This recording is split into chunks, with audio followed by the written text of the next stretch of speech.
The book called The Consolation of Philosophy was throughout the Middle Ages, and down to the beginnings of the modern epoch in the 16th century, the scholar's familiar companion. Few books have exercised a wider influence in their time. It has been translated into every European tongue and into English nearly a dozen times, from King Alfred's paraphrase to the translations of Lord Preston, Coston, Ridpath, and Duncan in the 18th century. The belief that what once pleased so widely must still have some charm is my excuse for attempting the present translation. The great work of Boethius, with its alternate prose and verse, skillfully fitted together like dialogue and chorus in a Greek play, is unique in literature and has a pathetic interest from the time and circumstances of its composition. It ought not to be forgotten. Those who can go to the original will find their reward. There may be room also for a new translation in English, after an interval of close on 100 years.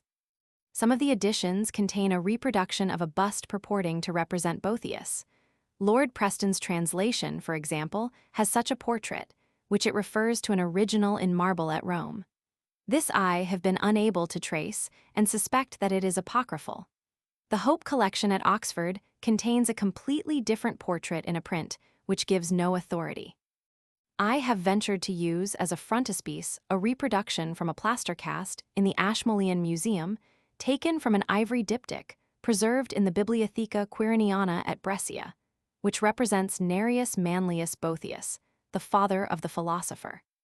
Portraiture of this period is so rare that it seemed that, failing a likeness of the author himself, this authentic representation of his father might have interest, as giving the consular dress and insignia of the time, and also as illustrating the decadence of contemporary art. The consul wears a richly embroidered cloak. His right hand holds a staff surmounted by the Roman eagle, his left the mappa circensis, or napkin used for starting the races in the circus. At his feet are palms and bags of money prizes for the victors in the games.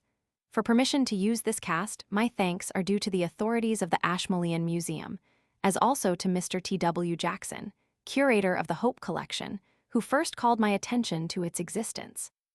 I have to thank my brother, Mr. L. James, of Radley College, for much valuable help and for correcting the proof sheets of the translation. The text used is that of paper, Leipzig, 1874. Proem.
Amicus Manlius Severinus Boethius lived in the last quarter of the 5th century AD and the first quarter of the 6th.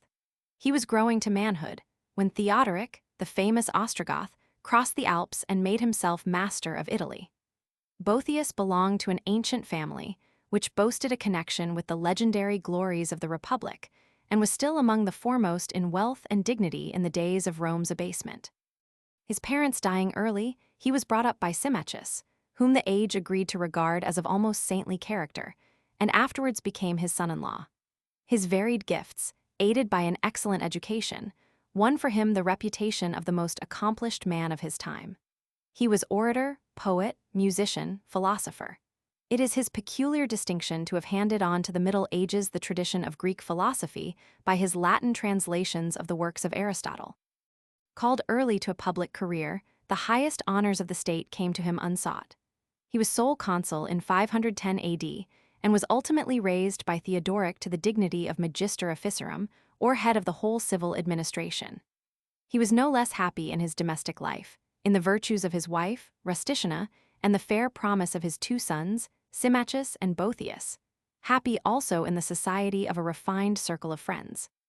Noble, wealthy, accomplished, universally esteemed for his virtues, high in the favor of the Gothic king, he appeared to all men a signal example of the union of merit and good fortune. His felicity seemed to culminate in the year 522 AD, when, by special and extraordinary favor, his two sons, young as they were for so exalted an honor, were created joint consuls and rode to the Senate house attended by a throng of senators and the acclamations of the multitude. Boethius himself, amid the general applause, delivered the public speech in the king's honor usual on such occasions. Within a year he was a solitary prisoner at Pavia, stripped of honors, wealth, and friends, with death hanging over him, and a terror worse than death, in the fear lest those dearest to him should be involved in the worst results of his downfall. It is in this situation that the opening of the Consolation of Philosophy brings Boethius before us. He represents himself as seated in his prison, distraught with grief, indignant at the injustice of his misfortunes, and seeking relief for his melancholy in writing verses descriptive of his condition. Suddenly there appears to him the divine figure of philosophy, in the guise of a woman of superhuman dignity and beauty, who by a succession of discourses convinces him of the vanity of regret for the lost gifts of fortune, raises his mind once more to the contemplation of the true good, and makes clear to him the mystery of the world's moral government. Index of Verse Interludes. Book 1.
Boethius Complaint Song I philosophy appears to Boethius, drives away the muses of poetry, and herself laments Song Roman 2. The disordered condition of his mind, Roman 2. Boethius is speechless with amazement. Philosophy wipes away the tears that have clouded his eyesight, Roman 3. Boethius recognizes his mistress philosophy. To his wondering inquiries, she explains her presence and recalls to his mind the persecutions to which philosophy has oftentimes from of old been subjected by an ignorant world. Roman 4. Philosophy bids Boethius declare his griefs. He relates the story of his unjust accusation and ruin. He concludes with a prayer, Song V, that the moral disorder in human affairs may be set right.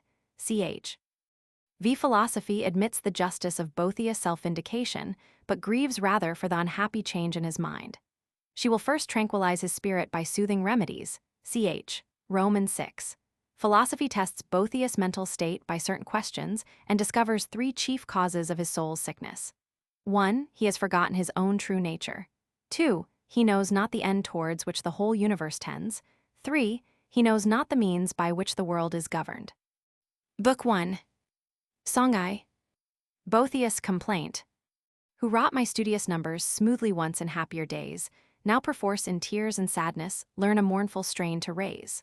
Lo, the Muses, grief disheveled, guide my pen and voice my woe, down their cheeks unfeigned the tear drops to my sad complainings flow. These alone in dangers our faithful found, have dared attend on the footsteps of the exile to his lonely journey's end. These that were the pride and pleasure of my youth and high estate still remain the only solace of the old man's mournful fate. Old. Ah yes, swift, ere I knew it, by these sorrows on me pressed age hath come. Lo, grief hath bid me wear the garb that fits her best.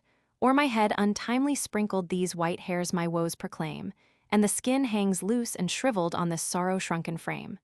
Blessed is death that intervenes not in the sweet, sweet years of peace, but unto the broken-hearted, when they call him, brings release. Yet death passes by the wretched, shuts his ear and slumbers deep, will not heed the cry of anguish, will not close the eyes that weep. For, while yet inconstant fortune poured her gifts and all was bright, death's dark hour had all but whelmed me in the gloom of endless night. Now, because misfortune's shadow hath o'erclouded that false face, cruel life still halts and lingers, though I loathe his weary race. Friends, why did ye once so lightly vaunt me happy among men? Surely he who so hath fallen was not firmly founded then. 1. While I was thus mutely pondering within myself, and recording my sorrowful complainings with my pen, it seemed to me that there appeared above my head a woman of a countenance exceeding venerable. Her eyes were bright as fire, and of a more than human keenness. Her complexion was lively, her vigor showed no trace of enfeeblement, and yet her years were right full, and she plainly seemed not of our age and time. Her stature was difficult to judge. At one moment it exceeded not the common height, at another her forehead seemed to strike the sky, and whenever she raised her head higher, she began to pierce within the very heavens, and to baffle the eyes of them that looked upon her. Her garments were of an imperishable fabric, wrought with the finest threads and of the most delicate workmanship. And these, as her own lips afterwards assured me, she had herself woven with her own hands. The beauty of this vesture had been somewhat tarnished by age and neglect, and wore that dingy look which marble contracts from exposure. On the lowermost edge was inwoven the Greek letter, on the topmost the letter, and between the two were to be seen steps, like a staircase, from the lower to the upper letter. This robe, moreover, had been torn by the hands of violent persons, who had each snatched away what he could clutch. Her right hand held a notebook, in her left she bore a staff. And when she saw the Muses of Poesy standing by my bedside, dictating the words of my lamentations, she was moved a while to wrath, and her eyes flashed sternly. "Who," said she, "has allowed yon play-acting wantons to approach this sick man? These who, so far from giving medicine to heal his malady, even feed it with sweet poison? These it is who kill the rich crop of reason with the barren thorns of passion, who accustom men's minds to disease, instead of setting them free. Now, were it some common man whom your allurements were seducing, as is usually your way, I should be less indignant. On such a one I should not have spent my pains for naught. But this is one nurtured in the Eleatic and academic philosophies. Nay, get ye gone, ye sirens, whose sweetness lasteth not, leave him for my Muses to tend and heal." At these words of upbraiding, the whole band, in deepened sadness, with downcast eyes and blushes that confessed their shame, dolefully left the chamber. But I, because my sight was dimmed with much weeping, and I could not tell who was this woman of authority so commanding, I was dumbfoundered, and with my gaze fastened on the earth, continued silently to await what she might do next. Then she drew near me and sat on the edge of my couch, and, looking into my face all heavy with grief and fixed in sadness on the ground, she bewailed in these words the disorder of my mind. Footnotes: P stands for the political life, the life of action. TH for the theoretical life, the life of thought. The Stoic, Epicurean, and other philosophical sects, which Boethius regards as heterodox. See also below, ch, Roman 3, p. 14. Song Roman 2. His despondency. Alas, in what abyss his mind is plunged, how wildly tossed. Still towards the outer night she sinks, her true light lost, as oft as, lashed tumultuously by earth-born blasts, care's waves rise high. Yet once he ranged the open heavens, the sun's bright pathway tracked, watched how the cold moon waxed and waned, nor rested, till there lacked to his wide ken no star that steers amid the maze of circling spheres. The causes why the blusterous winds vex ocean's tranquil face, whose hand doth turn the stable globe, or why his even race from out the ruddy east the sun unto the western waves doth run. What is it tempers cunningly the placid hours of spring, so that it blossoms with the rose for earth's engarlanding? Who loads the year's maturer prime with clustered grapes in autumn time? All this he knew thus ever strove deep nature's lore to guess. Now, reft of reason's light, he lies and bonds his neck oppress while by the heavy load constrained, his eyes to this dull earth are chained. 2. But the time, said she, calls rather for healing than for lamentation. Then, with her eyes bent full upon me, art thou that man, she cries, who, erstwhile fed with the milk and reared upon the nourishment which is mine to give, had grown up to the full vigor of a manly spirit? And yet I had bestowed such armor on thee as would have proved an invincible defense, hadst thou not first cast it away. Dost thou know me? Why art thou silent? Is it shame or amazement that hath struck thee dumb? But it were shame, but as I see, a stupor hath seized upon thee. Then, when she saw me not only answering nothing, but mute and utterly incapable of speech, she gently touched my breast with her hand and said, There is no danger. These are the symptoms of lethargy, the usual sickness of deluded minds. For a while he has forgot himself. He will easily recover his memory if only he first recognizes me, and that he may do so, let me now wipe his eyes that are clouded with a mist of mortal things. Thereat, with a fold of her robe, she dried my eyes all swimming with tears. Song 3. The mists dispelled. Then the gloom of night was scattered, sight returned unto mine eyes. So, when haply rainy chorus rolls the storm clouds through the skies, hidden is the sun. All heaven is obscured in starless night. But if, in wild onset sweeping, Boreas freeze day's prison light, all suddenly the radiant god outstreams, and strikes our dazzled eyesight with his beams. 3. Even so the clouds of my melancholy were broken up. I saw the clear sky, and regained the power to recognize the face of my physician. Accordingly, when I had lifted my eyes and fixed my gaze upon her, I beheld my nurse, Philosophy, whose halls I had frequented from my youth up. Ah, why, I cried, mistress of all excellence, hast thou come down from on high, and entered the solitude of this my exile? Is it that thou, too, even as I, mayst be persecuted with false accusations? Could I desert thee, child, said she, and not lighten the burden which thou hast taken upon thee through the hatred of my name, by sharing this trouble? Even forgetting that it were not lawful for philosophy to leave companionless the way of the innocent, should I, thinkest thou, fear to incur reproach, or shrink from it, as though some strange new thing had befallen? Thinkest thou that now, for the first time in an evil age, wisdom hath been assailed by peril? Did I not often in days of old, before my servant Plato lived, wage stern warfare with the rashness of folly? In his lifetime, too, Socrates, his master, won with my aid the victory of an unjust death. And when, one after the other, the Epicurean herd, the Stoic, and the rest, each of them as far as in them lay, went about to seize the heritage he left, and were dragging me off protesting and resisting, as their booty, they tore in pieces the garment which I had woven with my own hands, and, clutching the torn pieces, went off, believing that the whole of me had passed into their possession. And some of them, because some traces of my vesture were seen upon them, were destroyed through the mistake of the lewd multitude, who falsely deemed them to be my disciples.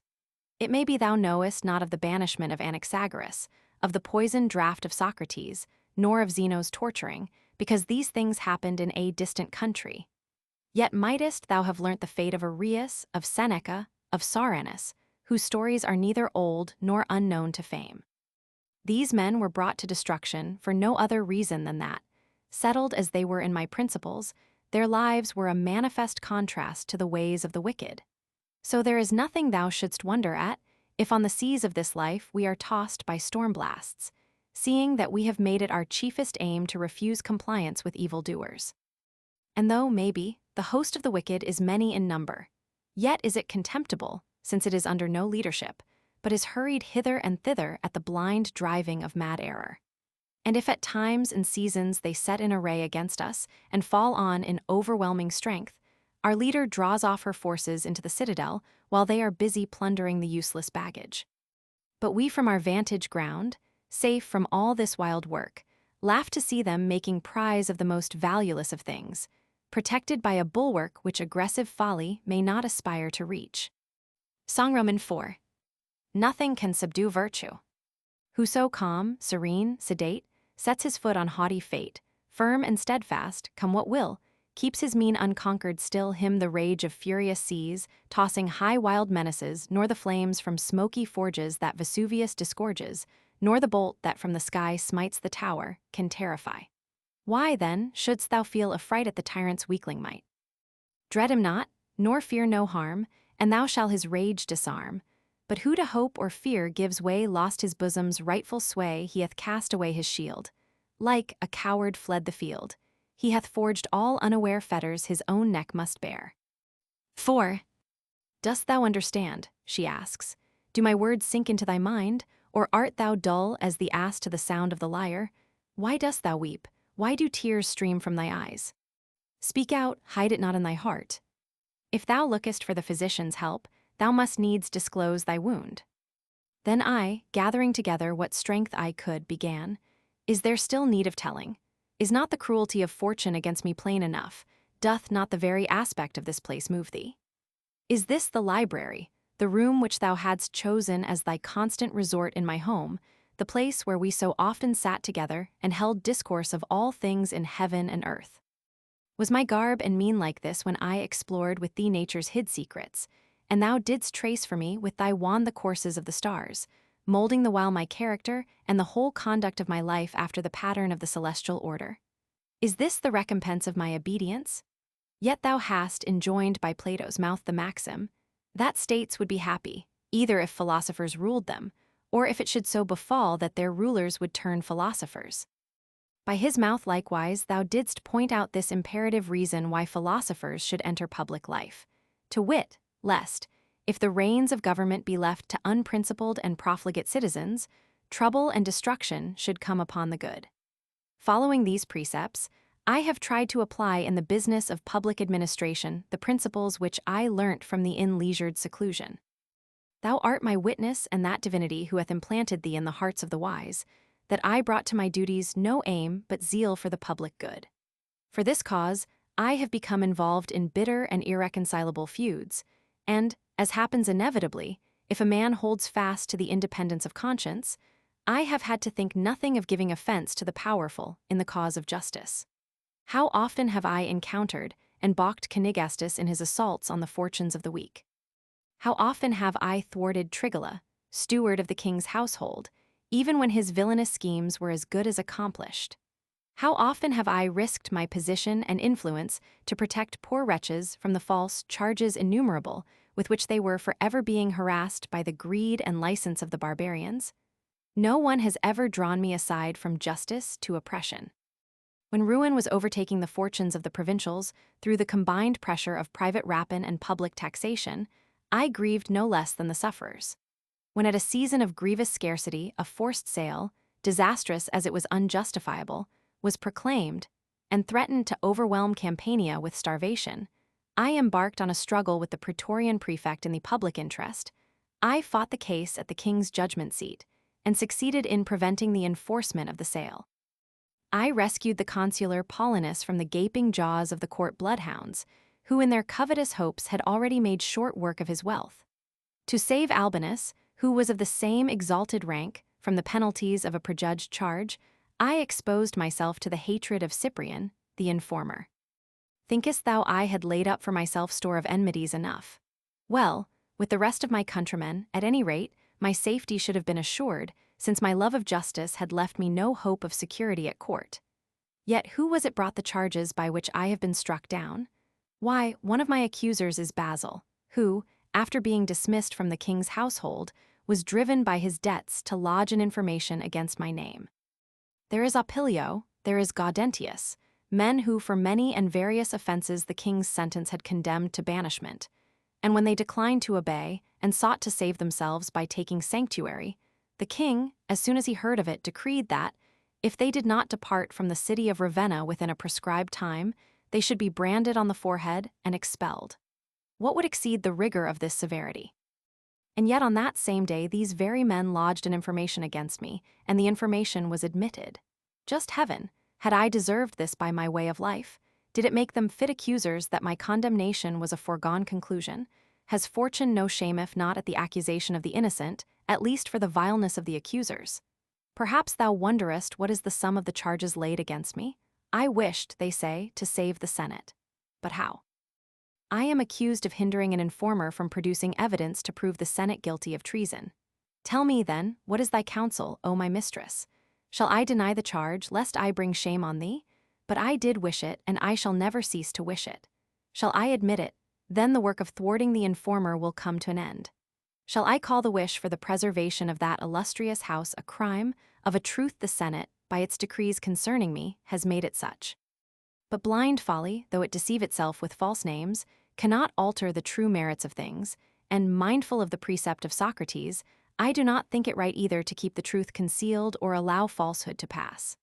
But this, however it may be, I leave to thy judgment and to the verdict of the discerning. Moreover, lest the course of events and the true facts should be hidden from posterity, I have myself committed to writing an account of the transaction. What need to speak of the forged letters by which an attempt is made to prove that I hoped for the freedom of Rome?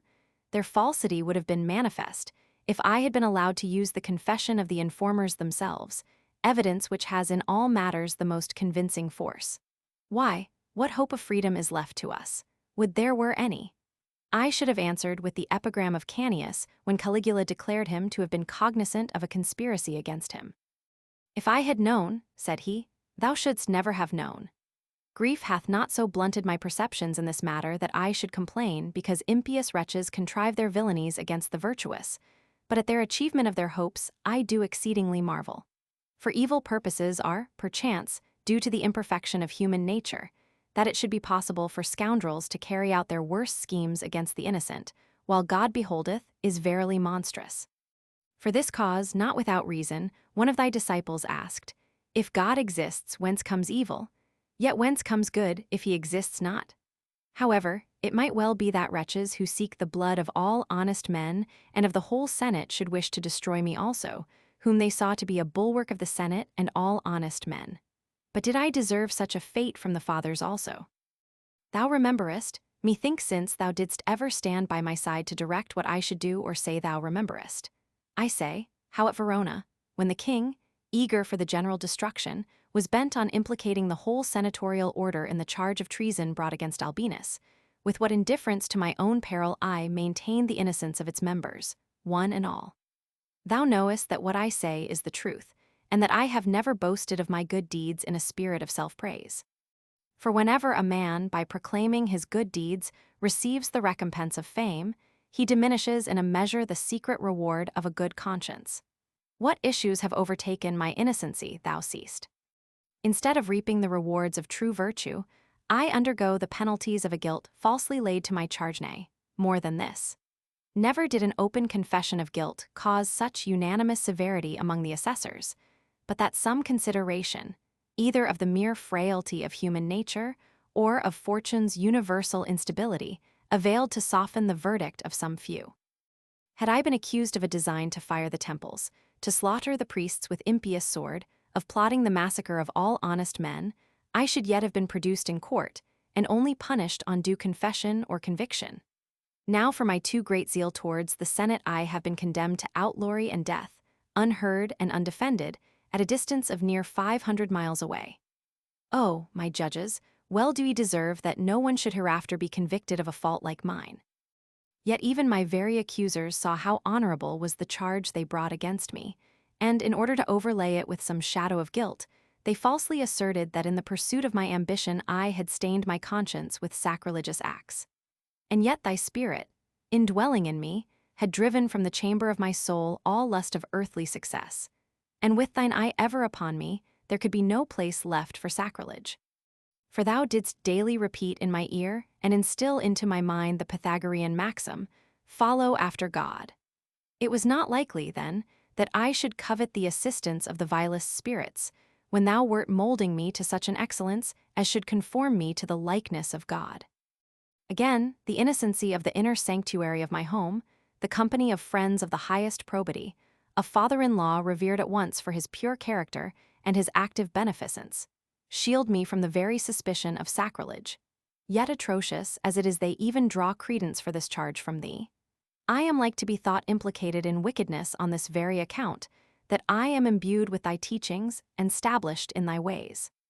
So it is not enough that my devotion to thee should profit me nothing, but thou also must be assailed by reason of the odium which I have incurred. Verily this is the very crown of my misfortunes, that men's opinions for the most part look not to real merit, but to the event, and only recognize foresight where fortune has crowned the issue with her approval. Whereby it comes to pass that reputation is the first of all things to abandon the unfortunate. I remember with chagrin how perverse is popular report, how various and discordant men's judgments. This only will I say, that the most crushing of misfortune's burdens is, that as soon as a charge is fastened upon the unhappy, they are believed to have deserved their sufferings. I, for my part, who have been banished from all life's blessings, stripped of my honors, stained in repute, am punished for well-doing. And now methinks I see the villainous dens of the wicked surging with joy and gladness, all the most recklessly unscrupulous threatening a new crop of lying informations, the good prostrate with terror at my danger, every ruffian incited by impunity to new daring, and to success by the profits of audacity, the guiltless not only robbed of their peace of mind, but even of all means of defense. Wherefore I would fain cry out. Footnotes: the distance from Rome to Pavia, the place of Boethius' imprisonment, is 455 Roman miles. Songvi. Boethius' prayer. Builder of yon starry dome, thou that whirlest, throned eternal, heaven's swift globe, and as they roam gidst the stars by laws supernal, so in full sphered splendor dight Cynthia dims the lamps of night, but unto the orb fraternal closer drawn, doth lose her light. Who at fall of eventide, Hesper, his cold radiance showeth, Lucifer his beams doth hide, paling as the sun's light groweth, brief, while winter's frost holds sway, by thy will the space of day, swift, when summer's fervor gloweth, speed the hours of night away. Thou dost rule the changing year, when rude Boreas oppresses fall the leaves, they reappear wooed by Zephyr's soft caresses. Fields that Sirius burns deep grown by Arcturus, watch were sown, each the reign of law confesses, keeps the place that is his own. Sovereign ruler, lord of all, can it be that thou disdainest only man? Gainst him, poor thrall, wanton fortune plays her vainest. Guilt's deserved punishment falleth on the innocent, high uplifted, the profanest on the just their malice vent. Virtue cowers in dark retreats, crime's foul stain the righteous beareth, perjury and false deceits hurt not him the wrong who dareth. But whene'er the wicked trust in ill strength to work their lust, kings, whom nations awe declareth mighty, grovel in the dust. Look, O look upon this earth, thou who on law's sure foundation framest all. Have we no worth, we poor men, of all creation, sore we toss on fortune's tide. Master, bid the waves subside, and earth's ways with consummation of thy heaven's order guide. Footnotes: the moon is regarded as farthest from the sun at the full, and, as she wanes, approaching gradually nearer. 5. When I had poured out my griefs in this long and unbroken strain of lamentation, she, with calm countenance, and in no wise disturbed at my complainings, thus spake. When I saw thee sorrowful, in tears, I straightway knew thee wretched and an exile. But how far distant that exile I should not know, had not thine own speech revealed it. Yet how far indeed from thy country hast thou, not been banished, but rather hast strayed, or, if thou wilt have it banishment, hast banished thyself. For no one else could ever lawfully have had this power over thee. Now if thou wilt call to mind from what country thou art sprung, it is not ruled, as once was the Athenian polity, by the sovereignty of the multitude, but one is its ruler, one its king, who takes delight in the number of his citizens, not in their banishment, to submit to whose governance and to obey whose ordinances is perfect freedom. Art thou ignorant of that most ancient law of this thy country, whereby it is decreed that no one whatsoever, who hath chosen to fix there his dwelling, may be sent into exile? For truly there is no fear that one who is encompassed by its ramparts and defenses should deserve to be exiled. But he who has ceased to wish to dwell therein, he likewise ceases to deserve to do so. And so it is not so much the aspect of this place which moves me, as thy aspect. Not so much the library walls set off with glass and ivory which I miss, as the chamber of thy mind, wherein I once placed, not books, but that which gives books their value, the doctrines which my books contain. Now, what thou hast said of thy services to the commonweal is true, only too little compared with the greatness of thy deservings. The things laid to thy charge whereof thou hast spoken, whether such as redound to thy credit, or mere false accusations, are publicly known. As for the crimes and deceits of the informers, thou hast rightly deemed it fitting to pass them over lightly, because the popular voice hath better and more fully pronounced upon them. Thou hast bitterly complained of the injustice of the Senate. Thou hast grieved over my calumniation, and likewise hast lamented the damage to my good name. Finally, thine indignation blazed forth against fortune. Thou hast complained of the unfairness with which thy merits have been recompensed. Last of all, thy frantic muse framed a prayer that the peace which reigns in heaven might rule earth also. But since a throng of tumultuous passions hath assailed thy soul, since thou art distraught with anger, pain, and grief, strong remedies are not proper for thee in this thy present mood. And so for a time I will use milder methods, that the tumors which have grown hard through the influx of disturbing passion may be softened by gentle treatment, till they can bear the force of sharper remedies. Song Roman 6. All things have their needful order. He who to unwilling furrows gives the generous grain when the crab with baleful fervors scorches all the plain, he shall find his garner bare, acorns for his scanty fare.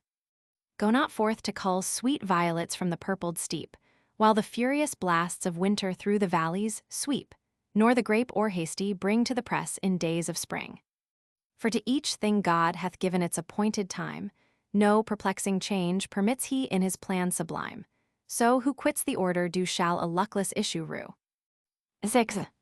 First, then, wilt thou suffer me by a few questions to make some attempt to test the state of thy mind, that I may learn in what way to set about thy cure?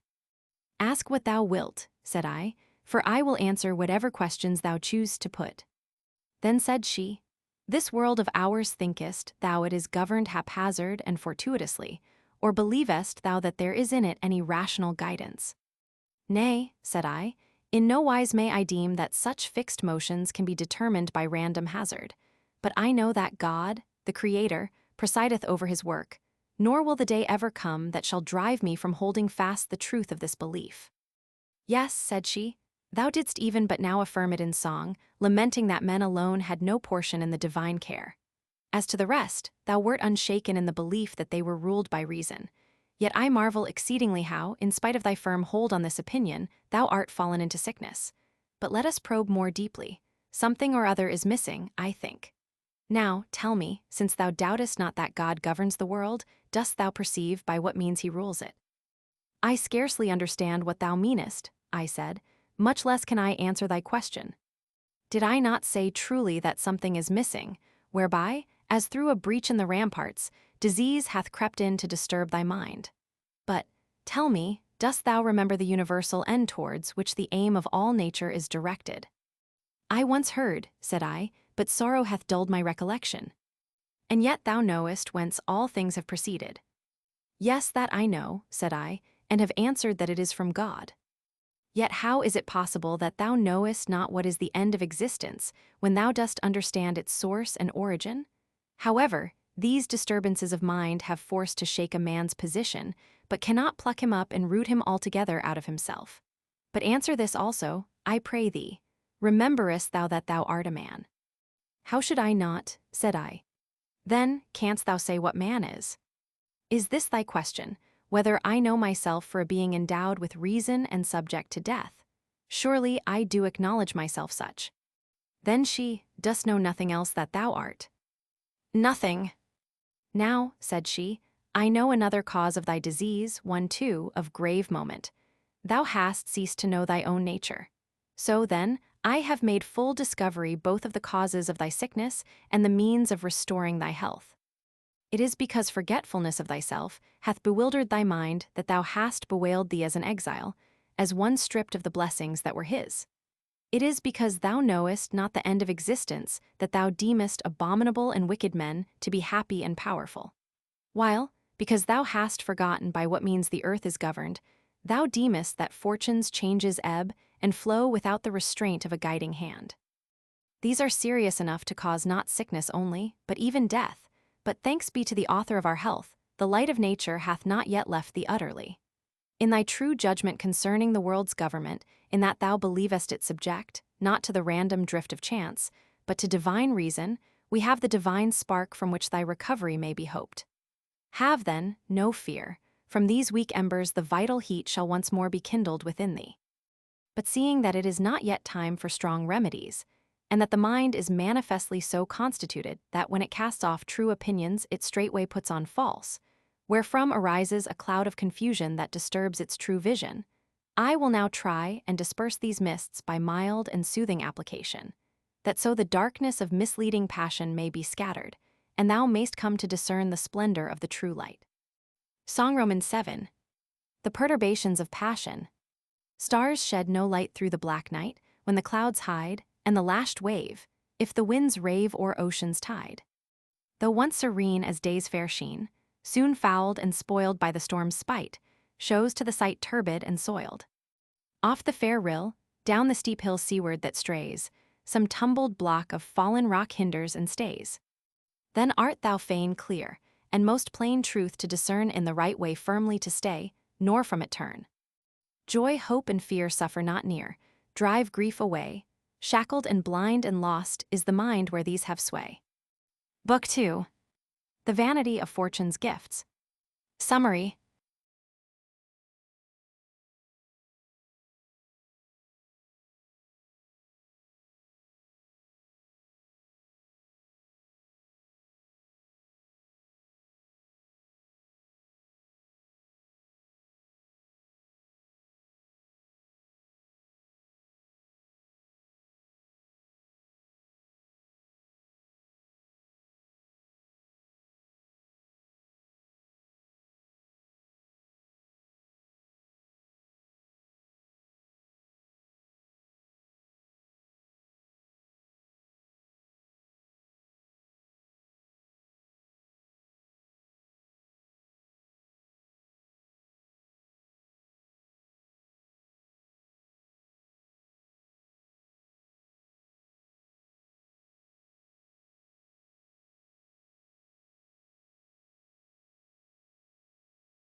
Philosophy reproves Boethius for the foolishness of his complaints against fortune. Her very nature is caprice. Roman 2, Philosophy in Fortune's name replies to Boethius' reproaches and proves that the gifts of fortune are hers to give and to take away. Roman 3. Boethius falls back upon his present sense of misery. Philosophy reminds him of the brilliancy of his former fortunes. Roman 4. Boethius objects that the memory of past happiness is the bitterest portion of the lot of the unhappy. Philosophy shows that much is still left for which he may be thankful. None enjoy perfect satisfaction with their lot, but happiness depends not on anything which fortune can give. It is to be sought within. All the gifts of fortune are external, they can never truly be our own. Man cannot find his good in worldly possessions. Riches bring anxiety and trouble. Roman 6. A high place without virtue is an evil, not a good. Power is an empty name. Roman 7. Fame is a thing of little account when compared with the immensity of the universe and the endlessness of time. Roman 8. One service only can fortune do when she reveals her own nature and distinguishes true friends from false. Book 2. 1.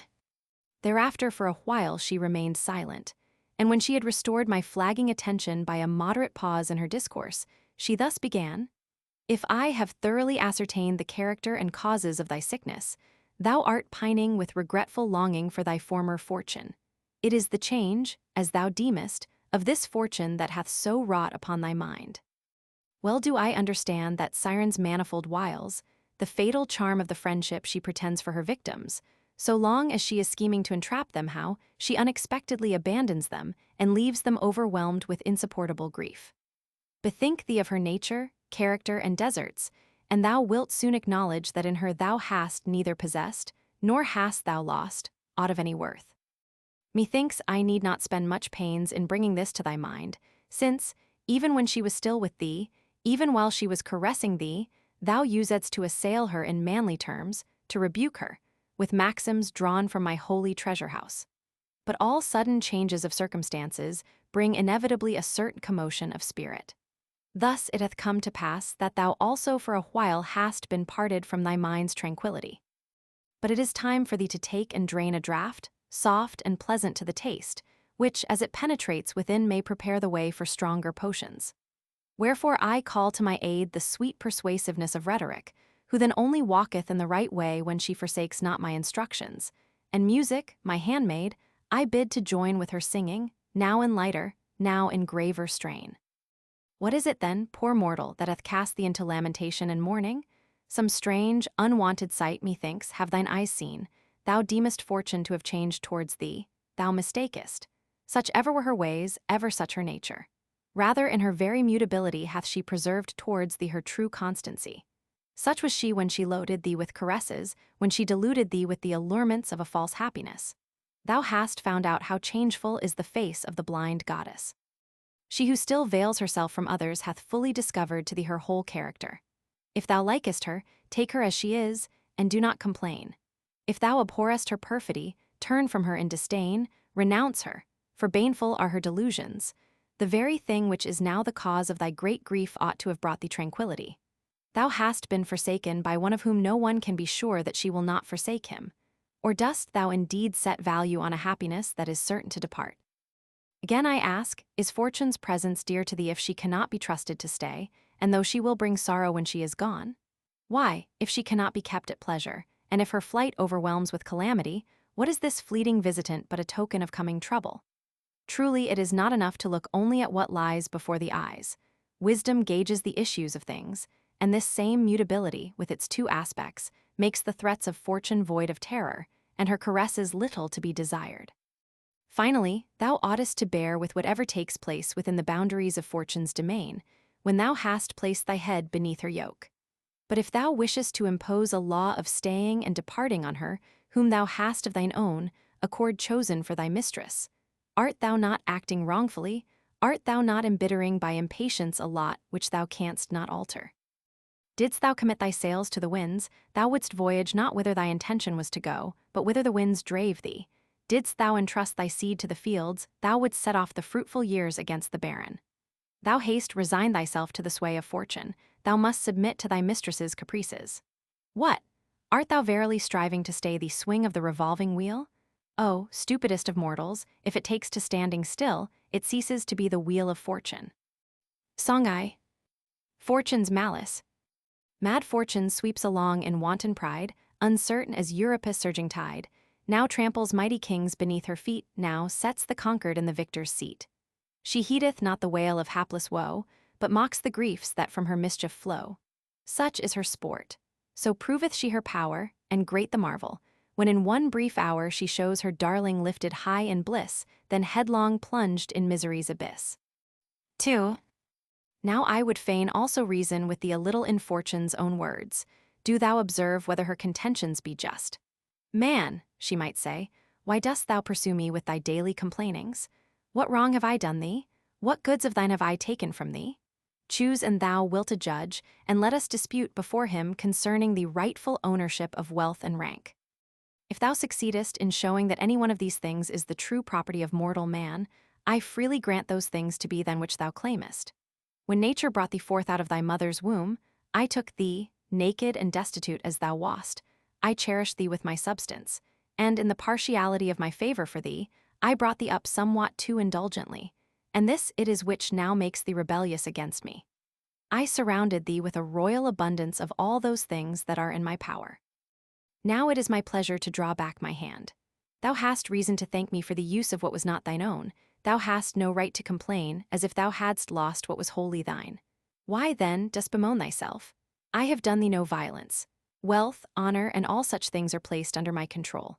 My handmaidens know their mistress. With me they come, and at my going they depart. I might boldly affirm that if those things the loss of which thou lamentest had been thine, thou couldst never have lost them. Am I alone to be forbidden to do what I will with my own unrebuked? The skies now reveal the brightness of day, now shroud the daylight in the darkness of night. The year may now engarland the face of the earth with flowers and fruits, now disfigure it with storms and cold. The sea is permitted to invite with smooth and tranquil surface today, tomorrow to roughen with wave and storm. Shall man's insatiate greed bind me to a constancy foreign to my character? This is my art, this the game I never cease to play. I turn the wheel that spins. I delight to see the high come down and the low ascend. Mount up if thou wilt, but only on condition that thou wilt not think it a hardship to come down when the rules of my game require it. Wert thou ignorant of my character? Didst not know how Croesus, king of the Lydians, erstwhile the dreaded rival of Cyrus, was afterwards pitiably consigned to the flame of the pyre, and only saved by a shower sent from heaven? Has it scaped thee how Paulus paid a meed of pious tears to the misfortunes of King Perseus, his prisoner? What else do tragedies make such woeful outcry over save the overthrow of kingdoms by the indiscriminate strokes of fortune? Didst thou not learn in thy childhood how there stand at the threshold of Zeus 2 jars, the one full of blessings, the other of calamities? How if thou hast drawn over-liberally from the good jar, what if not even now have I departed wholly from thee? What if this very mutability of mine is a just ground for hoping better things? But listen now, and cease to let thy heart consume away with fretfulness, nor expect to live on thine own terms in a realm that is common to all. Songroman 2. Man's covetousness.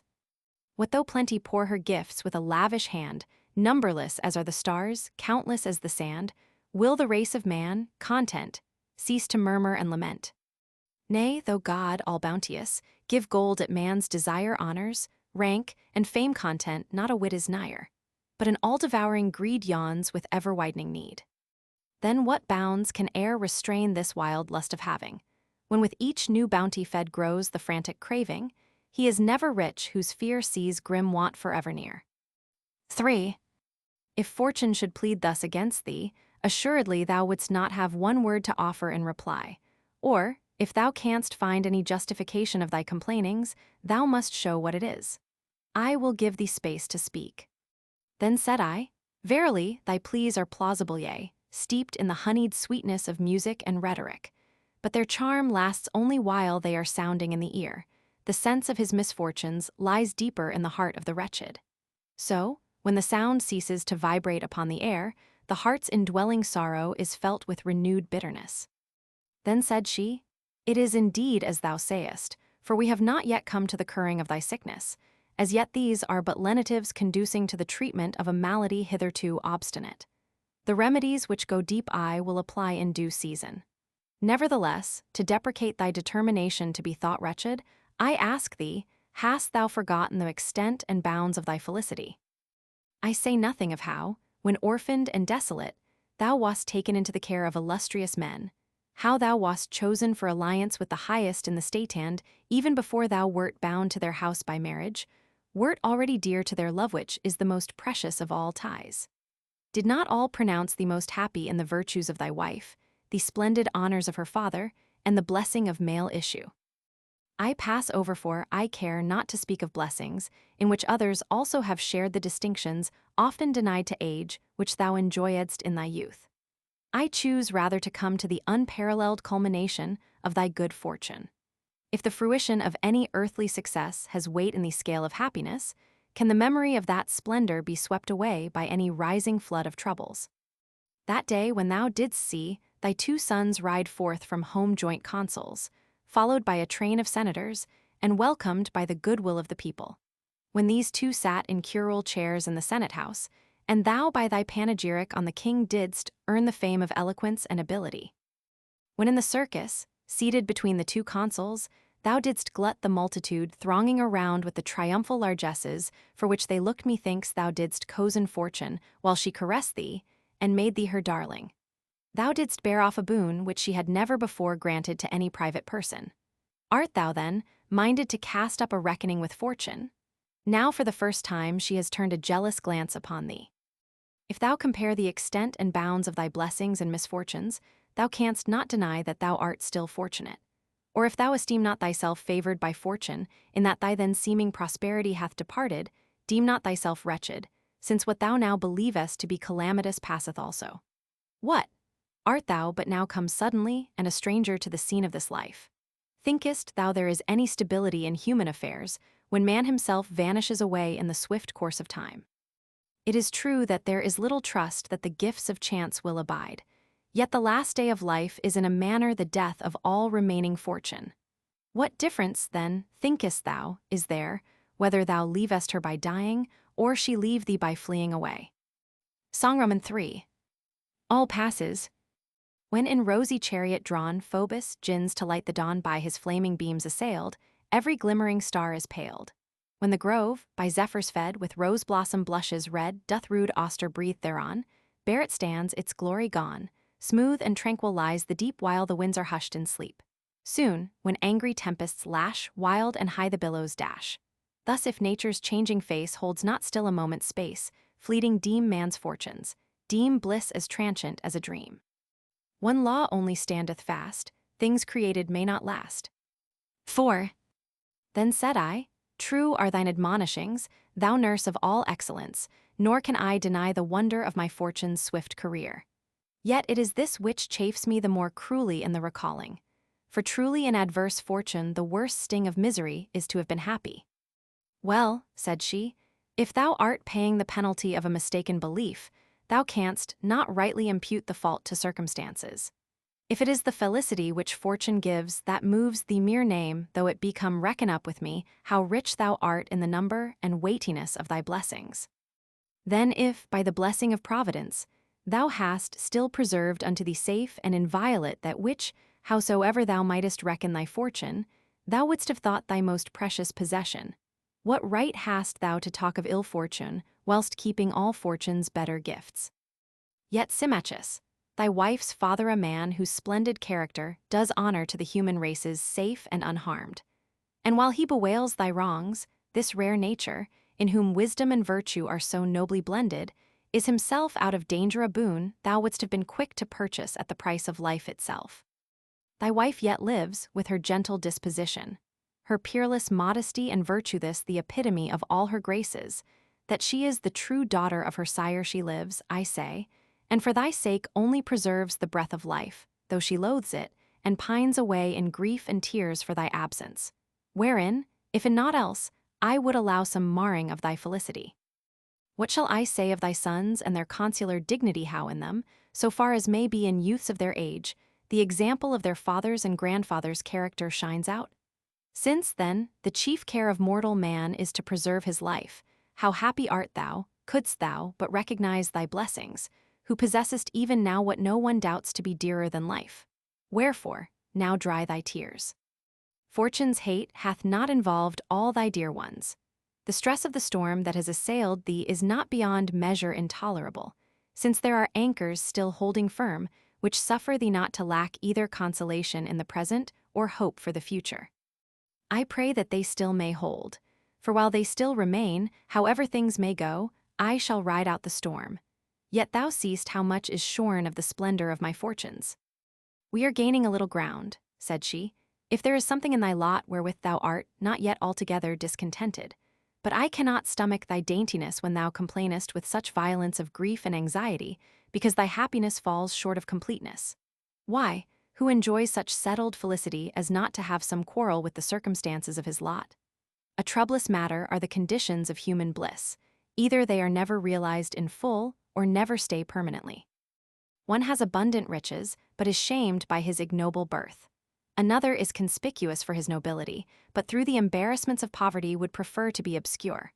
A third, richly endowed with both, laments the loneliness of an unwedded life. Another, though happily married, is doomed to childlessness and nurses his wealth for a stranger to inherit. Yet another, blessed with children, mournfully bewails the misdeeds of son or daughter. Wherefore, it is not easy for anyone to be at perfect peace with the circumstances of his lot. There lurks in each several portion something which they who experience it not know nothing of, but which makes the sufferer wince. Besides, the more favored a man is by fortune, the more fastidiously sensitive is he, and unless all things answer to his whim, he is overwhelmed by the most trifling misfortunes, because utterly unschooled in adversity.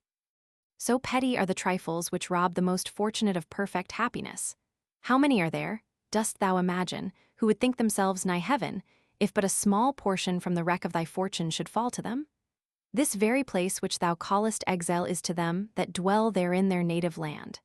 So true is it that nothing is wretched, but thinking makes it so, and conversely every lot is happy if borne with equanimity. Who is so blessed by fortune as not to wish to change his state, if once he gives rein to a rebellious spirit?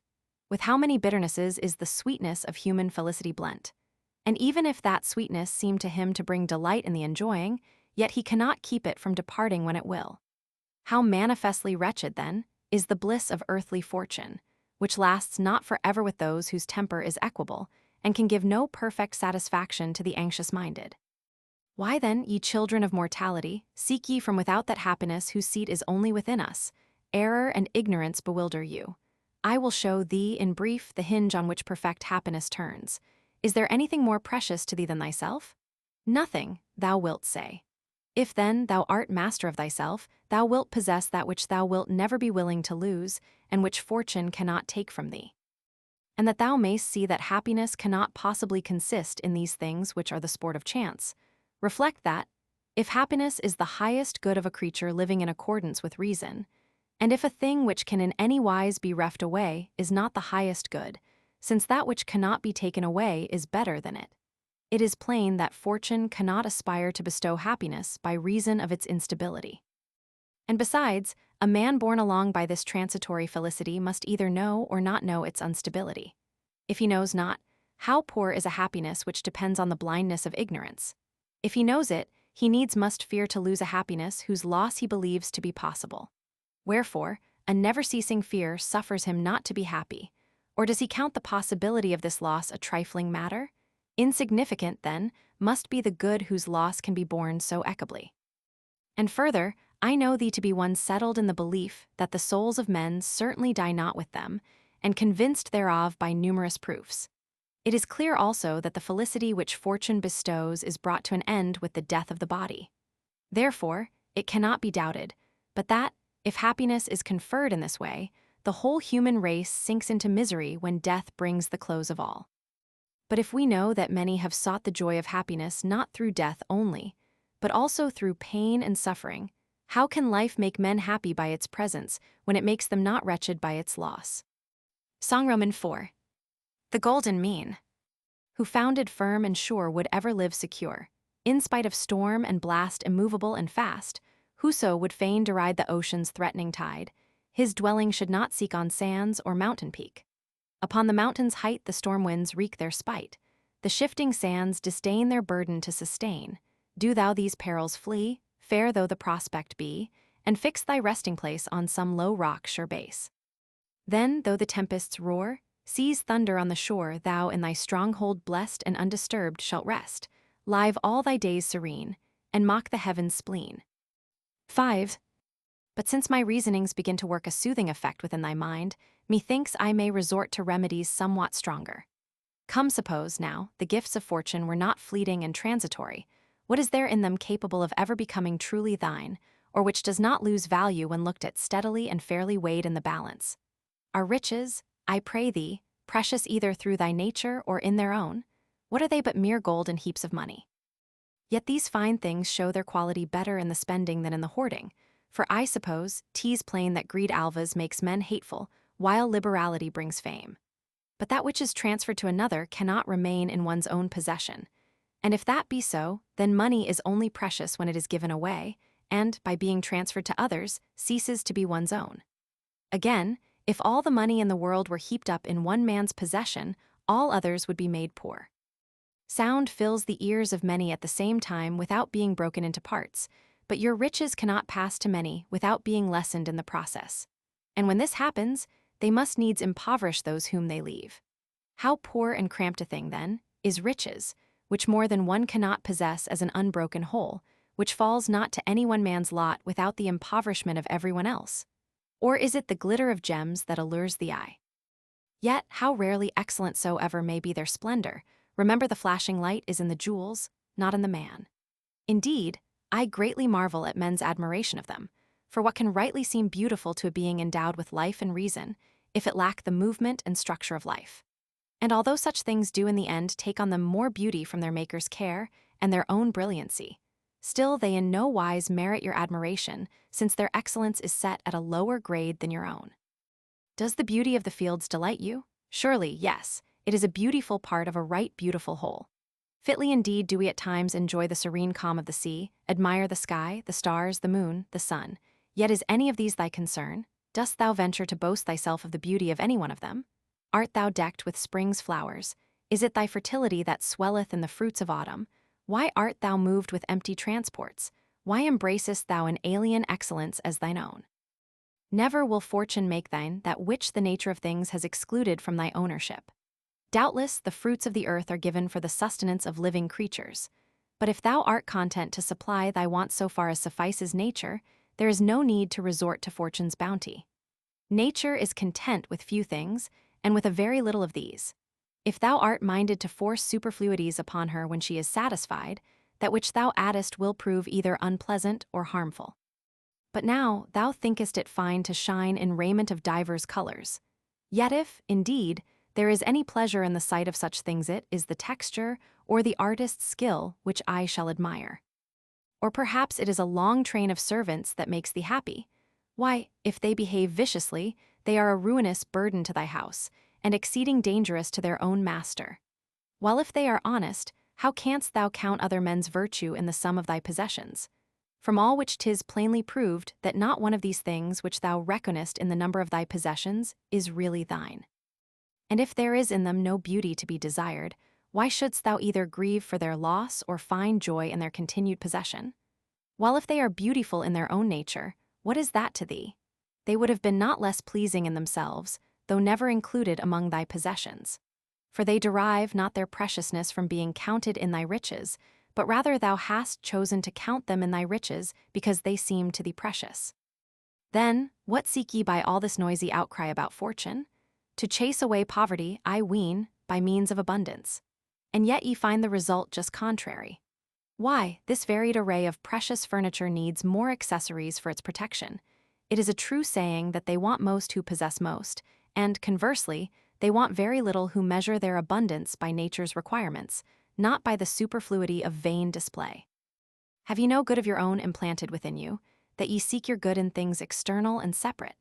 Is the nature of things so reversed that a creature divine by right of reason can in no other way be splendid in his own eyes save by the possession of lifeless chattels? Yet, while other things are content with their own, ye who in your intellect are godlike seek from the lowest of things adornment for a nature of supreme excellence, and perceive not how great a wrong ye do your Maker. His will was that mankind should excel all things on earth. Ye thrust down your worth beneath the lowest of things. For if that in which each thing finds its good is plainly more precious than that whose good it is, by your own estimation ye put yourselves below the vilest of things, when ye deem these vile things to be your good. Nor does this fall out undeservedly. Indeed, man is so constituted that he then only excels other things when he knows himself, but he is brought lower than the beasts if he lose this self-knowledge. For that other creatures should be ignorant of themselves is natural. In man it shows as a defect. How extravagant, then, is this error of yours, in thinking that anything can be embellished by adornments not its own? It cannot be. For if such accessories add any luster, it is the accessories that get the praise, while that which they veil and cover remains in its pristine ugliness. And again I say, that is no good which injures its possessor. Is this untrue? No, quite true, thou sayest. And yet riches have often hurt those that possess them, since the worst of men, who are all the more covetous by reason of their wickedness, think none but themselves worthy to possess all the gold and gems the world contains. So thou, who now dreadest pike and sword, mightest have trolled a carol in the robber's face, hadst thou entered the road of life with empty pockets. Oh, wondrous blessedness of perishable wealth, whose acquisition robs thee of security. Songvi. The former age. To bless the former age, their life who in the fields contented led, and still, by luxury unspoiled, on frugal acorns sparely fed. No skill was theirs the luscious grape with honey's sweetness to confuse, nor China's soft and sheeny silk's tea, impurple with brave Tyrian hues. The grass their wholesome couch, their drink the stream, their roof the pine's tall shade, not theirs to cleave the deep, nor seek in strange, far lands the spoils of trade. The trump of war was heard not yet, nor soiled the fields by bloodshed's stain, for why should war's fierce madness arm when strife brought wound, but brought not gain? Ah, would our hearts might still return to following in those ancient ways, Alas, the greed of getting glows more fierce than Etna's fiery blaze. Woe, woe for him, whoe'er it was, who first gold's hidden store revealed, and perilous treasure trove dug out the gems that fain would be concealed. 6. What now shall I say of rank and power, whereby, because ye know not true power and dignity, ye hope to reach the sky? Yet, when rank and power have fallen to the worst of men, did ever an Etna, belching forth flame and fiery deluge, work such mischief? Verily, as I think, thou dost remember how thine ancestors sought to abolish the consular power, which had been the foundation of their liberties, on account of the overweening pride of the consuls, and how for that self-same pride they had already abolished the kingly title. And if, as happens but rarely, these prerogatives are conferred on virtuous men, it is only the virtue of those who exercise them that pleases. So it appears that honor cometh not to virtue from rank, but to rank from virtue.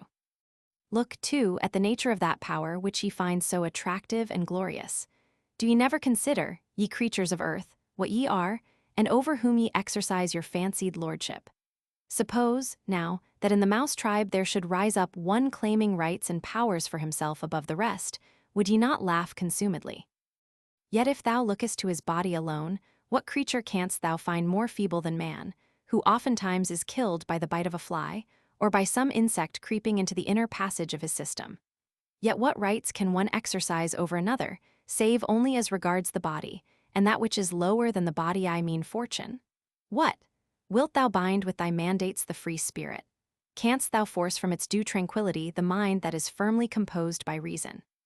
A tyrant thought to drive a man of free birth to reveal his accomplices in a conspiracy, but the prisoner bit off his tongue and threw it into the furious tyrant's face. Thus, the tortures which the tyrant thought the instrument of his cruelty, the sage made an opportunity for heroism. Moreover, what is there that one man can do to another which he himself may not have to undergo in his turn? We are told that Bucerus, who used to kill his guests, was himself slain by his guest, Hercules. Regulus had thrown into bonds many of the Carthaginians whom he had taken in war. Soon after he himself submitted his hands to the chains of the vanquished. Then, thinkest thou that man hath any power who cannot prevent another's being able to do to him what he himself can do to others? Besides, if there were any element of natural and proper good in rank and power, they would never come to the utterly bad, since opposites are not wont to be associated. Nature brooks not the union of contraries. So, seeing there is no doubt that wicked wretches are oftentimes set in high places, it is also clear that things which suffer association with the worst of men cannot be good in their own nature. Indeed, this judgment may with some reason be passed concerning all the gifts of fortune which fall so plentifully to all the most wicked. This ought also to be considered here, I think. No one doubts a man to be brave in whom he has observed a brave spirit residing. It is plain that one who is endowed with speed is swift-footed. So also music makes men musical, the healing art physicians, rhetoric public speakers. For each of these has naturally its own proper working. There is no confusion with the effects of contrary things, nay, even of itself it rejects what is incompatible. And yet wealth cannot extinguish insatiable greed, nor has power ever made him master of himself whom vicious lusts kept bound in indissoluble fetters. Dignity conferred on the wicked not only fails to make them worthy, but contrarily reveals and displays their unworthiness. Why does it so happen? Because ye take pleasure in calling by false names things whose nature is quite incongruous thereto by names, which are easily proved false by the very effects of the things themselves. Even so it is. These riches, that power, this dignity, are none of them rightly so called. Finally, we may draw the same conclusion concerning the whole sphere of fortune, within which there is plainly nothing to be truly desired, nothing of intrinsic excellence, for she neither always joins herself to the good, nor does she make good men of those to whom she is united. Song Roman 6. Nero's infamy. We know what mischief dire he wrought Rome fired. The fathers slain whose hand with brothers' slaughter wet a mother's blood did stain. No pitying tear his cheek bedewed, as on the corse he gazed, that mother's beauty, once so fair, a critic's voice appraised. Yet far and wide, from east to west, his sway the nation's own, and scorching south and icy north obey his will alone. Did then high power a curb impose on Nero's frenzied will? Ah, woe when to the evil heart is joined the sword to kill. 7. Then said I, Thou knowest thyself that ambition for worldly success hath but little swayed me. Yet I have desired opportunity for action, lest virtue, in default of exercise, should languish away. Then she, This is that last infirmity, which is able to allure minds which, though of noble quality, have not yet been molded to any exquisite refinement by the perfecting of the virtues I mean, the love of glory and fame for high services rendered to the commonweal. And yet consider with me how poor and unsubstantial a thing this glory is. The whole of this earth's globe, as thou hast learnt from the demonstration of astronomy, compared with the expanse of heaven, is found no bigger than a point. That is to say, if measured by the vastness of heaven's sphere, it is held to occupy absolutely no space at all. Now, of this so insignificant portion of the universe, it is about a fourth part, as Ptolemy's proofs have taught us, which is inhabited by living creatures known to us. If from this fourth part you take away in thought all that is usurped by seas and marshes, or lies a vast waste of waterless desert, barely is an exceeding narrow area left for human habitation. You, then, who are shut in and prisoned in this merest fraction of a point space, do you take thought for the blazoning of your fame, for the spreading abroad of your renown? Why, what amplitude or magnificence has glory when confined to such narrow and petty limits? Besides, the straitened bounds of this scant dwelling place are inhabited by many nations differing widely in speech, in usages, in mode of life. To many of these, from the difficulty of travel, from diversities of speech, from want of commercial intercourse, the fame not only of individual men, but even of cities, is unable to reach. Why, in Cicero's days, as he himself somewhere points out, the fame of the Roman Republic had not yet crossed the Caucasus, and yet by that time her name had grown formidable to the Parthians and other nations of those parts. Seest thou, then, how narrow, how confined, is the glory ye take pains to spread abroad and extend? Can the fame of a single Roman penetrate where the glory of the Roman name fails to pass? Moreover, the customs and institutions of different races agree not together, so that what is deemed praiseworthy in one country is thought punishable in another. Wherefore, if any love the applause of fame, it shall not profit him to publish his name among many peoples. Then, each must be content to have the range of his glory limited to his own people. The splendid immortality of fame must be confined within the bounds of a single race. Once more, how many of high renown in their own times have been lost in oblivion for want of a record? Indeed, of what avail are written records even, which, with their authors, are overtaken by the dimness of age after a somewhat longer time? But ye, when ye think on future fame, fancy it an immortality that ye are begetting for yourselves.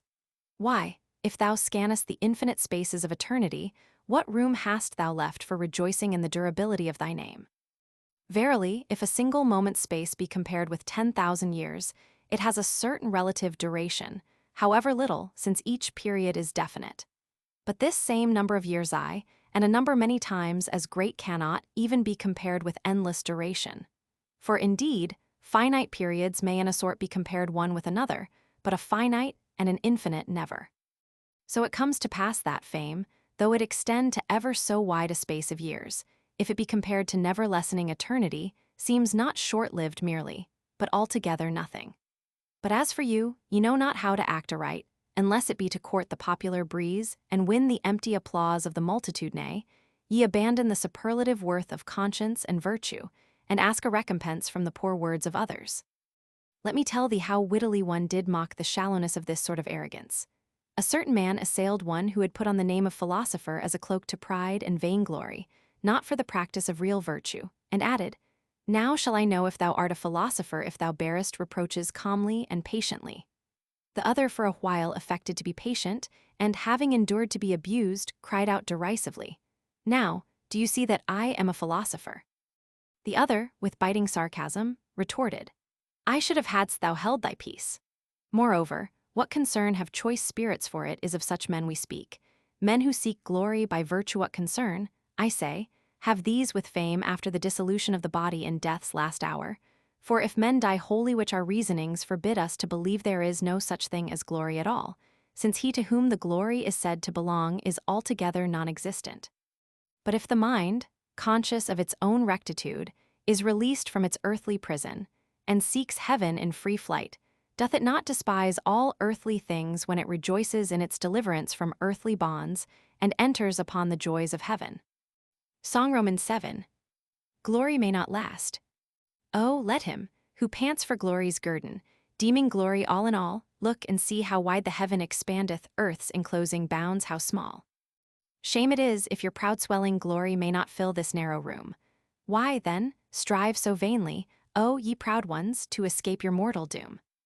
Though your name, to distant regions brooded, or the earth be widely spread, though full many a lofty-sounding title on your house its lustre shed. Death at all this pomp and glory spurneth when his hour draweth nigh, shrouds alike exalted and the humble, levels lowest and most high. Where are now the bones of staunch Fabricius?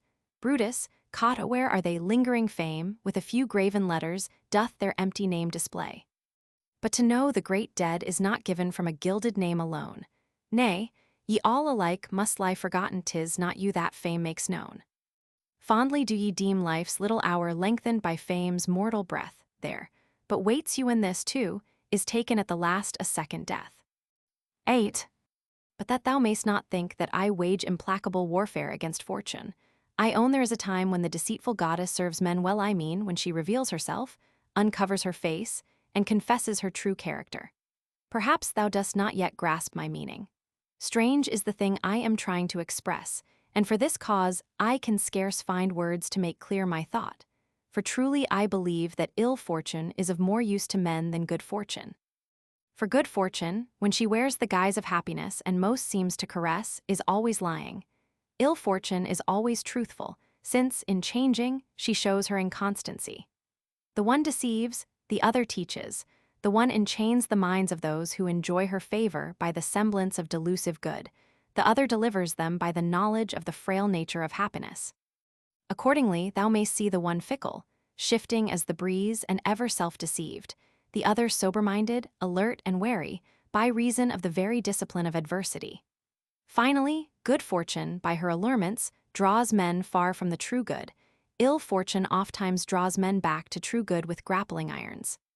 Again, should it be esteemed a trifling boon, thinkest thou, that this cruel, this odious fortune hath discovered to thee the hearts of thy faithful friends that other hid from thee alike, the faces of the true friends and of the false?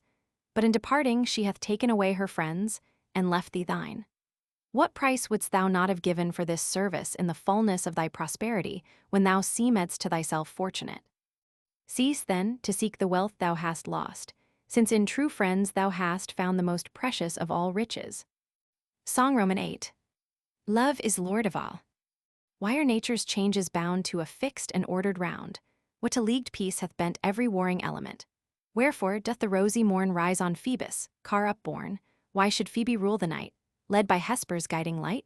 What the power that doth restrain in his place the restless main, that within fixed bounds he keeps, nor o'er earth in deluge sweeps? Love it is that holds the chains, love o'er sea and earth that reigns, love whom else but sovereign love, love, high lord in heaven above. Yet should he his care remit, all that now so close is knit in sweet love and holy peace, would no more from conflict cease, but with strife's rude shock and jar all the world's fair fabric mar. Tribes and nations love unites by just treaties' sacred rites, wedlock's bonds he sanctifies by affection's softest ties. Love appointeth, as is due, faithful laws to comrades' true love, all-sovereign love. Oh, then ye are blessed, ye sons of men, if the love that rules the sky in your hearts is throned on high. Book 3. True Happiness and False. Summary.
I Boethius beseeches philosophy to continue.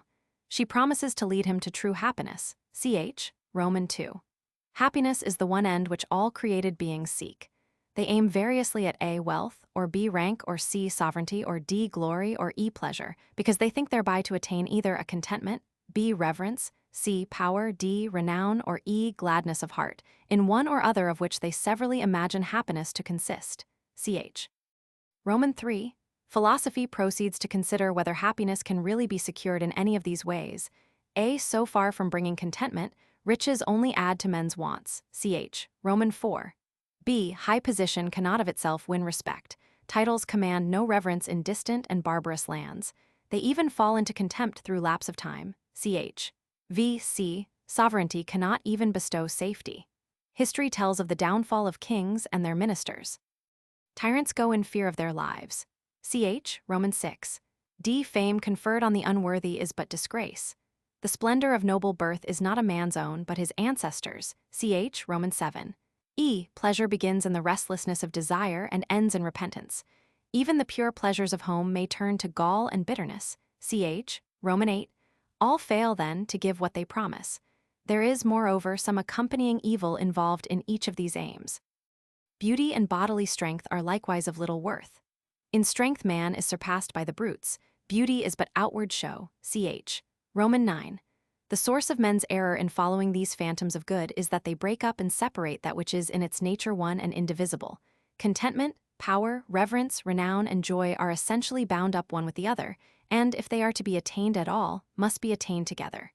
True happiness, if it can be found, will include them all. But it cannot be found among the perishable things hitherto considered. Such a happiness necessarily exists. Its seat is in God. Nay, God is very happiness, and in a manner, therefore, the happy man partakes also of the divine nature. All other ends are relative to this good, since they are all pursued only for the sake of good. It is good which is the sole ultimate end. And since the sole end is also happiness, it is plain that this good and happiness are in essence the same. Roman 11. Unity is another aspect of goodness. Now, all things subsist so long only as they preserve the unity of their being. When they lose this unity, they perish. But the bent of nature forces all things, plants and inanimate things, as well as animals, to strive to continue in life. Therefore, all things desire unity, for unity is essential to life. But unity and goodness were shown to be the same. Therefore, good is proved to be the end towards which the whole universe tends. Roman 12. Boethius acknowledges that he is but recollecting truths he once knew. Philosophy goes on to show that it is goodness also by which the whole world is governed. Boethius professes compunction for his former folly, but the paradox of evil is introduced, and he is once more perplexed. Footnotes. This solves the second of the points left in doubt at the end of Roman 6. This solves the third. No distinct account is given of the first, but an answer may be gathered from the general argument of BKS. Roman 2, Roman 3, and Roman 4. Book 3. 1. She ceased, but I stood fixed by the sweetness of the song in wonderment and eager expectation, my ears still strained to listen. And then after a little I said, Thou sovereign solace of the stricken soul, what refreshment hast thou brought me, no less by the sweetness of thy singing than by the weightiness of thy discourse. Verily, I think not that I shall hereafter be unequal to the blows of fortune. Wherefore, I no longer dread the remedies which thou saidst were something too severe for my strength. Nay, rather, I am eager to hear of them and call for them with all vehemence. Then said she, I mark thee fastening upon my words silently and intently, and I expected, or to speak more truly I myself brought about in thee, this state of mind. What now remains is of such sort that to the taste indeed it is biting, but when received within it turns to sweetness. But whereas thou dost profess thyself desirous of hearing, with what ardor wouldst thou not burn didst thou, but perceive whither it is my task to lead thee. Whither, said I. To true felicity, said she, which even now thy spirit sees in dreams, but cannot behold in very truth, while thine eyes are engrossed with semblances. Then said I beseech thee, do thou show to me her true shape without a moment's loss. Gladly will I, for thy sake, said she. But first I will try to sketch in words and describe a cause which is more familiar to thee, that, when thou hast viewed this carefully, thou mayst turn thy eyes the other way and recognize the beauty of true happiness. Song I. The thorns of error. Who fain would sow the fallow field, and see the growing corn, must first remove the useless weeds, the bramble and the thorn. After ill savor, honey's taste is to the mouth more sweet. After the storm, the twinkling stars the eyes more cheerly greet. When night hath passed, the bright dawn comes in car of rosy hue, so drive the false bliss from thy mind, and thou shalt see the true. 2. For a little space she remained in a fixed gaze, withdrawn, as it were, into the august chamber of her mind. Then she thus began. All mortal creatures in those anxious aims which find employment in so many varied pursuits, though they take many paths, yet strive to reach one goal, the goal of happiness. Now, the good is that which, when a man hath got, he can lack nothing further. This it is which is the supreme good of all, containing within itself all particular good, so that if anything is still wanting thereto, this cannot be the supreme good, since something would be left outside which might be desired. 'Tis clear, then, that happiness is a state perfected by the assembling together of all good things. To this state, as we have said, all men try to attain, but by different paths. For the desire of the true good is naturally implanted in the minds of men. Only error leads them aside out of the way in pursuit of the false. Some, deeming it the highest good to want for nothing, spare no pains to attain affluence. Others, judging the good to be that to which respect is most worthily paid, strive to win the reverence of their fellow citizens by the attainment of official dignity. Some there are who fix the chief good in supreme power. These either wish themselves to enjoy sovereignty or try to attach themselves to those who have it. Those, again, who think renown to be something of supreme excellence are in haste to spread abroad the glory of their name either through the arts of war or of peace. A great many measure the attainment of good by joy and gladness of heart. These think it the height of happiness to give themselves over to pleasure. Others there are, again, who interchange the ends and means one with the other in their aims. For instance, some want riches for the sake of pleasure and power. Some covet power either for the sake of money or in order to bring renown to their name. So it is on these ends, then, that the aim of human acts and wishes is centered, and on others like to these, for instance, noble birth and popularity, which seem to compass a certain renown, wife and children, which are sought for the sweetness of their possession, while as for friendship, the most sacred kind indeed is counted in the category of virtue, not of fortune, but other kinds are entered upon for the sake of power or of enjoyment. And as for bodily excellences, it is obvious that they are to be ranged with the above, for strength and stature surely manifest power, beauty and fleetness of foot bring celebrity, health brings pleasure. It is plain, then, that the only object sought for in all these ways is happiness. For that which each seeks in preference to all else, that is in his judgment the supreme good, and we have defined the supreme good to be happiness. Therefore, that state which each wishes in preference to all others is in his judgment happy. Thou hast, then, set before thine eyes something like a scheme of human happiness, wealth, rank, power, glory, pleasure. Now Epicurus, from a sole regard to these considerations, with some consistency concluded the highest good to be pleasure, because all the other objects seem to bring some delight to the soul. But to return to human pursuits and aims, man's mind seeks to recover its proper good, in spite of the mistiness of its recollection, but like a drunken man, knows not by what path to return home. Think you they are wrong who strive to escape want? Nay, truly there is nothing which can so well complete happiness as a state abounding in all good things, needing nothing from outside, but wholly self-sufficing. Do they fall into error who deem that which is best to be also best deserving to receive the homage of reverence? Not at all. That cannot possibly be vile and contemptible, to attain which the endeavors of nearly all mankind are directed. Then, is power not to be reckoned in the category of good? Why, can that which is plainly more efficacious than anything else be esteemed a thing feeble and void of strength? Or is renown to be thought of no account? Nay, it cannot be ignored that the highest renown is constantly associated with the highest excellence. And what need is there to say that happiness is not haunted by care and gloom, nor exposed to trouble and vexation, since that is a condition we ask of the very least of things, from the possession and enjoyment of which we expect delight. So then, these are the blessings men wish to win. They want riches, rank, sovereignty, glory, pleasure, because they believe that by these means they will secure independence, reverence, power, renown, and joy of heart. Therefore, it is the good which men seek by such divers courses, and herein is easily shown the might of nature's power, since, although opinions are so various and discordant, yet they agree in cherishing good as the end. Songroman 2. The bent of nature. How the might of nature sways all the world in ordered ways. How resistless laws control each least portion of the whole fane, would I in sounding verse on my pliant strings rehearse.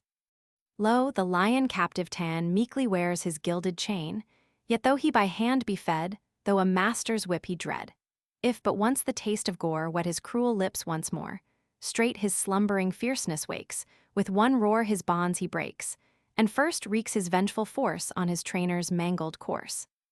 And the woodland songster, pent in forlorn imprisonment, though a mistress lavish care store of honeyed sweets prepare, yet, if in his narrow cage, as he hops from bar to bar, he should spy the woods afar, cool with sheltering foliage, all these dainties he will spurn to the woods his heart will turn, only for the woods he longs, pipes the woods in all his songs.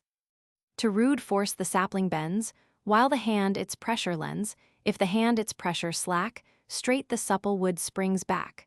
Phoebus in the western main sinks, but swift his car again, by a secret path is borne to the wonted gates of morn. Thus are all things seen to yearn in due time for due return, and no order fixed may stay, save which in th appointed way joins the end to the beginning in a steady cycle spinning. 3. Ye, too, creatures of earth, have some glimmering of your origin, however faint, and though in a vision dim and clouded, yet in some wise, notwithstanding, ye discern the true end of happiness. And so the aim of nature leads you thither to that true good while error in many forms leads you astray therefrom. For reflect whether men are able to win happiness by those means through which they think to reach the proposed end. Truly, if either wealth, rank, or any of the rest, bring with them anything of such sort as seems to have nothing wanting to it that is good, we, too, acknowledge that some are made happy by the acquisition of these things. But if they are not able to fulfill their promises, and moreover, lack many good things, is not the happiness men seek in them clearly discovered to be a false show? Therefore do I first ask thee thyself, who but lately wert living in affluence, amid all that abundance of wealth, was thy mind never troubled in consequence of some wrong done to thee? Nay, said I cannot ever remember a time when my mind was so completely at peace as not to feel the pang of some uneasiness. Was it not because either something was absent which thou wouldst not have absent, or present which thou wouldst have away? Yes, said I. Then thou didst want the presence of the one, the absence of the other. Admitted. But a man lacks that of which he is in want. He does. And he who lacks something is not in all points self-sufficing. No, certainly not, said I. So wert thou, then, in the plenitude of thy wealth, supporting this insufficiency. I must have been. Wealth, then, cannot make its possessor independent and free from all want, yet this was what it seemed to promise. Moreover, I think this also well deserves to be considered that there is nothing in the special nature of money to hinder its being taken away from those who possess it against their will. I admit it. Why, of course, when every day the stronger wrests it from the weaker without his consent? Else, whence come lawsuits, except in seeking to recover monies which have been taken away against their owner's will by force or fraud? True, said I. Then, everyone will need some extraneous means of protection to keep his money safe. Who can venture to deny it? Yet he would not, unless he possessed the money which it is possible to lose. No, he certainly would not. Then we have worked round to an opposite conclusion. The wealth which was thought to make a man independent rather puts him in need of further protection. How in the world, then, can want be driven away by riches? Cannot the rich feel hunger? Cannot they thirst? Are not the limbs of the wealthy sensitive to the winter's cold? But, thou wilt say, the rich have the wherewithal to sate their hunger, the means to get rid of thirst and cold. True enough, want can thus be soothed by riches, wholly removed it cannot be. For if this ever gaping, ever craving want is glutted by wealth, it needs must be that the want itself which can be so glutted still remains. I do not speak of how very little suffices for nature, and how for avarice nothing is enough. Wherefore, If wealth cannot get rid of want, and makes new wants of its own, how can ye believe that it bestows independence? Song 3. The insatiableness of avarice. Though the covetous grown wealthy see his piles of gold rise high, though he gather store of treasure that can never satisfy, though with pearls his gorget blazes, rarest that the ocean yields, though 100 head of oxen travail in his ample fields, ne'er shall carking care forsake him while he draws this vital breath, and his riches go not with him when his eyes are closed in death.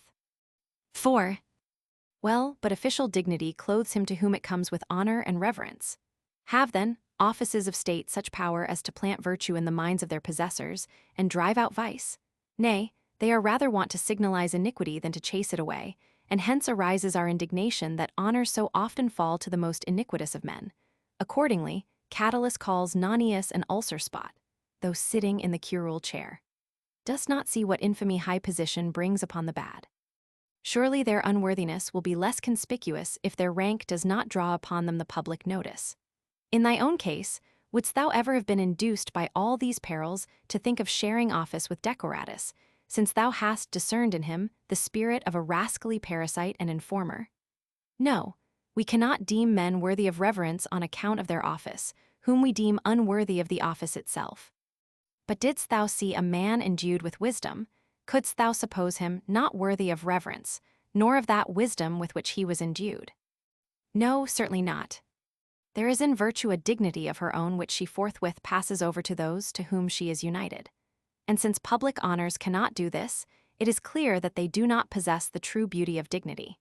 And here this well deserves to be noticed that, if a man is the more scorned in proportion as he is despised by a greater number, high position not only fails to win reverence for the wicked, but even loads them the more with contempt by drawing more attention to them. But not without retribution, for the wicked pay back a return in kind to the dignities they put on by the pollution of their touch. Perhaps, too, another consideration may teach thee to confess that true reverence cannot come through these counterfeit dignities. It is this: if one who had been many times consul chanced to visit barbaric lands, would his office win him the reverence of the barbarians? And yet if reverence were the natural effect of dignities, they would not forego their proper function in any part of the world, even as fire never anywhere fails to give forth heat. But since this effect is not due to their own efficacy, but is attached to them by the mistaken opinion of mankind, they disappear straightway when they are set before those who do not esteem them dignities. Thus the case stands with foreign peoples. But does their repute last forever, even in the land of their origin? Why, the prefecture, which was once a great power, is now an empty name, a burden merely on the senator's fortune. The commissioner of the public corn supply was once a personage, now what is more contemptible than this office? For, as we said just now, that which hath no true comeliness of its own now receives, now loses, luster at the caprice of those who have to do with it. So then, if dignities cannot win men reverence, if they are actually sullied by the contamination of the wicked, if they lose their splendor through time's changes, if they come into contempt merely for lack of public estimation, what precious beauty have they in themselves, much less to give to others? Song 4. Disgrace of honors conferred by a tyrant. Though royal purple soothes his pride, and snowy pearls his neck adorn, Nero in all his riot lives the mark of universal scorn. Yet he on reverend heads conferred inglorious honors of the state. Shall we, then, deem them truly blessed whom such preferment hath made great? 5. Well then, does sovereignty and the intimacy of kings prove able to confer power? Why, surely does not the happiness of kings endure forever? And yet antiquity is full of examples, and these days also, of kings whose happiness has turned into calamity. How glorious a power, which is not even found effectual for its own preservation. But if happiness has its source in sovereign power, is not happiness diminished, and misery inflicted in its stead, in so far as that power falls short of completeness? Yet, however widely human sovereignty be extended, there must still be more peoples left, over whom each several king holds no sway. Now, at whatever point the power on which happiness depends ceases, here powerlessness steals in and makes wretchedness. So, by this way of reckoning, there must needs be a balance of wretchedness in the lot of the king. The tyrant who had made trial of the perils of his condition figured the fears that haunt a throne under the image of a sword hanging over a man's head. What sort of power, then, is this which cannot drive away the gnawings of anxiety or shun the stings of terror? Fain would they themselves have lived secure, but they cannot, then they boast about their power. Dost thou count him to possess power whom thou cease to wish what he cannot bring to pass? Dost thou count him to possess power who encompasses himself with a bodyguard, who fears those he terrifies more than they fear him, who, to keep up the semblance of power, is himself at the mercy of his slaves? Need I say anything of the friends of kings, when I show royal dominion itself so utterly and miserably weak? Why ofttimes the royal power in its plenitude brings them low, ofttimes involves them in its fall? Nero drove his friend and preceptor, Seneca, to the choice of the manner of his death. Antoninus exposed Papinianus, who was long powerful at court, to the swords of the soldiery. Yet each of these was willing to renounce his power. Seneca tried to surrender his wealth also to Nero and go into retirement, but neither achieved his purpose. When they tottered, their very greatness dragged them down. What manner of thing, then, is this power which keeps men in fear while they possess it, which when thou art fain to keep, thou art not safe, and when thou desirest to lay it aside thou canst not rid thyself of? Are friends any protection who have been attached by fortune, not by virtue? Nay, him whom good fortune has made a friend, ill fortune will make an enemy. And what plague is more effectual to do hurt than a foe of one's own household? Footnotes: the sword of Damocles. Sangvi. Self-mastery. Who on power sets his aim, first must his own spirit tame. He must shun his neck to thrust, neath unholy yoke of lust. For though India's far-off land bow before his wide command, utmost Thule homage pay if he cannot drive away haunting care and black distress. In his power, he's powerless. 6. Again, how misleading, how base, a thing oft-times is glory. Well does the tragic poet exclaim, "Oh, fond repute, how many a time and oft haste them raised high in pride the base-born churl." For many have won a great name through the mistaken beliefs of the multitude, and what can be imagined more shameful than that? Nay, they who are praised falsely must needs themselves blush at their own praises. And even when praise is won by merit, still, how does it add to the good conscience of the wise man who measures his good not by popular repute, but by the truth of inner conviction? And if at all it does seem a fair thing to get this same renown spread abroad, it follows that any failure so to spread it is held foul. But if, as I set forth, but now, there must needs be many tribes and peoples, whom the fame of any single man cannot reach, it follows that he whom thou esteemest glorious seems all inglorious in a neighboring quarter of the globe. As to popular favor, I do not think it even worthy of mention in this place, since it never cometh of judgment, and never lasteth steadily. Then, again, who does not see how empty, how foolish is the fame of noble birth? Why, if the nobility is based on renown, the renown is another's. For truly, nobility seems to be a sort of reputation coming from the merits of ancestors. But if it is the praise which brings renown, of necessity it is they who are praised that are famous. Wherefore, the fame of another clothes thee not with splendor if thou hast none of thine own. So, if there is any excellence in nobility of birth, methinks it is this alone that, it would seem to impose upon the nobly born the obligation not to degenerate from the virtue of their ancestors. Song Roman 6. True nobility. All men are of one kindred stock, though scattered far and wide, for one is father of us all, one doth for all provide. He gave the sun his golden beams, the moon her silver horn. He set mankind upon the earth, as stars the heavens adorn. He shut a sola heaven-born soul within the body's frame, the noble origin he gave each mortal wight may claim. Why boast ye, then, so loud of race and high ancestral line? If ye behold your being's source and God's supreme design, none is degenerate, none base, unless by taint of sin and cherished vice he foully stain his heavenly origin. 7. Then, what shall I say of the pleasures of the body? The lust thereof is full of uneasiness, the sating of repentance. What sicknesses, what intolerable pains, are they wont to bring on the bodies of those who enjoy them the fruits of iniquity, as it were? Now, what sweetness the stimulus of pleasure may have I do not know. But that the issues of pleasure are painful everyone may understand who chooses to recall the memory of his own fleshly lusts.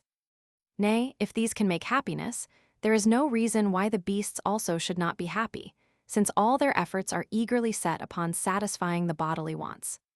I know, indeed, that the sweetness of wife and children should be right comely, yet only too true to nature is what was said of one that he found in his sons his tormentors.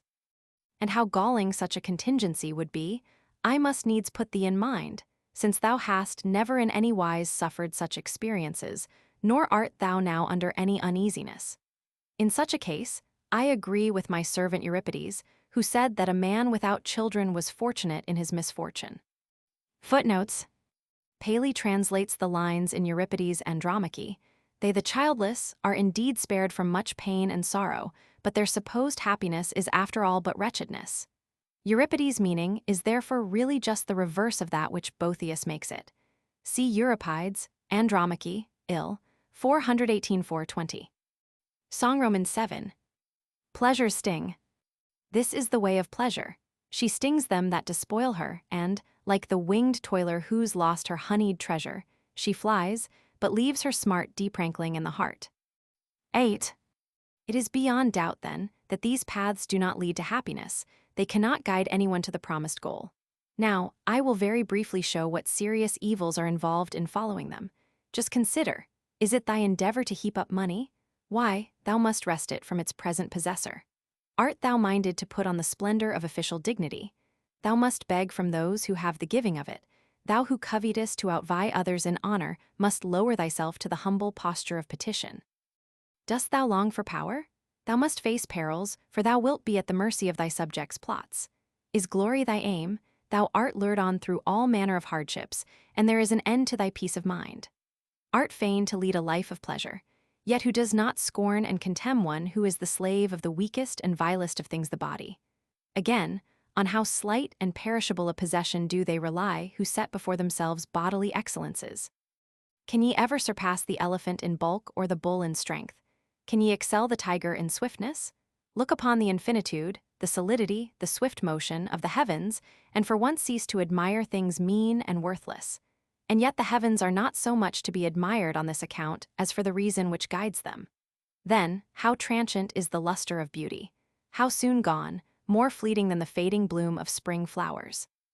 And yet if, as Aristotle says, men should see with the eyes of Lynceus, so that their sight might pierce through obstructions, would not that body of Alcibiades, so gloriously fair in outward seeming, appear altogether loathsome when all its inward parts lay open to the view? Therefore, it is not thy own nature that makes thee seem beautiful, but the weakness of the eyes that see thee. Yet prize as unduly as ye will that body's excellences, so long as ye know that this that ye admire, whatever its worth, can be dissolved away by the feeble flame of a 3 days' fever.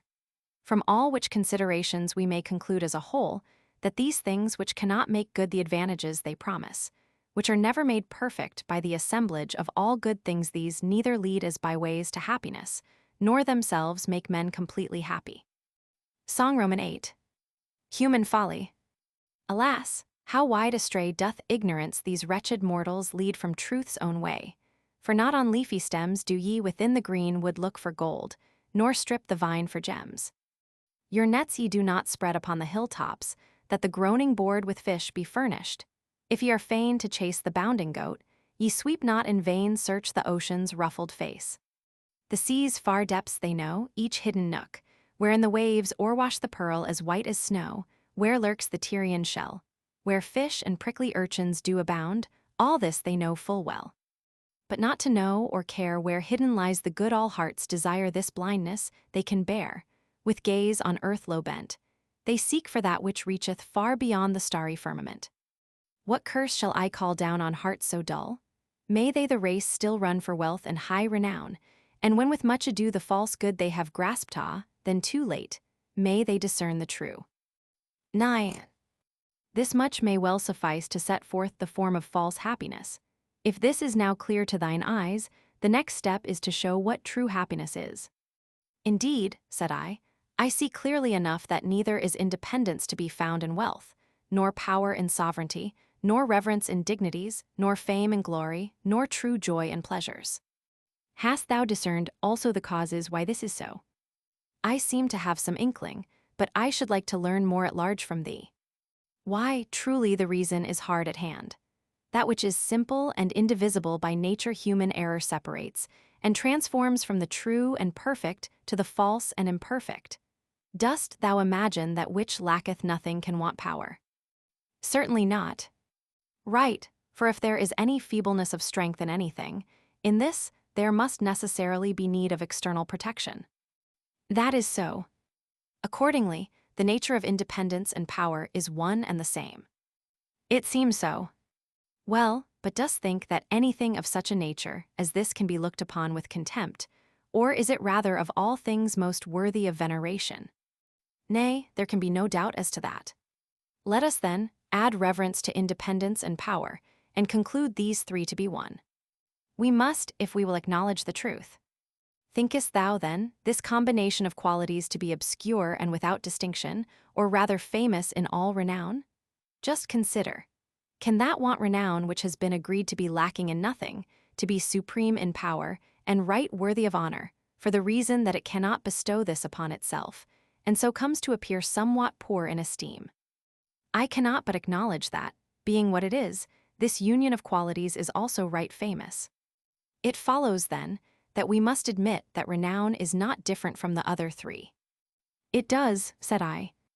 That, then, which needs nothing outside itself, which can accomplish all things in its own strength, which enjoys fame and compels reverence, must not this evidently be also fully crowned with joy? In sooth, I cannot conceive, said I, how any sadness can find entrance into such a state, wherefore I must needs acknowledge it full of joy at least, if our former conclusions are to hold. Then, for the same reasons, this also is necessary that independence, power, renown, reverence, and sweetness of delight are different only in name, but in substance differ no wise one from the other. It is, said I.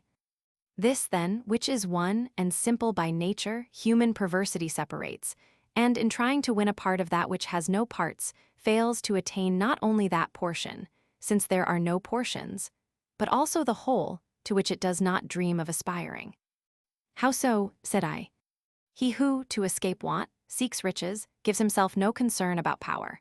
He prefers a mean and low estate, and also denies himself many pleasures dear to nature to avoid losing the money which he has gained. But at this rate, he does not even attain to independence, a weakling void of strength, vexed by distresses, mean and despised, and buried in obscurity. He, again, who thirsts alone for power squanders his wealth, despises pleasure, and thinks fame and rank alike worthless without power. But thou seest in how many ways his state also is defective. Sometimes it happens that he lacks necessaries, that he is gnawed by anxieties, and, since he cannot rid himself of these inconveniences, even ceases to have that power which was his whole end and aim. In like manner, may we cast up the reckoning in case of rank, of glory, or of pleasure. For since each one of these severally is identical with the rest, whosoever seeks any one of them without the others does not even lay hold of that one which he makes his aim. Well, said I, what then? Suppose anyone desire to obtain them together, he does indeed wish for happiness as a whole. But will he find it in these things which, as we have proved, are unable to bestow what they promise? Nay, by no means, said I. Then, happiness must certainly not be sought in these things, which severally are believed to afford some one of the blessings most to be desired. They must not, I admit, no conclusion could be more true. So then, the form and the causes of false happiness are set before thine eyes. Now turn thy gaze to the other side, there thou wilt straightway see the true happiness I promised. Yea, indeed, 'tis plain to the blind. Said I, thou didst point it out even now in seeking to unfold the causes of the false. For unless I am mistaken, that is true and perfect happiness which crowns one with the union of independence, power, reverence, renown, and joy. And to prove to thee with how deep an insight I have listened, since all these are the same, that which can truly bestow one of them I know to be without doubt full and complete happiness. Happy art thou, my scholar, in this thy conviction, only one thing shouldst thou add. What is that? Said I. Is there aught, thinkest thou, amid these mortal and perishable things, which can produce a state such as this? Nay, surely not, and this thou hast so amply demonstrated that no word more is needed. Well then, these things seem to give to mortals shadows of the true good, or some kind of imperfect good. But the true and perfect good they cannot bestow. Even so, said I. Since then thou hast learnt what that true happiness is, and what men falsely call happiness, it now remains that thou shouldst learn from what source to seek this. Yes, to this I have long been eagerly looking forward. Well, since, as Plato maintains in the Timaeus, we ought even in the most trivial matters to implore the divine protection, what thinkest thou should we now do in order to deserve to find the seat of that highest good? We must invoke the Father of all things, said I, for without this no enterprise sets out from a right beginning. Thou sayest well, said she, and forthwith lifted up her voice and sang. Song Roman 9. Invocation. Maker of earth and sky, from age to age who rulest the world by reason, at whose word time issues from eternity's abyss to all that moves the source of movement, fixed thyself and moveless. Thee no cause impelled extrinsic this proportioned frame to shape from shapeless matter, but deep set within thy inmost being, the form of perfect good from envy free, and thou didst mold the whole to that supernal pattern. Beauteous the world in thee thus imaged, being thyself. Most beautiful. So thou the work didst fashion in that fair likeness, bidding it put on perfection through the exquisite perfectness of every part's contrivance. Thou dost bind the elements in balanced harmony, so that the hot and cold, the moist and dry contend not, nor the pure fire leaping up escape, or weight of waters whelm the earth. Thou joinest and diffusest through the whole, linking accordantly its several parts, a soul of threefold nature, moving all, this, cleft in twain, and in two circles gathered, speeds in a path that on itself returns, encompassing mind's limits, and conforms the heavens to her true semblance. Lesser souls and lesser lives by a like ordinance thou sendest forth, each to its starry car affixing, and dost strew them far and wide o'er earth and heaven. These by a law benign thou biddest turn again, and render back to thee their fires. O grant, Almighty Father, grant us on reason's wing to soar aloft to heaven's exalted height. Grant us to see the fount of good, grant us, the true light found, to fix our steadfast eyes in vision clear on thee. Disperse the heavy mists of earth, and shine in thine own splendor. For thou art the true serenity and perfect rest of every pious soul to see thy face, the end and the beginning one the guide, the traveler, the pathway, and the goal. Footnotes. The substance of this poem is taken from Plato's Timaeus, 2942, C. Jowett, Volume Roman 3, pp. 448–462, 3rd edition. 10. Since now thou hast seen what is the form of the imperfect good, and what the form of the perfect also, methinks I should next show in what manner this perfection of felicity is built up. And here I conceive it proper to inquire first, whether any excellence, such as thou hast lately defined, can exist in the nature of things, lest we be deceived by an empty fiction of thought to which no true reality answers. But it cannot be denied that such does exist, and is, as it were, the source of all things good. For everything which is called imperfect is spoken of as imperfect by reason of the privation of some perfection. So it comes to pass that, whenever imperfection is found in any particular, there must necessarily be a perfection in respect of that particular also. For were there no such perfection, it is utterly inconceivable how that so-called imperfection should come into existence. Nature does not make a beginning with things mutilated and imperfect. She starts with what is whole and perfect, and falls away later to these feeble and inferior productions. So if there is, as we showed before, a happiness of a frail and imperfect kind, it cannot be doubted but there is also a happiness substantial and perfect. Most true is thy conclusion, and most sure, said I. Next to consider where the dwelling place of this happiness may be. The common belief of all mankind agrees that God, the supreme of all things, is good. For since nothing can be imagined better than God, how can we doubt him to be good than whom there is nothing better? Now, reason shows God to be good in such wise as to prove that in him is perfect good. For were it not so, he would not be supreme of all things. For there would be something else more excellent, possessed of perfect good, which would seem to have the advantage in priority and dignity, since it has clearly appeared that all perfect things are prior to those less complete. Wherefore, lest we fall into an infinite regression, we must acknowledge the supreme God to be full of supreme and perfect good. But we have determined that true happiness is the perfect good, Therefore true happiness must dwell in the supreme deity. I accept thy reasonings, said I, they cannot in any wise be disputed. But come, see how strictly and incontrovertibly thou mayst prove this our assertion that the supreme Godhead hath fullest possession of the highest good. In what way, pray, said I? Do not rashly suppose that he who is the Father of all things hath received that highest good of which he is said to be possessed either from some external source, or hath it as a natural endowment in such sort that thou mightest consider the essence of the happiness possessed, and of the God who possesses it, distinct and different. For if thou deemest it received from without, thou mayst esteem that which gives more excellent than that which has received. But him we most worthily acknowledge to be the most supremely excellent of all things. If, however, it is in him by nature, yet is logically distinct, the thought is inconceivable, since we are speaking of God, who is supreme of all things. Who was there to join these distinct essences? Finally, when one thing is different from another, the things so conceived as distinct cannot be identical. Therefore, that which of its own nature is distinct from the highest good is not itself the highest good and impious thought of him, than whom, 'tis plain, nothing can be more excellent. For universally, nothing can be better in nature than the source from which it has come. Therefore, on most true grounds of reason would I conclude that which is the source of all things to be in its own essence the highest good. And most justly, said I. But the highest good has been admitted to be happiness. Yes. Then, said she, it is necessary to acknowledge that God is very happiness. Yes, said I cannot gainsay my former admissions, and I see clearly that this is a necessary inference therefrom. Reflect also, said she, whether the same conclusion is not further confirmed by considering that there cannot be two supreme goods distinct one from the other. For the goods which are different clearly cannot be severally each what the other is, wherefore neither of the two can be perfect, since to either the other is wanting. But since it is not perfect, it cannot manifestly be the supreme good. By no means, then, can goods which are supreme be different one from the other. But we have concluded that both happiness and God are the supreme good. Wherefore that which is highest divinity must also itself necessarily be supreme happiness.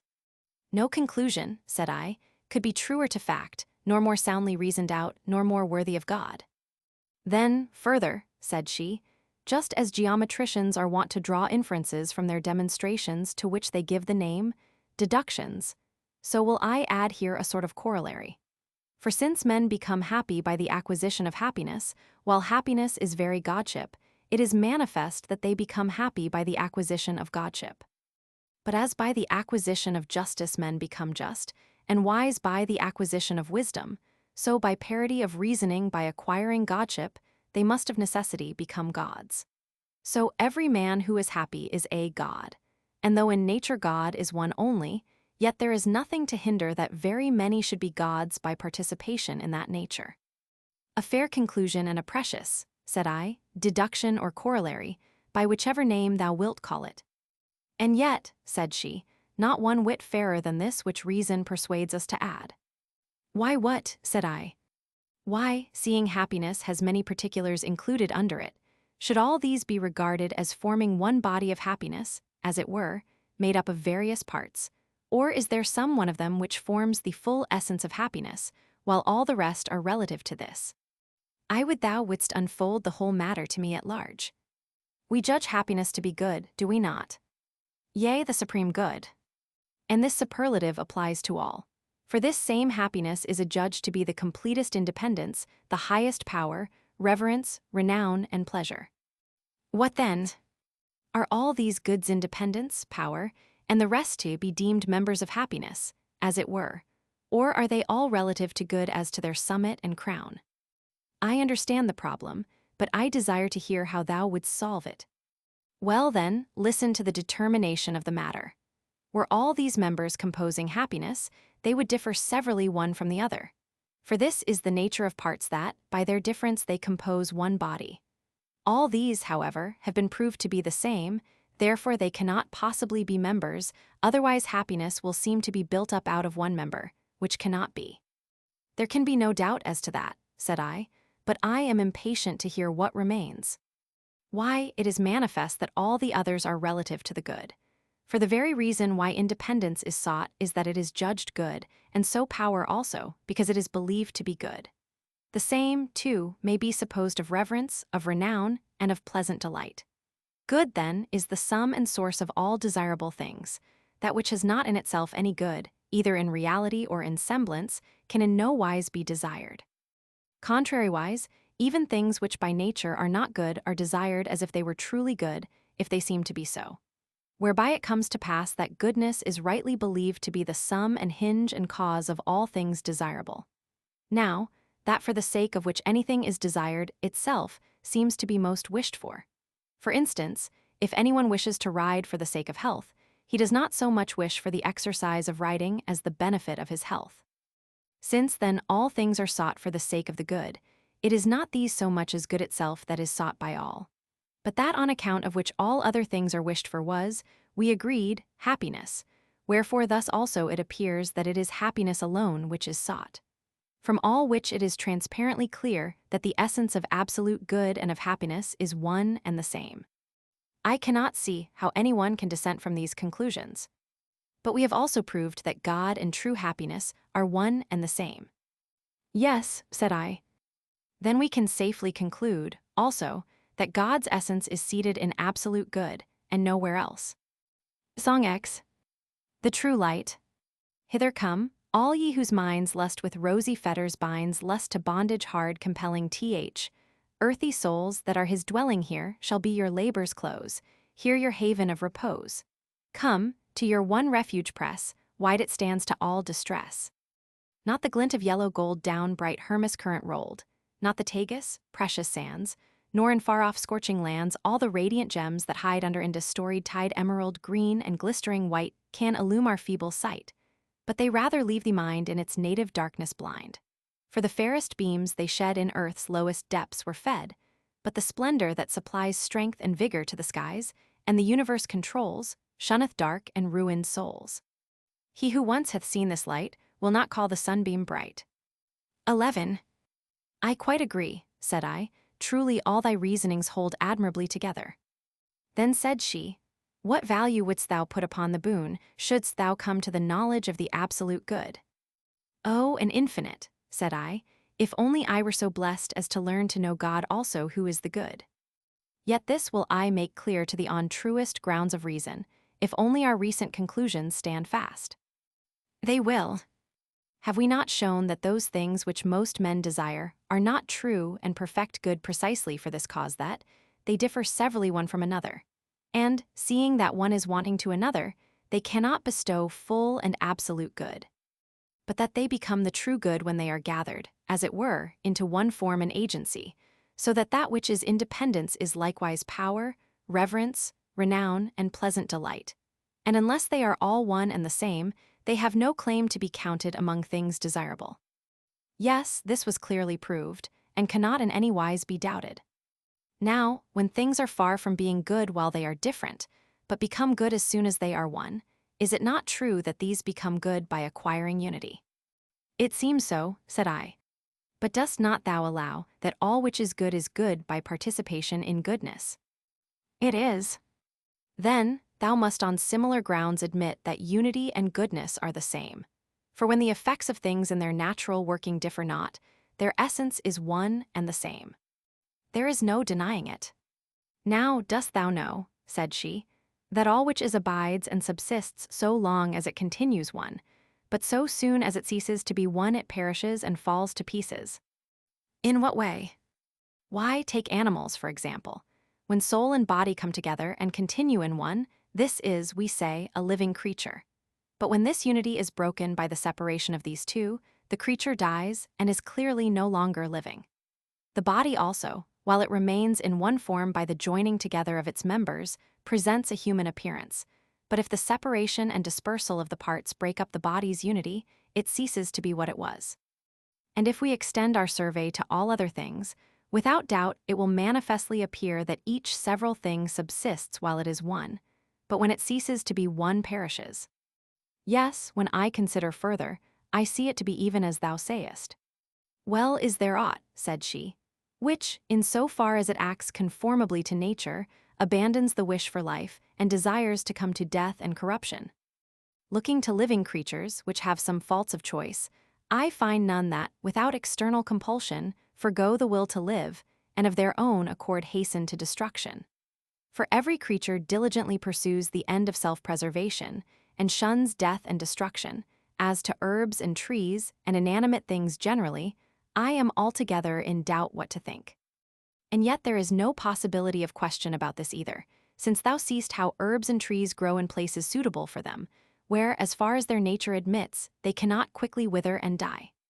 Some spring up in the plains, others in the mountains, some grow in marshes, others cling to rocks, and others, again, find a fertile soil in the barren sands, and if you try to transplant these elsewhere, they wither away. Nature gives to each the soil that suits it, and uses her diligence to prevent any of them dying, so long as it is possible for them to continue alive. Why do they all draw their nourishment from roots, as from a mouth dipped into the earth, and distribute the strong bark over the pith? Why are all the softer parts like the pith deeply encased within, while the external parts have the strong texture of wood, and outside of all is the bark to resist the weather's inclemency, like a champion stout in endurance? Again, how great is nature's diligence to secure universal propagation by multiplying seed? Who does not know all these to be contrivances, not only for the present maintenance of a species, but for its lasting continuance, generation after generation, forever? And do not also the things believed inanimate on like grounds of reason seek each what is proper to itself? Why do the flames shoot lightly upward, while the earth presses downward with its weight, if it is not that these motions and situations are suitable to their respective natures? Moreover, each several thing is preserved by that which is agreeable to its nature, even as it is destroyed by things inimical. Things solid like stones resist disintegration by the close adhesion of their parts. Things fluid like air and water yield easily to what divides them, but swiftly flow back and mingle with those parts from which they have been severed, while fire, again, refuses to be cut at all. And we are not now treating of the voluntary motions of an intelligent soul, but of the drift of nature. Even so is it that we digest our food without thinking about it, and draw our breath unconsciously in sleep. Nay, even in living creatures the love of life cometh not of conscious will, but from the principles of nature. For oftentimes in the stress of circumstances will chooses the death which nature shrinks from, and contrarily, in spite of natural appetite, will restrains that work of reproduction by which alone the persistence of perishable creatures is maintained. So entirely does this love of self come from drift of nature, not from animal impulse. Providence has furnished things with this most cogent reason for continuance. They must desire life, so long as it is naturally possible for them to continue living. Wherefore in no way mayst thou doubt, but that things naturally aim at continuance of existence, and shun destruction. I confess, said I, that what I lately thought uncertain, I now perceive to be indubitably clear. Now, that which seeks to subsist and continue desires to be one. For if its oneness be gone, its very existence cannot continue. True, said I. All things, then, desire to be one. I agree. But we have proved that one is the very same thing as good. We have. All things, then, seek the good. Indeed, you may express the fact by defining good as that which all desire. Nothing could be more truly thought out. Either there is no single end to which all things are relative, or else the end to which all things universally hasten must be the highest good of all. Then she, exceedingly do I rejoice, dear pupil, thine eye is now fixed on the very central mark of truth. Moreover, herein is revealed that of which thou didst erstwhile profess thyself ignorant. What is that, said I? The end and aim of the whole universe. Surely it is that which is desired of all, and, since we have concluded the good to be such, we ought to acknowledge the end and aim of the whole universe to be the good. Songzai. Reminiscence. Who truth pursues, who from false ways his heedful steps would keep, by inward light must search within in meditation deep, all outward bent, he must repress his soul's true treasure to possess. Then all that error's mists obscured shall shine more clear than light. This fleshly frame's oblivious weight hath quenched not reason quite. The germs of truth still lie within, whence we by learning all may win. Else how could ye the answer do untaught to questions give? Were it not that deep within the soul truth's secret sparks do live if Plato's teaching erreth not? We learn but that we have forgot. Footnotes. The doctrine of reminiscence, i.e., that all learning is really recollection is set forth at length by Plato in the Meno, 81-86, and the Phaedo, 72-76. See Jowett, Volume Roman 2, pp. 40-47 and 213-18. 12. Then said I, with all my heart I agree with Plato. Indeed, this is now the second time that these things have been brought back to my mind. First, I lost them through the clogging contact of the body. Then after through the stress of heavy grief. Then she continued, if thou wilt reflect upon thy former admissions, it will not be long before thou dost also recollect that, of which erstwhile thou didst confess thyself ignorant. What is that? Said I. The principles of the world's government, said she. Yes, I remember my confession, and, although I now anticipate what thou intendest, I have a desire to hear the argument plainly set forth. A while ago thou deemedst it beyond all doubt that God doth govern the world. I do not think it doubtful now, nor shall I ever, and by what reasons I am brought to this assurance I will briefly set forth. This world could never have taken shape as a single system out of parts so diverse and opposite, were it not that there is one who joins together these so diverse things. And when it had once come together, the very diversity of natures would have dissevered it and torn it asunder in universal discord, were there not one who keeps together what he has joined. Nor would the order of nature proceed so regularly, nor could its course exhibit motions so fixed in respect of position, time, range, efficacy, and character, unless there were one who, himself abiding, disposed these various vicissitudes of change. This power, whatsoever it be, whereby they remain as they were created and are kept in motion, I call by the name which all recognize God. Then said she, seeing that such is thy belief, it will cost me little trouble, I think, to enable thee to win happiness and return in safety to thy own country. But let us give our attention to the task that we have set before ourselves. Have we not counted independence in the category of happiness and agreed that God is absolute happiness? Truly, we have. Then he will need no external assistance for the ruling of the world. Otherwise, if he stands in need of aught, he will not possess complete independence. That is necessarily so, said I. Then, by his own power alone he disposes all things. It cannot be denied. Now, God was proved to be absolute good. Yes, I remember. Then, he disposes all things by the agency of good, if it be true that he rules all things by his own power whom we have agreed to be good, and he is, as it were, the rudder and helm by which the world's mechanism is kept steady and in order. Heartily do I agree, and indeed, I anticipated what thou wouldst say, though it may be in feeble surmise only. I well believe it, said she, for, as I think, thou now bringest to the search eyes quicker in discerning truth, but what I shall say next is no less plain and easy to see. What is it? Said I. Why, said she, since God is rightly believed to govern all things with the rudder of goodness, and since all things do likewise, as I have taught, haste towards good by the very aim of nature, can it be doubted that his governance is willingly accepted, and that all submit themselves to the sway of the disposer as conformed and attempered to his rule? Necessarily so, said I. No rule would seem happy if it were a yoke imposed on reluctant wills, and not the safe-keeping of obedient subjects. There is nothing, then, which, while it follows nature, endeavors to resist good. No, nothing. But if anything should, will it have the least success against him whom we rightly agreed to be supreme lord of happiness? It would be utterly impotent. There is nothing, then, which has either the will or the power to oppose this supreme good. No, I think not. So then, said she, it is the supreme good which rules in strength and graciously disposes all things. Then said I, how delighted am I at thy reasonings, and the conclusion to which thou hast brought them, but most of all at these very words which thou usest. I am now at last ashamed of the folly that so sorely vexed me. Thou hast heard the story of the giants assailing heaven, but a beneficent strength disposed of them also, as they deserved. But shall we submit our arguments to the shock of mutual collision? It may be from the impact, some fair spark of truth may be struck out. If it be thy good pleasure, said I. No one can doubt that God is all-powerful. No one at all can question it who thinks consistently. Now, there is nothing which one who is all-powerful cannot do. Nothing. But can God do evil then?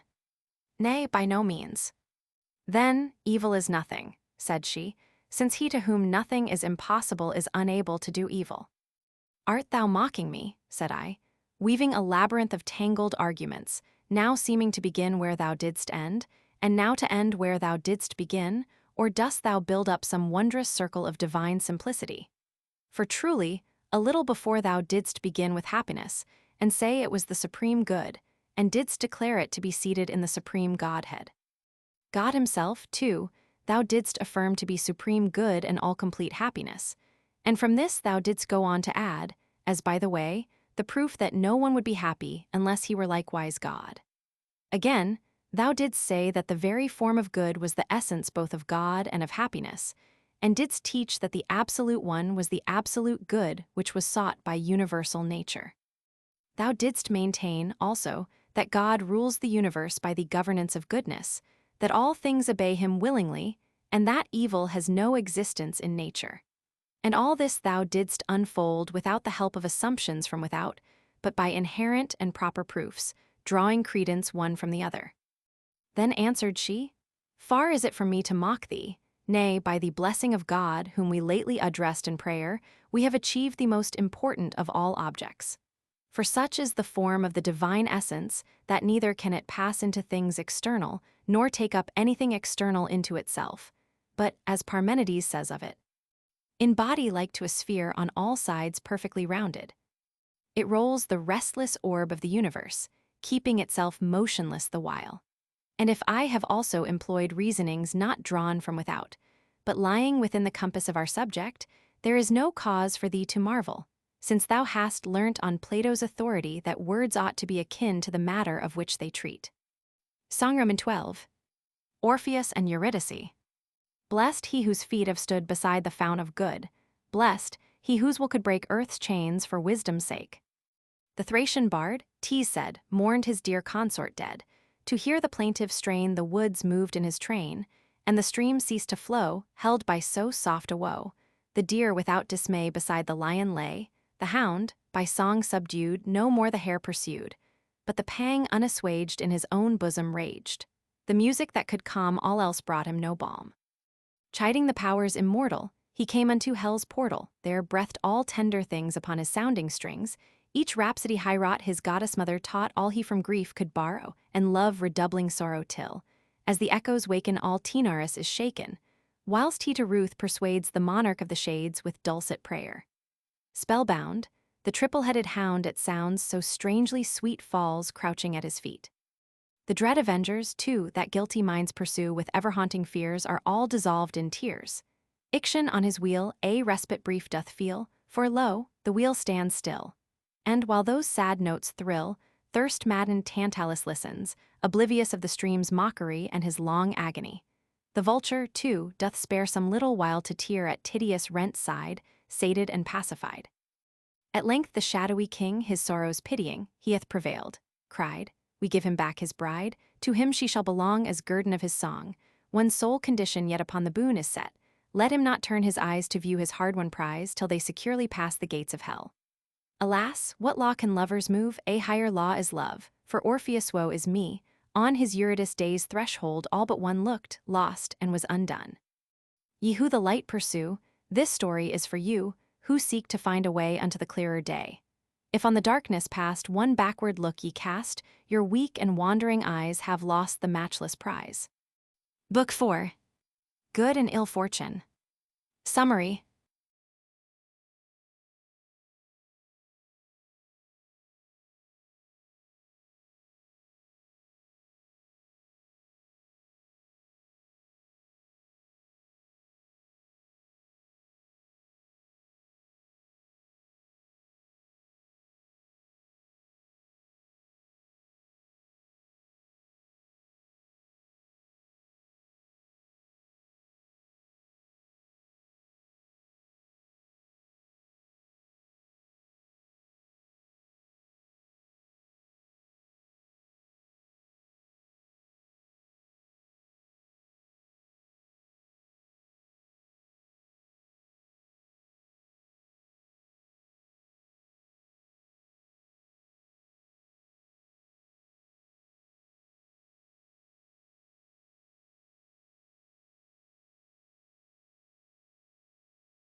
I the mystery of the seeming moral confusion.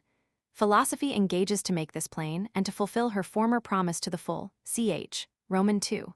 Accordingly, she first expounds the paradox that the good alone have power, the bad are altogether powerless, Roman 3. B. The righteous never lack their reward, nor the wicked their punishment, Roman 4.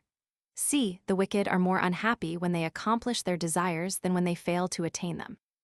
D. Evildoers are more fortunate when they expiate their crimes by suffering punishment than when they escape unpunished. E. The wrongdoer is more wretched than he who suffers injury, V. Boethius still cannot understand why the distribution of happiness and misery to the righteous and the wicked seems the result of chance. Philosophy replies that this only seems so because we do not understand the principles of God's moral governance, Romans 6, the distinction of fate and providence. The apparent moral confusion is due to our ignorance of the secret counsels of God's providence.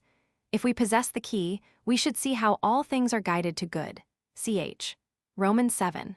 Thus all fortune is good fortune, for it either rewards, disciplines, amends, or punishes, and so is either useful or just. Book 4. 1. Softly and sweetly Philosophy sang these verses to the end, without losing aught of the dignity of her expression or the seriousness of her tones. Then, forasmuch as I was as yet unable to forget my deeply seated sorrow, just as she was about to say something further, I broke in and cried, O thou guide into the way of true light, all that thy voice hath uttered from the beginning even unto now has manifestly seemed to me at once divine contemplated in itself, and by the force of thy arguments placed beyond the possibility of overthrow. Moreover, these truths have not been altogether unfamiliar to me heretofore, though because of indignation at my wrongs they have for a time been forgotten. But lo! Herein is the very chiefest cause of my grief that, while there exists a good ruler of the universe, it is possible that evil should be at all, still more that it should go unpunished. Surely thou must see how deservedly this of itself provokes astonishment. But a yet greater marvel follows. While wickedness reigns and flourishes, virtue not only lacks its reward, but is even thrust down and trampled under the feet of the wicked, and suffers punishment in the place of crime.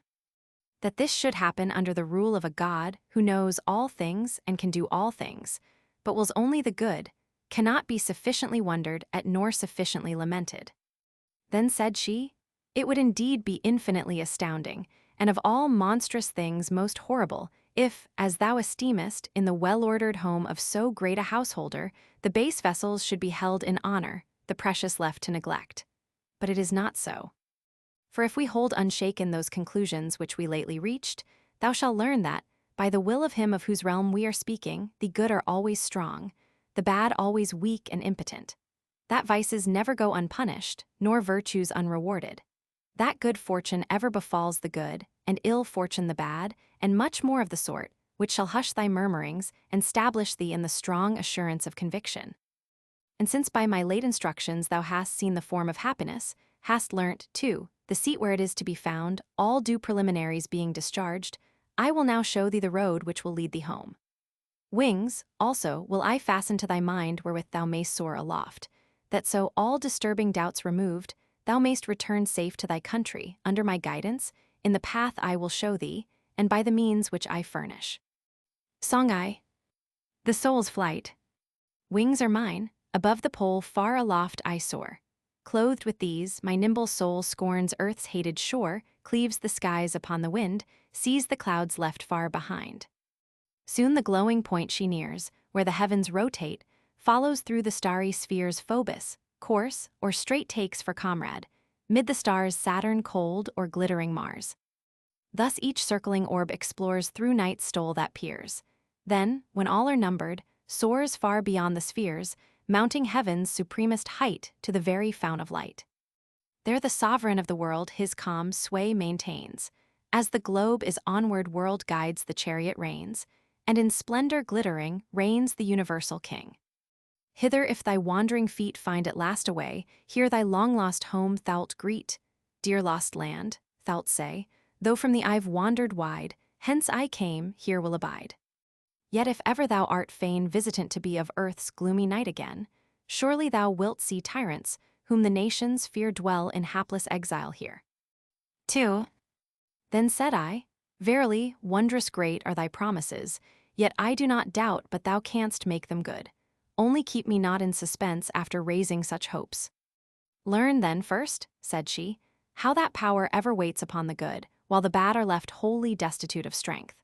Of these truths the one proves the other. For since good and evil are contraries, if it is made plain that good is power, the feebleness of evil is clearly seen, and conversely, if the frail nature of evil is made manifest, the strength of good is thereby known. However, to win ampler credence for my conclusion, I will pursue both paths, and draw confirmation for my statements first in one way and then in the other. The carrying out of any human action depends upon two things, to wit, will and power. If either be wanting, nothing can be accomplished. For if the will be lacking, no attempt at all is made to do what is not willed. Whereas if there be no power, the will is all in vain. And so, if thou seest any man wishing to attain some end, yet utterly failing to attain it, thou canst not doubt that he lacked the power of getting what he wished for. Why, certainly not, there is no denying it. Canst thou, then, doubt that he whom thou seest to have accomplished what he willed had also the power to accomplish it? Of course not. Then, in respect of what he can accomplish, a man is to be reckoned strong, in respect of what he cannot accomplish, weak. Granted, said I. Then dost thou remember that, by our former reasonings, it was concluded that the whole aim of man's will, though the means of pursuit vary, is set intently upon happiness. I do remember that this, too, was proved. Dost thou also call to mind how happiness is absolute good, and therefore that, when happiness is sought, it is good which is in all cases the object of desire? Nay, I do not so much call to mind as keep it fixed in my memory. Then all men, good and bad alike, with one indistinguishable purpose strive to reach good. Yes, that follows. But it is certain that, by the attainment of good, men become good. It is. Then, do the good attain their object? It seems so. But if the bad were to attain the good which is their object, they could not be bad. No. Then, since both seek good, but while the one sort attain it, the other attain it not, is there any doubt that the good are endued with power, while they who are bad are weak? If any doubt it, he is incapable of reflecting on the nature of things, or the consequences involved in reasoning. Again, supposing there are two things to which the same function is prescribed in the course of nature, and one of these successfully accomplishes the function by natural action, the other is altogether incapable of that natural action, instead of which, in a way other than is agreeable to its nature, it I will not say fulfills its function, but feigns to fulfill it. Which of these two would in thy view be the stronger? I guess thy meaning, but I pray thee let me hear thee more at large. Walking is man's natural motion, is it not? Certainly. Thou dost not doubt, I suppose, that it is natural for the feet to discharge this function. No, surely I do not. Now, if one man who is able to use his feet walks, and another to whom the natural use of his feet is wanting tries to walk on his hands, which of the two wouldst thou rightly esteem the stronger? Go on, said I. No one can question but that he who has the natural capacity has more strength than he who has it not. Now, the supreme good is set up as the end alike for the bad and for the good, but the good seek it through the natural action of the virtues, whereas the bad try to attain the same good through all manner of concupiscence, which is not the natural way of attaining good. Or dost thou think otherwise? Nay, rather, one further consequence is clear to me. For from my admissions it must needs follow that the good have power, and the bad are impotent. Thou anticipatest rightly, and that as physicians reckon is a sign that nature is set working, and is throwing off the disease. But, since I see thee so ready at understanding, I will heap proof on proof. Look how manifest is the extremity of vicious men's weakness. They cannot even reach that goal to which the aim of nature leads and almost constrains them. What if they were left without this mighty, this well-nigh irresistible help of nature's guidance? Consider also how momentous is the powerlessness which incapacitates the wicked. Not light or trivial are the prizes which they contend for, but which they cannot win or hold. Nay, their failure concerns the very sum and crown of things. Poor wretches, they fail to compass even that for which they toil day and night. Herein also the strength of the good conspicuously appears. For just as thou wouldst judge him to be the strongest walker whose legs could carry him to a point beyond which no further advance was possible, so must thou needs account him strong in power, who so attains the end of his desires that nothing further to be desired lies beyond. Whence follows the obvious conclusion that they who are wicked are seen likewise to be wholly destitute of strength. For why do they forsake virtue and follow vice? Is it from ignorance of what is good? Well, what is more weak and feeble than the blindness of ignorance? Do they know what they ought to follow, but lust drives them aside out of the way? If it be so, they are still frail by reason of their incontinence, for they cannot fight against vice. Or do they knowingly and willfully forsake the good and turn aside to vice? Why, at this rate, they not only cease to have power, but cease to be at all. For they who forsake the common end of all things that are, they likewise also cease to be at all. Now to some it may seem strange that we should assert that the bad, who form the greater part of mankind, do not exist. But the fact is so. I do not indeed deny that they who are bad, but that they are in an unqualified and absolute sense I deny. Just as we call a corpse a dead man, but cannot call it simply man, so I would allow the vicious to be bad, but that they are in an absolute sense I cannot allow. That only is which maintains its place and keeps its nature.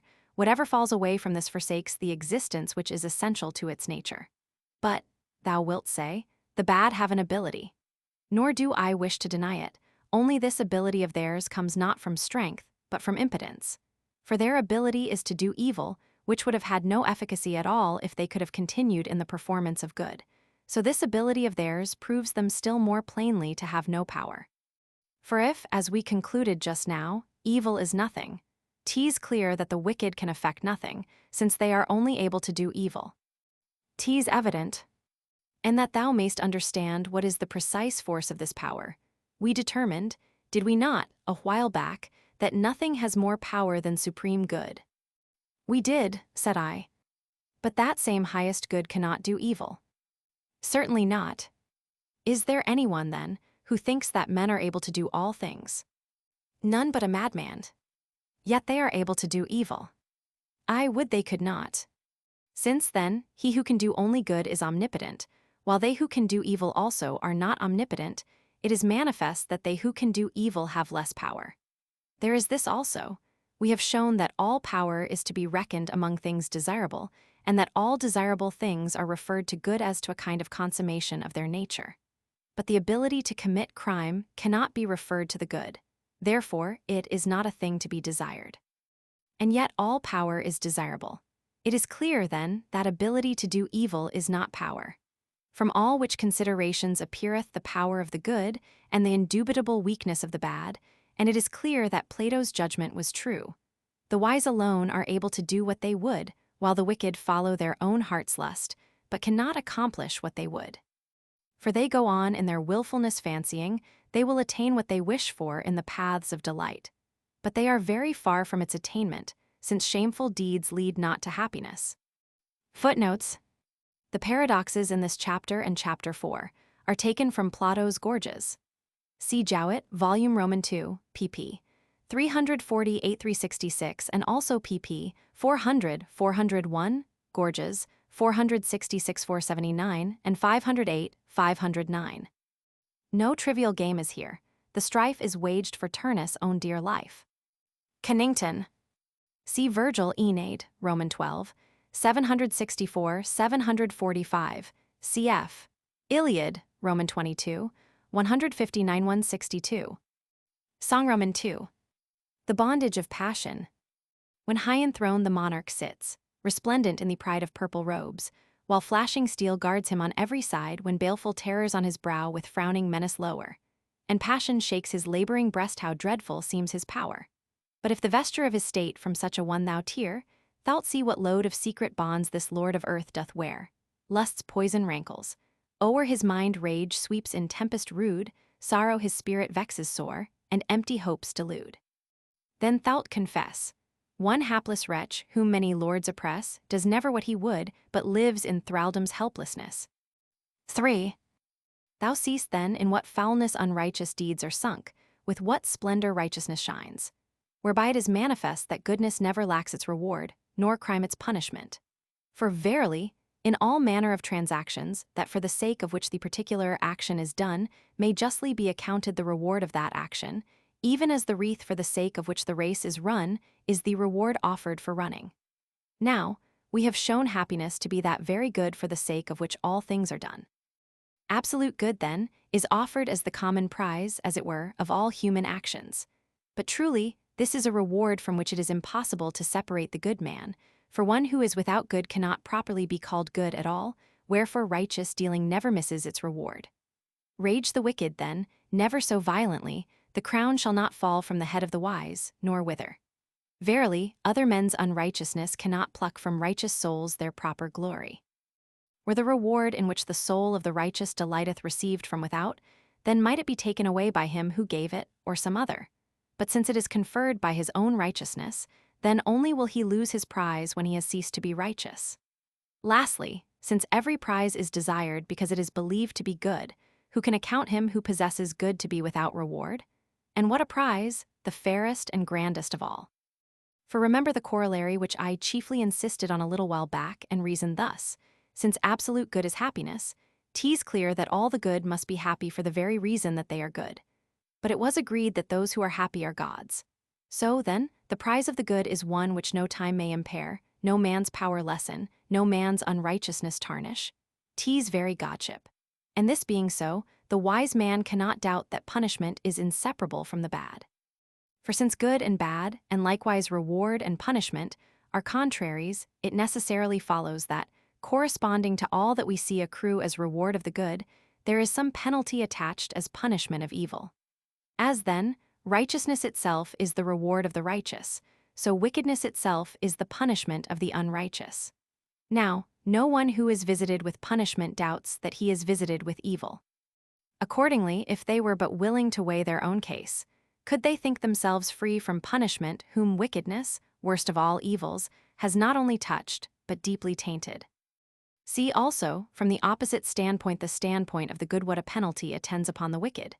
Thou didst learn a little since that whatever is one, and that unity itself is good. Accordingly, by this way of reckoning, whatever falls away from goodness ceases to be. Whence it comes to pass that the bad cease to be what they were, while only the outward aspect is still left to show they have been men. Wherefore, by their perversion to badness, they have lost their true human nature. Further, since righteousness alone can raise men above the level of humanity, it must needs be that unrighteousness degrades below man's level those whom it has cast out of man's estate. It results, then, that thou canst not consider him human whom thou seest transformed by vice. The violent despoiler of other men's goods, enflamed with covetousness, surely resembles a wolf. A bold and restless spirit, ever wrangling in law courts, is like some yelping cur. The secret schemer, taking pleasure in fraud and stealth, is own brother to the fox. The passionate man, frenzied with rage, we might believe to be animated with the soul of a lion. The coward and runaway, afraid where no fear is, may be likened to the timid deer. He who is sunk in ignorance and stupidity lives like a dull ass. He who is light and inconstant, never holding long to one thing, is for all the world like a bird. He who wallows in foul and unclean lusts is sunk in the pleasures of a filthy hog. So it comes to pass that he who by forsaking righteousness ceases to be a man cannot pass into a godlike condition, but actually turns into a brute beast. Song Roman 3. Circe's cup. Ithacan discreet, and all his storm-tossed fleet, far o'er the ocean wave the winds of heaven drave to the mystic isle, where dwelleth in her guile that fair and faithless one, the daughter of the sun. There for the stranger crew with cunning spells she knew to mix enchanted cup. For whoso drinks it up must suffer hideous change to monstrous shapes and strange. One like a boar appears, this his huge form uprears, mighty in bulk and limb an Afric lion grim with claw and fang. Confessed a wolf this, sore distressed when he would weep, doth howl, and, strangely tame, these prowl the Indian tiger's mates. And though in such sore straits, the pity of the god who bears the mystic rod had power the chieftain brave from her fell arts to save, his comrades, unrestrained, the fatal goblet drained. All now with low bent head, like swine on acorns fed, man's speech and form were reft, no human feature left, but steadfast still, the mind, unaltered, unresigned, the monstrous change bewailed. How little then availed the potencies of ill, These herbs, this baneful skill, may change each outward part, but cannot touch the heart. In its true home, deep set, man's spirit lieth yet. Those poisons are more fell, more potent to expel man from his high estate, which subtly penetrate and leave the body whole, but deep infect the soul. 4. Then said I, this is very true. I see that the vicious, though they keep the outward form of man, are rightly said to be changed into beasts in respect of their spiritual nature. But inasmuch as their cruel and polluted minds vent their rage in the destruction of the good, I would this license were not permitted to them.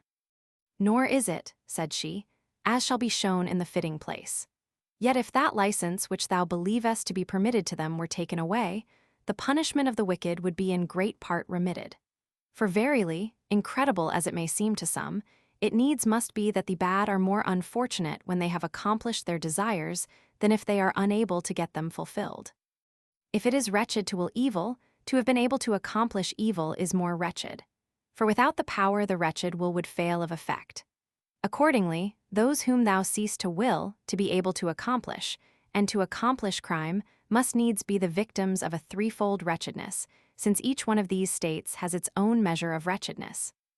Yes, said I, yet I earnestly wish they might speedily be quit of this misfortune by losing the ability to accomplish crime. They will lose it, said she, sooner than perchance thou wishest, or they themselves think likely. Since, verily, within the narrow bounds of our brief life there is nothing so late in coming that anyone, least of all an immortal spirit, should deem it long to wait for. Their great expectations, the lofty fabric of their crimes, is oft overthrown by a sudden and unlooked-for ending, and this but sets a limit to their misery. For if wickedness makes men wretched, he is necessarily more wretched who is wicked for a longer time. And were it not that death, at all events, puts an end to the evil doings of the wicked, I should account them wretched to the last degree. Indeed, if we have formed true conclusions about the ill fortune of wickedness, that wretchedness is plainly infinite which is doomed to be eternal. Then said I, a wonderful inference and difficult to grant, but I see that it agrees entirely with our previous conclusions. Thou art right, said she, but if anyone finds it hard to admit the conclusion, he ought in fairness either to prove some falsity in the premises, or to show that the combination of propositions does not adequately enforce the necessity of the conclusion. Otherwise, if the premises be granted, nothing whatever can be said against the inference of the conclusion. And here is another statement which seems not less wonderful, but on the premises assumed is equally necessary. What is that? The wicked are happier in undergoing punishment than if no penalty of justice chasten them. And I am not now meaning what might occur to anyone that bad character is amended by retribution, and is brought into the right path by the terror of punishment, or that it serves as an example to warn others to avoid transgression. But I believe that in another way the wicked are more unfortunate when they go unpunished, even though no account be taken of amendment, and no regard be paid to example. Why, what other way is there beside these? Said I. Then said she, have we not agreed that the good are happy, and the evil wretched? Yes, said I. Now if, said she, to one in affliction there be given along with his misery some good thing, is he not happier than one whose misery is misery pure and simple without admixture of any good? It would seem so. But if to one thus wretched, one destitute of all good, some further evil be added besides those which make him wretched, is he not to be judged far more unhappy than he whose ill fortune is alleviated by some share of good? It could scarcely be otherwise. Surely, then, the wicked, when they are punished, have a good thing added to them, to wit, the punishment which by the law of justice is good. And likewise, when they escape punishment, a new evil attaches to them in that very freedom from punishment which thou hast rightly acknowledged to be an evil in the case of the unrighteous.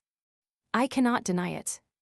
Then the wicked are far more unhappy when indulged with an unjust freedom from punishment than when punished by a just retribution. Now, it is manifest that it is just for the wicked to be punished, and for them to escape unpunished is unjust. Why, who would venture to deny it? This, too, no one can possibly deny that all which is just is good, and, conversely, all which is unjust is bad. Then I answered, these inferences do indeed follow from what we lately concluded, but tell me, said I, Dost thou take no account of the punishment of the soul after the death of the body? Nay, truly, said she, great are these penalties, some of them inflicted, I imagine, in the severity of retribution, others in the mercy of purification. But it is not my present purpose to speak of these. So far, my aim hath been to make thee recognize that the power of the bad, which shocked thee so exceedingly, is no power. To make thee see that those of whose freedom from punishment thou didst complain are never without the proper penalties of their unrighteousness. To teach thee that the license which thou prayedst might soon come to an end is not long enduring, that it would be more unhappy if it lasted longer, most unhappy of all if it lasted forever. Thereafter that the unrighteous are more wretched if unjustly let go without punishment, than if punished by a just retribution from which point of view it follows that the wicked are afflicted with more severe penalties, just when they are supposed to escape punishment. Then said I, while I follow thy reasonings, I am deeply impressed with their truth, but if I turn to the common convictions of men, I find few who will even listen to such arguments, let alone admit them to be credible. True, said she. They cannot lift eyes accustomed to darkness to the light of clear truth, and are like those birds whose vision night illumines and day blinds. For while they regard not the order of the universe, but their own dispositions of mind, they think the license to commit crime and the escape from punishment to be fortunate. But mark the ordinance of eternal law. Hast thou fashioned thy soul to the likeness of the better? Thou hast no need of a judge to award the prize by thine own act hast thou raised thyself in the scale of excellence. Hast thou perverted thy affections to baser things, look not for punishment from one without thee thine own act hath degraded thee, and thrust thee down. Even so, if alternately thou turn thy gaze upon the vile earth and upon the heavens, though all without thee stand still, by the mere laws of sight thou seemest now sunk in the mire, now soaring among the stars. But the common herd regards not these things. What then? Shall we go over to those whom we have shown to be like brute beasts? Why, suppose, now, one who had quite lost his sight should likewise forget that he had ever possessed the faculty of vision, and should imagine that nothing was wanting in him to human perfection, should we deem those who saw as well as ever blind? Why, they will not even assent to this, either that they who do wrong are more wretched than those who suffer wrong, though the proof of this rests on grounds of reason no less strong. Let me hear these same reasons, said I. Wouldst thou deny that every wicked man deserves punishment? I would not certainly. And that those who are wicked are unhappy is clear in manifold ways. Yes, I replied. Thou dost not doubt, then, that those who deserve punishment are wretched? Agreed, said I. So, then, if thou wert sitting in judgment, on whom wouldst thou decree the infliction of punishment, on him who had done the wrong, or on him who had suffered it? Without doubt, I would compensate the sufferer at the cost of the doer of the wrong. Then the injurer would seem more wretched than the injured. Yes, it follows. And so for this and other reasons resting on the same ground, inasmuch as baseness of its own nature makes men wretched, it is plain that a wrong involves the misery of the doer, not of the sufferer. And yet, says she, the practice of the law courts is just the opposite. Advocates try to arouse the commiseration of the judges for those who have endured some grievous and cruel wrong, whereas pity is rather due to the criminal, who ought to be brought to the judgment seat by his accusers in a spirit not of anger, but of compassion and kindness, as a sick man to the physician, to have the ulcer of his fault cut away by punishment, whereby the business of the advocate would either wholly come to a standstill, or, did men prefer to make it serviceable to mankind, would be restricted to the practice of accusation. The wicked themselves also, if through some chink or cranny they were permitted to behold the virtue they have forsaken, and were to see that by the pains of punishment they would rid themselves of the uncleanness of their vices, and win in exchange the recompense of righteousness, they would no longer think these sufferings pains. They would refuse the help of advocates, and would commit themselves wholly into the hands of their accusers and judges. Whence it comes to pass that for the wise no place is left for hatred. Only the most foolish would hate the good, and to hate the bad is unreasonable. For if vicious propensity is, as it were, a disease of the soul like bodily sickness, even as we account the sick in body by no means deserving of hate, but rather of pity, so, and much more, Should they be pitied whose minds are assailed by wickedness, which is more frightful than any sickness? Songroman 4. The unreasonableness of hatred. Why all this furious strife? Oh, why with rash and wilful hand provoke death's destined day, if death ye seek low? Death is nigh, not of their masters will those coursers swift delay. The wild beasts vent on man their rage, yet 'gainst their brothers' lives men point the murderous steel, unjust and cruel wars they wage, and haste with flying darts the death to meet or deal.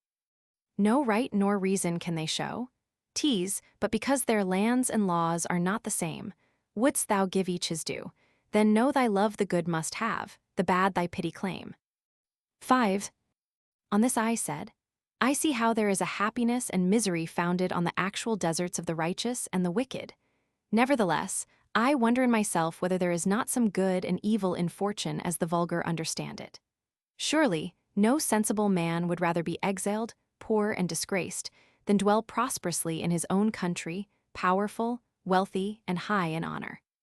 Indeed, the work of wisdom is more clear and manifest in its operation when the happiness of rulers is somehow passed on to the people around them, especially considering that the prison, the law, and the other pains of legal punishment are properly due only to mischievous citizens on whose account they were originally instituted.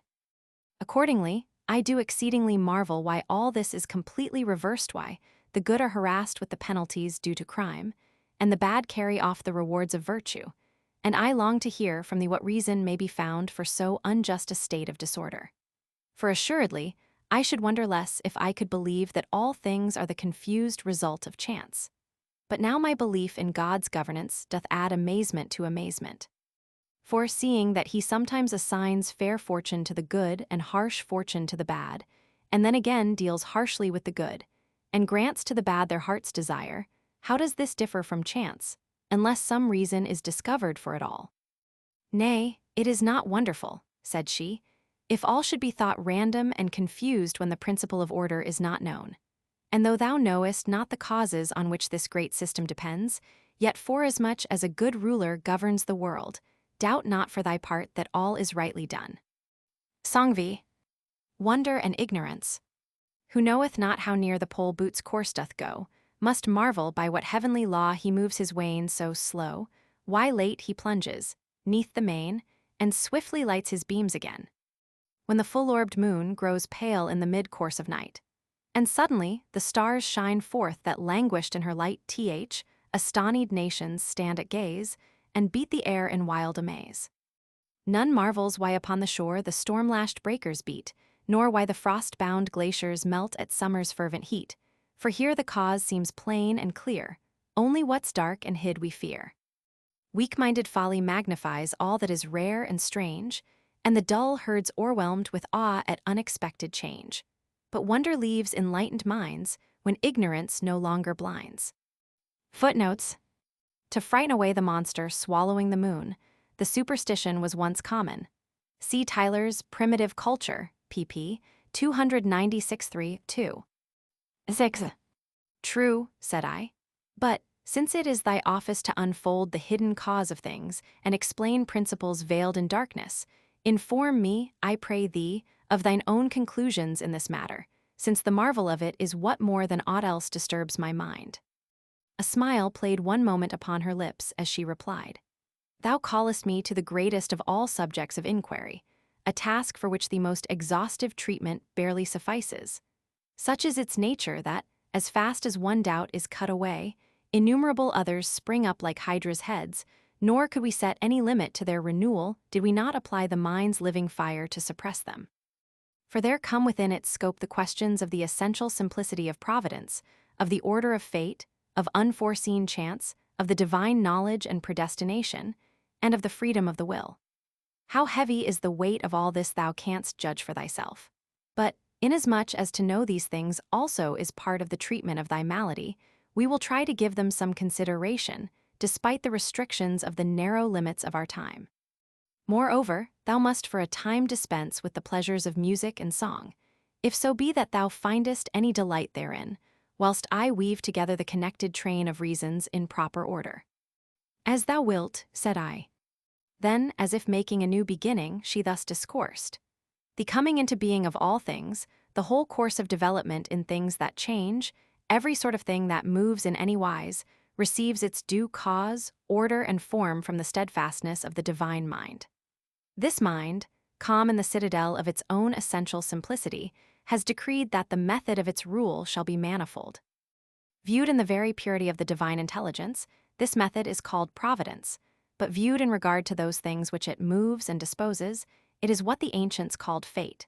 That these two are different will easily be clear to anyone who passes in review their respective efficacies.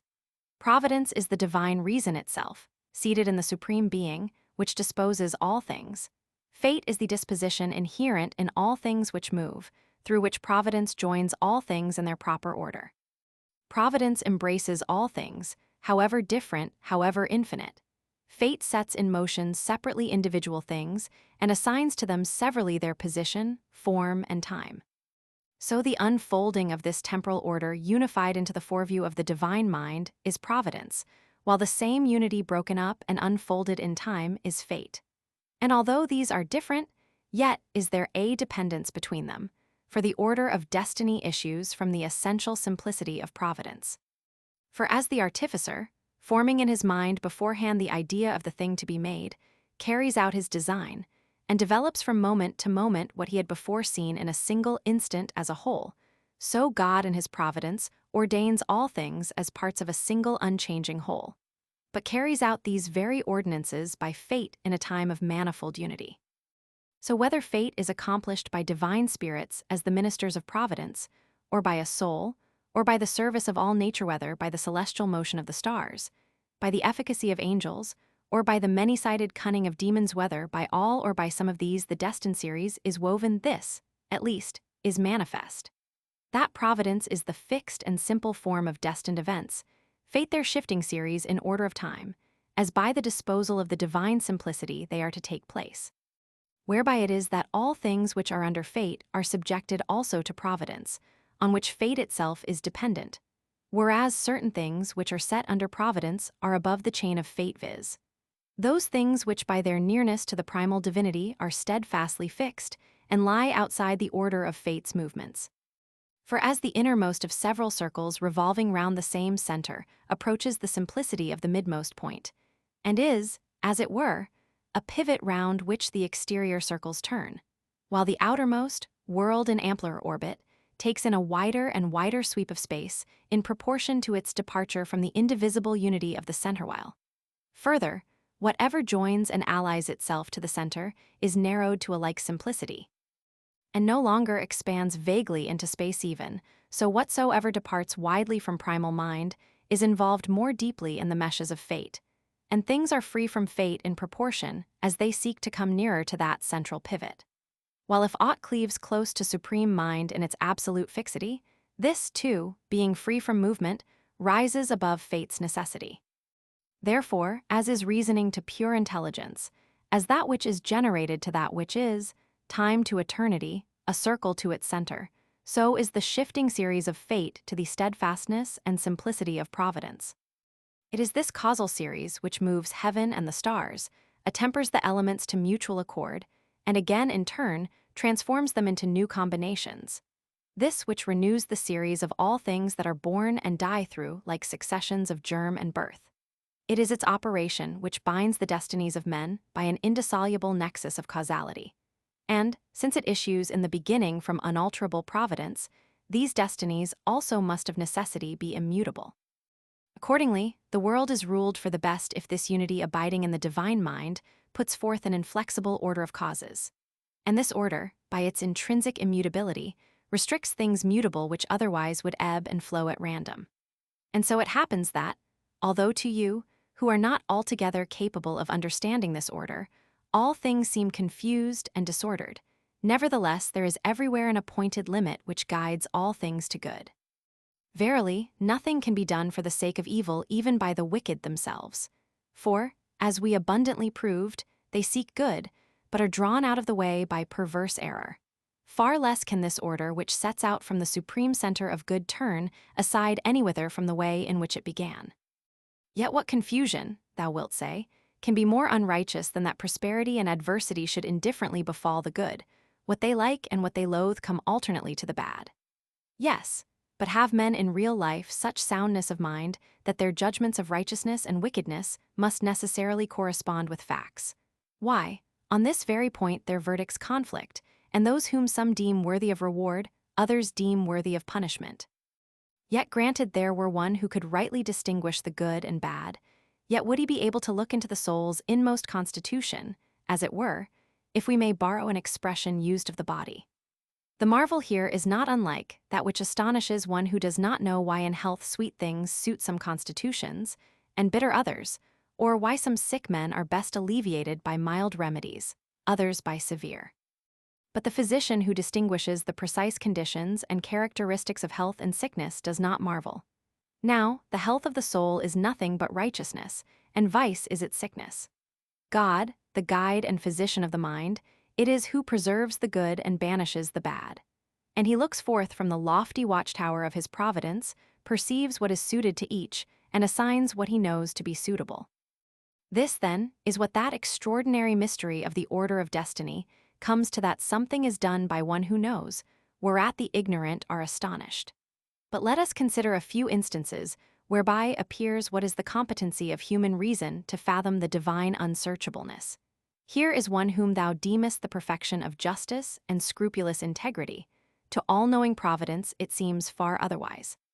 We all know our Lucan's admonition that it was the winning cause that found favor with the gods, the beaten cause with Cato.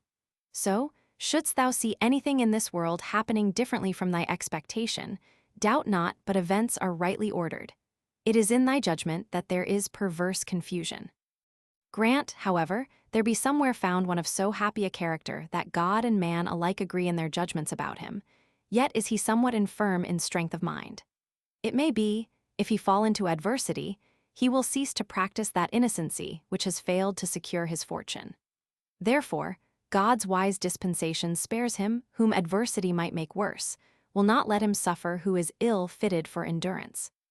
Another there is perfect in all virtue, so holy and nigh to God that providence judges it unlawful that aught untoward should befall him, nay, doth not even permit him to be afflicted with bodily disease. As one more excellent than I hath said, the very body of the holy saint is built of purest ether. Often it happens that the governance is given to the good that a restraint may be put upon superfluity of wickedness. To others providence assigns some mixed lot suited to their spiritual nature. Some it will plague lest they grow rank through long prosperity. Others it will suffer to be vexed with sore afflictions to confirm their virtues by the exercise and practice of patience. Some fear overmuch what they have strength to bear. Others despise overmuch that to which their strength is unequal. All these it brings to the test of their true self through misfortune. Some also have bought a name revered to future ages at the price of a glorious death. Some, by invincible constancy under their sufferings, have afforded an example to others that virtue cannot be overcome by calamity. All which things, without doubt, come to pass rightly and in due order, and to the benefit of those to whom they are seen to happen. As to the other side of the marvel, that the bad now meet with affliction, now get their heart's desire, this, too, springs from the same causes. As to the afflictions, of course no one marvels, because all hold the wicked to be ill-deserving. The truth is, their punishments both fright others from crime, and amend those on whom they are inflicted. While their prosperity is a powerful sermon to the good, what judgments they ought to pass on good fortune of this kind, which often attends the wicked so assiduously. There is another object which may, I believe, be attained in such cases. There is one, perhaps, whose nature is so reckless and violent that poverty would drive him more desperately into crime. His disorder providence relieves by allowing him to amass money. Such a one, in the uneasiness of a conscience stained with guilt, while he contrasts his character with his fortune, perchance grows alarmed lest he should come to mourn the loss of that whose possession is so pleasant to him. He will, then, reform his ways, and through the fear of losing his fortune he forsakes his iniquity. Some, through a prosperity unworthily born, have been hurled headlong to ruin. To some the power of the sword has been committed, to the end that the good may be tried by discipline, and the bad punished. For while there can be no peace between the righteous and the wicked, neither can the wicked agree among themselves. How should they, when each is at variance with himself, because his vices rend his conscience, and ofttimes they do things which, when they are done, they judge ought not to have been done. Hence it is that this supreme providence brings to pass this notable marvel that the bad make the bad good. For some, when they see the injustice which they themselves suffer at the hands of evildoers, are inflamed with detestation of the offenders, and, in the endeavor to be unlike those whom they hate, return to the ways of virtue. It is the divine power alone to which things evil are also good, in that, by putting them to suitable use, it bringeth them in the end to some good issue. For order in some way or other embraceth all things, so that even that which has departed from the appointed laws of the order, nevertheless falleth within an order, though another order, that nothing in the realm of providence may be left to haphazard. But hard were the task, as a god, to recount all, nothing omitting. Nor, truly, is it lawful for man to compass in thought all the mechanism of the divine work, or set it forth in speech. Let us be content to have apprehended this only, that God, the creator of universal nature, likewise disposeth all things, and guides them to good. And while he studies to preserve in likeness to himself all that he has created, he banishes all evil from the borders of his commonweal through the links of fatal necessity. Whereby it comes to pass that, if thou look to disposing providence, thou wilt nowhere find the evils which are believed so to abound on earth. But I see thou hast long been burdened with the weight of the subject, and fatigued with the prolixity of the argument, and now lookest for some refreshment of sweet poesy. Listen, then, and may the draught so restore thee that thou wilt bend thy mind more resolutely to what remains. Footnotes. Parmenides, Boethius seems to forget for the moment that philosophy is speaking. Song Roman 6. The universal aim. Wouldst thou with unclouded mind view the laws by God designed? Lift thy steadfast gaze on high to the starry canopy. See in rightful league of love all the constellations move. Fiery soul, in full career, ne'er obstructs cold Phoebe's sphere when the bear, at heaven's height, wheels his courser's rapid flight. Though he sees the starry train sinking in the western main, he repines not, nor desires in the flood to quench his fires. In true sequence, as decreed, daily morn and eve succeed, vesper brings the shades of night, Lucifer the morning light. Love in alternation do, still the cycle doth renew, and discordant strife is driven from the starry realm of heaven. Thus, in wondrous amity, warring elements agree, hot and cold, and moist and dry, lay their ancient quarrel by, high the flickering flame ascends, downward earth forever tends. So the year in spring's mild hours loads the air with scent of flowers, summer paints the golden grain, then, when autumn comes again, bright with fruit the orchards glow, winter brings the rain and snow. Thus the season's fixed progression, tempered in a due succession, nourishes and brings to birth all that lives and breathes on earth. Then, soon run life's little day, all it brought it takes away. But one sits and guides the reins, he who made and all sustains, king and lord and fountainhead, judge most holy, law most dread, now impels and now keeps back, holds each waver in the track. Else, were once the power withheld that the circling spheres compelled in their orbits to revolve, this world's order would dissolve, and harmonious whole would all in one hideous ruin fall. But through this connected frame runs one universal aim, towards the good do all things tend, many paths, but one the end. For naught lasts, unless it turns backward in its course, and yearns to that source to flow again, whence its being first was ta'en. 7. Dost thou, then, see the consequence of all that we have said? Nay, what consequence? That absolutely every fortune is good fortune. And how can that be? Said I. Attend, said she. Since every fortune, welcome and unwelcome alike, has for its object the reward or trial of the good, and the punishing or amending of the bad, every fortune must be good, since it is either just or useful. The reasoning is exceeding true, said I. The conclusion, so long as I reflect upon the providence and fate of which thou hast taught me, based on a strong foundation. Yet, with thy leave, we will count it among those which just now thou didst set down as paradoxical. And why so? Said she. Because ordinary speech is apt to assert, and that frequently, that some men's fortune is bad.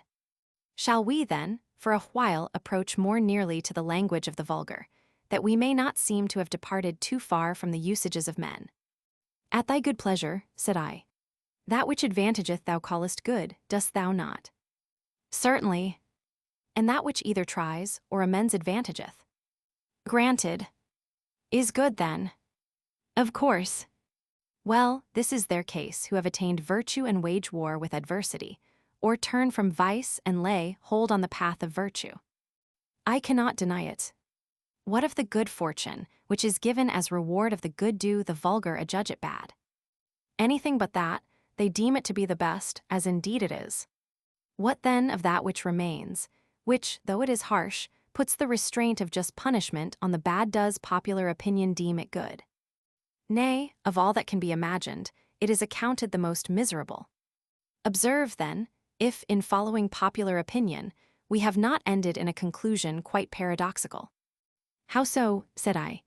Why, it results from our admissions that of all who have attained, or are advancing in, or are aiming at virtue, the fortune is in every case good, while for those who remain in their wickedness fortune is always utterly bad. It is true, said I, yet no one dare acknowledge it.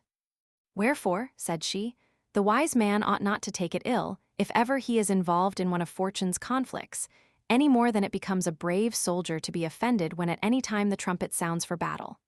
The time of trial is the express opportunity for the one to win glory, for the other to perfect his wisdom. Hence, indeed, virtue gets its name, because, relying on its own efficacy, it yieldeth not to adversity.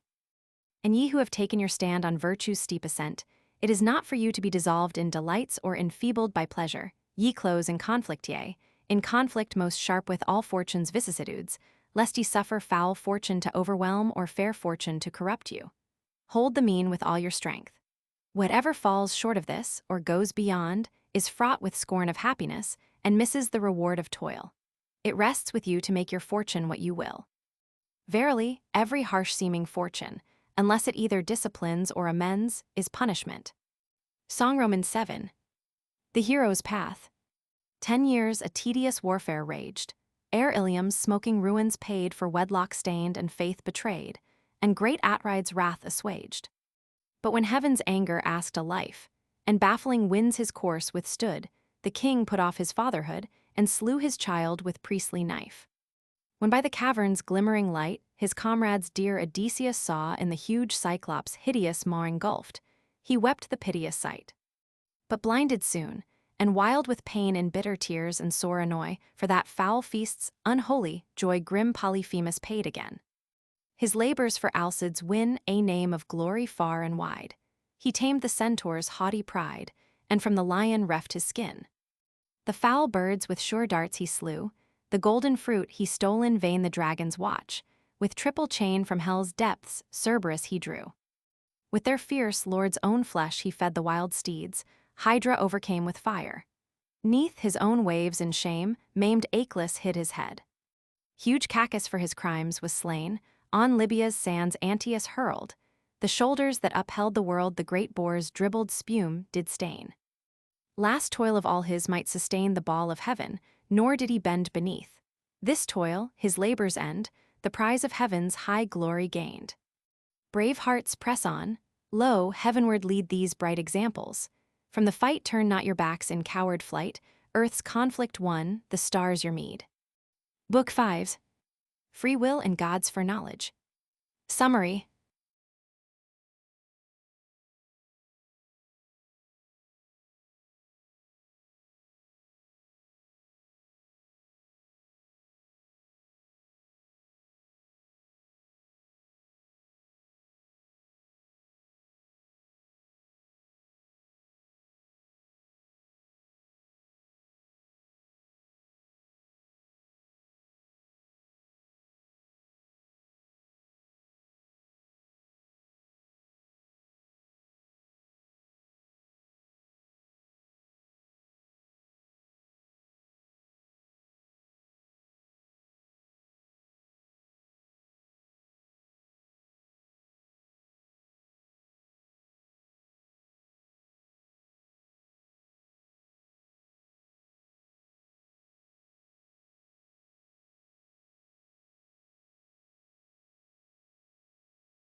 Boethius asks if there is really any such thing as chance. Philosophy answers, in conformity with Aristotle's definition, Phys, Roman 2, Roman 4. That chance is merely relative to human purpose, and that what seems fortuitous really depends on a more subtle form of causation. Roman 2. Has man, then, any freedom if the reign of law is thus absolute? Freedom of choice, replies philosophy, is a necessary attribute of reason. Man has a measure of freedom, though a less perfect freedom than divine natures. Roman 3. But how can man's freedom be reconciled with God's absolute foreknowledge? If God's foreknowledge be certain, it seems to exclude the possibility of man's free will. But if man has no freedom of choice, it follows that rewards and punishments are unjust as well as useless, that merit and demerit are mere names, that God is the cause of men's wickednesses, that prayer is meaningless. Roman 4. The explanation is that man's reasoning faculties are not adequate to the apprehension of the ways of God's foreknowledge. If we could know, as he knows, all that is most perplexing in this problem would be made plain. For knowledge depends not on the nature of the thing known, but on the faculty of the knower. Now, where our senses conflict with our reason, we defer the judgment of the lower faculty to the judgment of the higher. Our present perplexity arises from our viewing God's foreknowledge from the standpoint of human reason. We must try and rise to the higher standpoint of God's immediate intuition. Roman 6.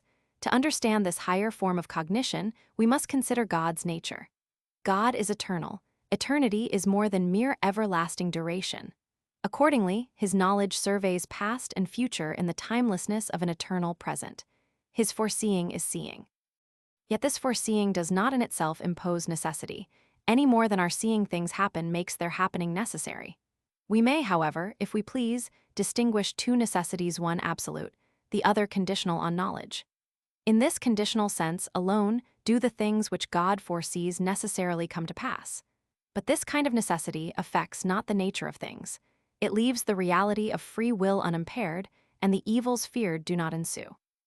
Our responsibility is great, since all that we do is done in the sight of all-seeing providence. Book 5. 1.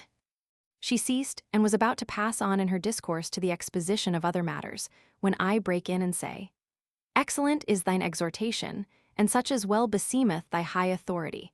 But I am even now experiencing one of the many difficulties which, as thou saidst but now, beset the question of providence. I want to know whether thou deemest that there is any such thing as chance at all, and, if so, what it is. Then she made answer, I am anxious to fulfill my promise completely, and open to thee a way of return to thy native land. As for these matters, though very useful to know, they are yet a little removed from the path of our design, and I fear lest digressions should fatigue thee, and thou shouldst find thyself unequal to completing the direct journey to our goal. Have no fear for that, said I, it is rest to me to learn, where learning brings delight so exquisite, especially when thy argument has been built up on all sides with undoubted conviction, and no place is left for uncertainty in what follows. She made answer, I will accede to thy request. And forthwith she thus began, If chance be defined as a result produced by random movement without any link of causal connection, I roundly affirm that there is no such thing as chance at all, and consider the word to be altogether without meaning, except as a symbol of the thing designated. What place can be left for random action, when God constraineth all things to order? For ex nihilo nihil is sound doctrine which none of the ancients gainsaid, although they used it of material substance, not of the efficient principle. This they laid down as a kind of basis for all their reasonings concerning nature. Now, if a thing arise without causes, it will appear to have arisen from nothing. But if this cannot be, neither is it possible for there to be chance in accordance with the definition just given. Well, said I, is there then nothing which can properly be called chance or accident, or is there something to which these names are appropriate, though its nature is dark to the vulgar? Our good Aristotle, says she, has defined it concisely in his Physics, and closely in accordance with the truth. How, pray, said I. Thus, says she, whenever something is done for the sake of a particular end, and for certain reasons some other result than that designed ensues, this is called chance. For instance, if a man is digging the earth for tillage and finds a mass of buried gold. Now, such a find is regarded as accidental, yet it is not ex nihilo, for it has its proper causes, the unforeseen and unexpected concurrence of which has brought the chance about. For had not the cultivator been digging, had not the man who hid the money buried it in that precise spot, the gold would not have been found. These, then, are the reasons why the find is a chance one, in that it results from causes which met together and concurred, not from any intention on the part of the discoverer. Since neither he who buried the gold nor he who worked in the field intended that the money should be found, but, as I said, it happened by coincidence that one dug where the other buried the treasure. We may, then, define chance as being an unexpected result flowing from a concurrence of causes where the several factors had some definite end. But the meeting and concurrence of these causes arises from that inevitable chain of order which, flowing from the fountainhead of providence, disposes all things in their due time and place. Songhai. Chance. In the rugged Persian highlands, where the masters of the bow skill to feign a flight, and fleeing hurl their darts and pierce the foe, there the Tigris and Euphrates at one source their waters blend, soon to draw apart, and plainward each its separate way to wend. When once more their waters mingle in a channel deep and wide, all the flotsam comes together that is borne upon the tide. Ships and trunks of trees, uprooted in the torrent's wild career, meet, as mid the swirling waters chance their random way may steer. Yet the shelving of the channel and the flowing waters force guides each movement, and determines every floating fragment's course. Thus, where'er the drift of hazard seems most unrestrained to flow, chance herself is reined and bitted, and the curb of law doth know. Footnotes. This is not, of course, literally true, though the Tigris and Euphrates rise in the same mountain district. 2. I am following needfully, said I, and I agree that it is as thou sayest. But in this series of linked causes, is there any freedom left to our will, or does the chain of fate bind also the very motions of our souls? There is freedom, said she, nor indeed can any creature be rational, unless he be endowed with free will. For that which hath the natural use of reason has the faculty of discriminative judgment, and of itself distinguishes what is to be shunned or desired. Now, everyone seeks what he judges desirable, and avoids what he thinks should be shunned. Wherefore, beings endowed with reason possess also the faculty of free choice and refusal, but I suppose this faculty not equal alike in all. The higher divine essences possess a clear-sighted judgment, an uncorrupt will, and an effective power of accomplishing their wishes. Human souls must needs be comparatively free while they abide in the contemplation of the divine mind, less free when they pass into bodily form, and still less, again, when they are enwrapped in earthly members. But when they are given over to vices, and fall from the possession of their proper reason, then indeed their condition is utter slavery. For when they let their gaze fall from the light of highest truth to the lower world where darkness reigns, soon ignorance blinds their vision, they are disturbed by baneful affections, by yielding and assenting to which they help to promote the slavery in which they are involved, and are in a manner led captive by reason of their very liberty. Yet he who seeth all things from eternity beholdeth these things with the eyes of his providence, and assigneth to each what is predestined for it by its merits. All things surveying, all things overhearing. Songwroman 2. The true sun. Homer with mellifluous tongue Phoebus, glorious light hath sung, hymning high his praise, yet his feeble rays ocean's hollows may not brighten, nor earth's central gloom enlight. But the might of him, who skilled this great universe to build, is not thus confined. Not earth's solid rind, nor night's blackest canopy baffle his all-seeing eye. All that is, hath been, shall be, in one glance's compass he limitless descries, and, save his, no eyes all the world survey know, none, him then truly name the sun. 3. Then said I, but now I am once more perplexed by a problem yet more difficult. And what is that? Said she. Yet in truth, I can guess what it is that troubles you. It seems, said I, too much of a paradox and a contradiction that God should know all things, and yet there should be free will. For if God foresees everything, and can in no wise be deceived, that which Providence foresees to be about to happen must necessarily come to pass. Wherefore, if from eternity he foreknows not only what men will do, but also their designs and purposes, there can be no freedom of the will, seeing that nothing can be done, nor can any sort of purpose be entertained, save such as a divine providence, incapable of being deceived, has perceived beforehand. For if the issues can be turned aside to some other end than that foreseen by providence, there will not then be any sure foreknowledge of the future, but uncertain conjecture instead. And to think this of God I deem impiety. Moreover, I do not approve the reasoning by which some think to solve this puzzle. For they say that it is not because God has foreseen the coming of an event that therefore it is sure to come to pass, but, conversely, because something is about to come to pass, it cannot be hidden from divine providence. And accordingly the necessity passes to the opposite side, and it is not that what is foreseen must necessarily come to pass, but that what is about to come to pass must necessarily be foreseen. But this is just as if the matter in debate were, which is cause, and which effect whether foreknowledge of the future cause of the necessity, or the necessity of the future of the foreknowledge. But we need not be at the pains of demonstrating that, whatsoever be the order of the causal sequence, the occurrence of things foreseen is necessary, even though the foreknowledge of future events does not in itself impose upon them the necessity of their occurrence. For example, if a man be seated, the supposition of his being seated is necessarily true and, conversely, if the supposition of his being seated is true because he is really seated, he must necessarily be sitting. So, in either case, there is some necessity involved in this latter case, the necessity of the fact, in the former, of the truth of the statement. But in both cases, the sitter is not therefore seated because the opinion is true, but rather the opinion is true because antecedently he was sitting as a matter of fact. Thus, though the cause of the truth of the opinion comes from the other side, yet there is a necessity on both sides alike. We can obviously reason similarly in the case of providence and the future. Even if future events are foreseen because they are about to happen, and do not come to pass because they are foreseen, still, all the same, there is a necessity, both that they should be foreseen by God as about to come to pass, and that when they are foreseen they should happen, and this is sufficient for the destruction of free will. However, it is preposterous to speak of the occurrence of events in time as the cause of eternal foreknowledge.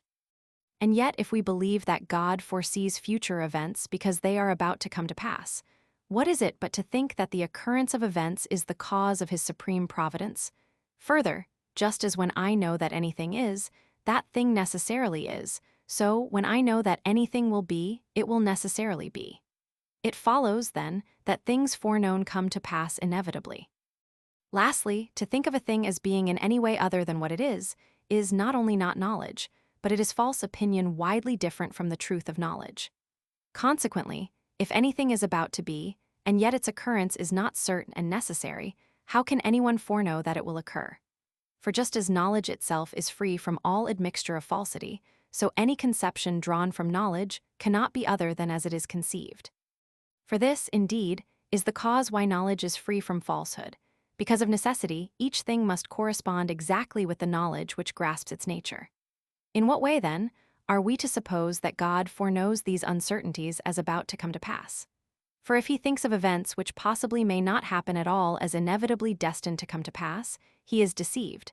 And this it is not only impious to believe, but even so much as to express in words. If, on the other hand, he sees them in the future as they are in such a sense as to know that they may equally come to pass or not, what sort of foreknowledge is this which comprehends nothing certain nor fixed? What better is this than the absurd vaticination of Teresias? Whate'er I say shall either come to pass or not. In that case, too, in what would divine providence surpass human opinion if it holds for uncertain things the occurrence of which is uncertain, even as men do? But if at that perfectly sure fountainhead of all things no shadow of uncertainty can possibly be found, then the occurrence of those things which he has surely foreknown as coming is certain. Wherefore there can be no freedom in human actions and designs, but the divine mind, which foresees all things without possibility of mistake, ties and binds them down to one only issue. But this admission once made, what an upset of human affairs manifestly ensues. Vainly are rewards and punishments proposed for the good and bad, since no free and voluntary motion of the will has deserved either one or the other.